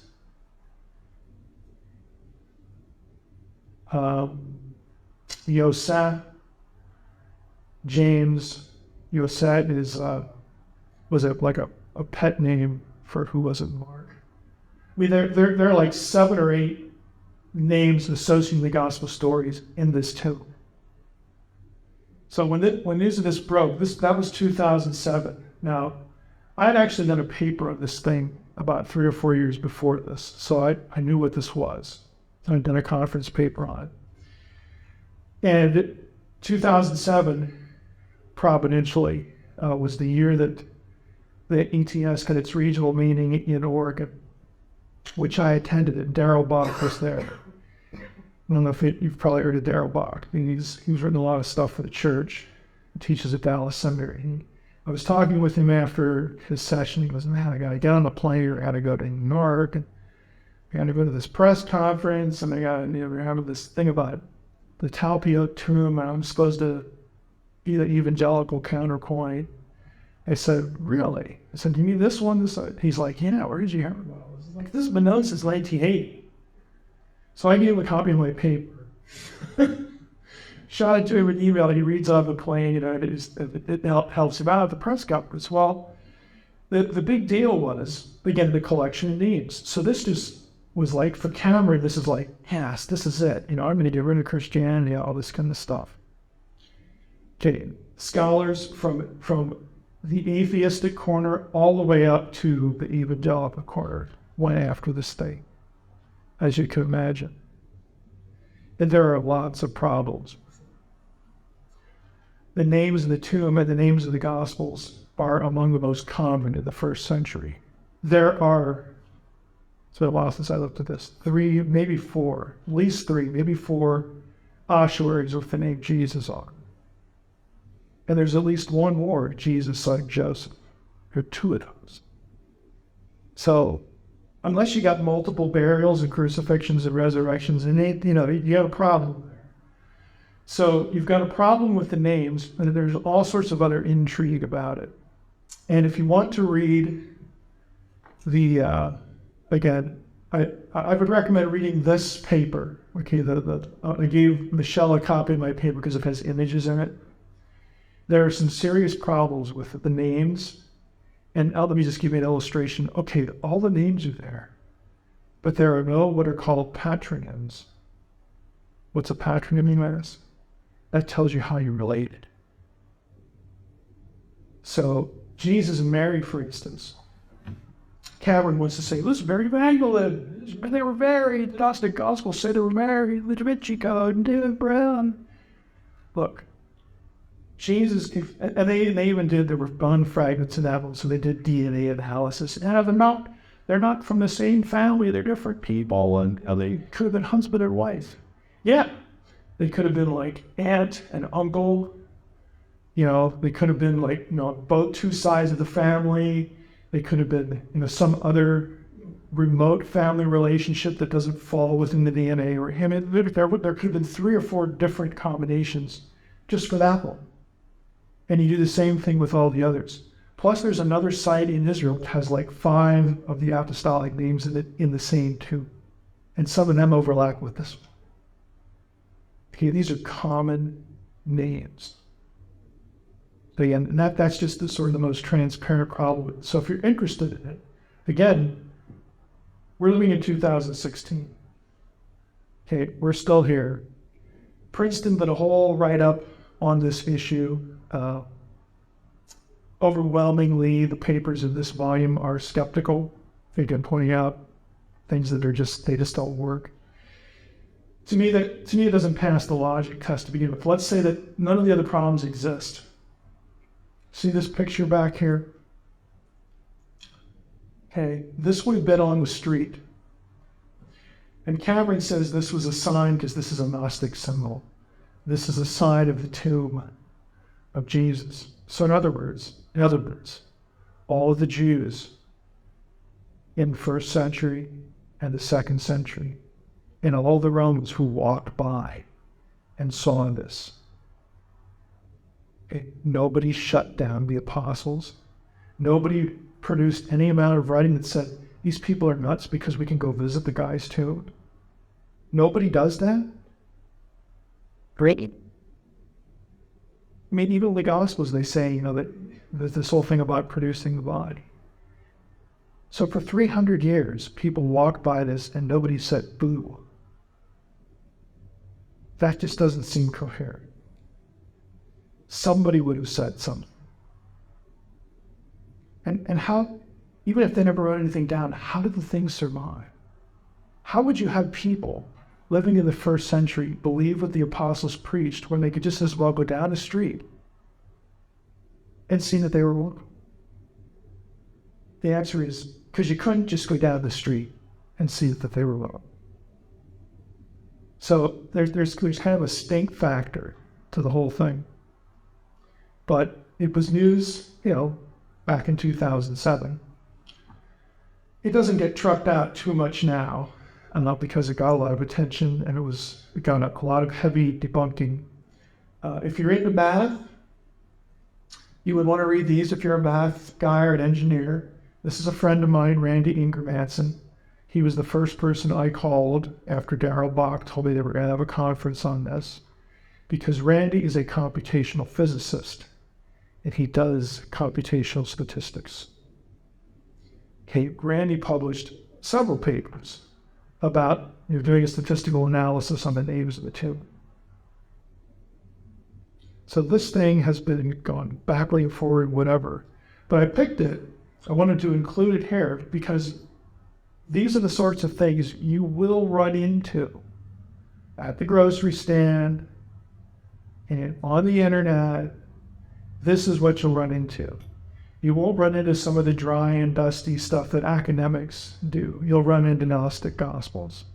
Okay, you'll run into Dead Sea Scrolls. You'll run into the Jesus tomb, Talpiot D. So you'll run into stuff like that. And typically what you get is I hate to say it, but you often get only one side of the story, the one that sells the most or the one that is most hostile, to Judeo-Christianity. But even if they try to be fair, you'll only get just the surface level of what's going on.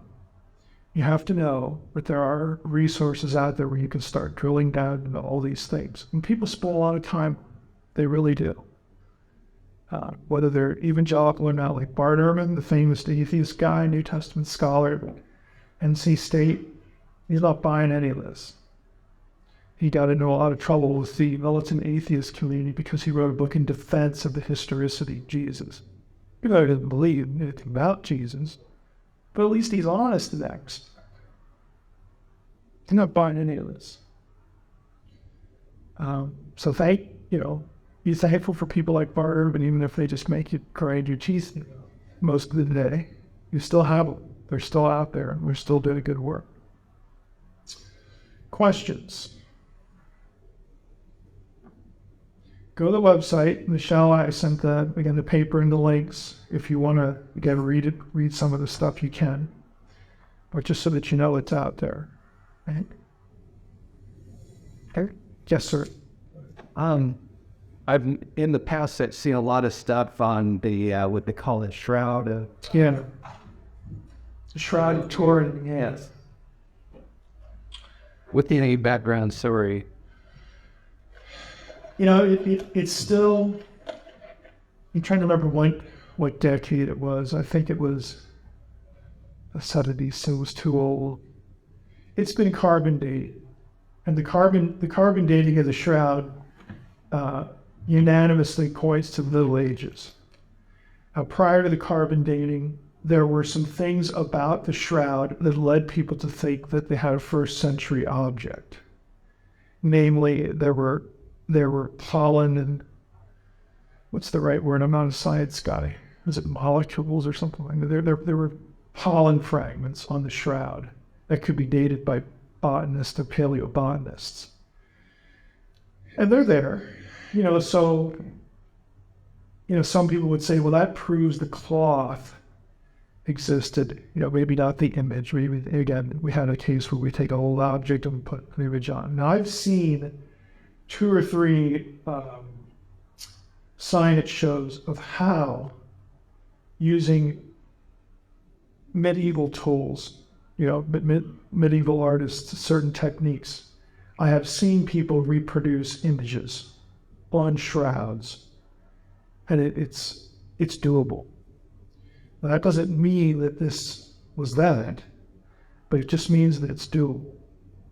So I tend to think that this will not get an adequate resolution until they carbon date it again, because the charge was, and there's some legitimacy to this, because where they cut the fragment, they cut it from the outside of the shroud, which, you're not going to say, hand me the scissors so I can go right in the middle of it, just bugger the whole thing up. But they cut from a portion that arguably probably was touched a lot. And so the issue of contamination was very quickly thrown into the mix, because if you touch an object, you can leave, residue, at the chemical level, and it could throw off a date. So that's what shroud believers are arguing about the C14 test. And I think the only way it's going to get resolved is to redo the test, redo it from a portion that you're not going to have a lot of handling. But even with that, there's a problem, because if you know anything about the shroud, the lines on either side of the image and all the kind of black marks on it went through a fire. Well, that can leave a residue too. So the question is there any part of the shroud that is like pristine? The answer is probably not. So even if they did it again, if he gets medieval the second time around, people are going to argue the same thing. So is there really a way to establish this? Now, there's no procedurally, the Gospels don't give us a whole lot. It does give us the thing about the head wrapping, which was separate from the clothing. So the question, like biblically speaking, you could say, well, how in the world could you get a facial impression if the head was also wrapped in a separate cloth? And the answer is, nobody really knows. But again, the argument goes, before you put that on, maybe they covered it, who knows? Nobody really knows, what precisely was done with the body and what was used and all that kind of stuff in terms of, was this shroud actually used? Did they actually do this kind of thing? Some people will come up with evidence that suggests it, others will come up with stuff that suggests they didn't. Seeing paintings from the Middle Ages where they're draping a body, the cross and the shroud, aren't helpful because they're medieval. And they're not photographs. They're artistic conceptions of how the artist imagined the body would be handled. The shroud itself, historically, references to a cloth object that was associated with the burial of Egypt. It goes back to Edessa, which is about the 4th century. Is that this? There are people who build a case that that's this, but you step up 200 or 300 years that you know that. I kind of think it's a dead end. I don't think the Catholic Church, will ever get permission again to test the shroud, especially if people want to remove something from something that isn't the edges. They allowed it the first time, and so there's precedent for that, but I don't know what they'd have to gain. I'd be real surprised if they ever did it again. But it's interesting. I don't think it's conclusively, this can't be authentic. I'm on the side of it's probably not. But I don't know that I could say that this is just definitely, it was like a no way here. It doesn't look good. But I don't really care because I don't invest any theological content into the shroud. Some people do, but I don't. Anybody else? Okay, thank you for coming.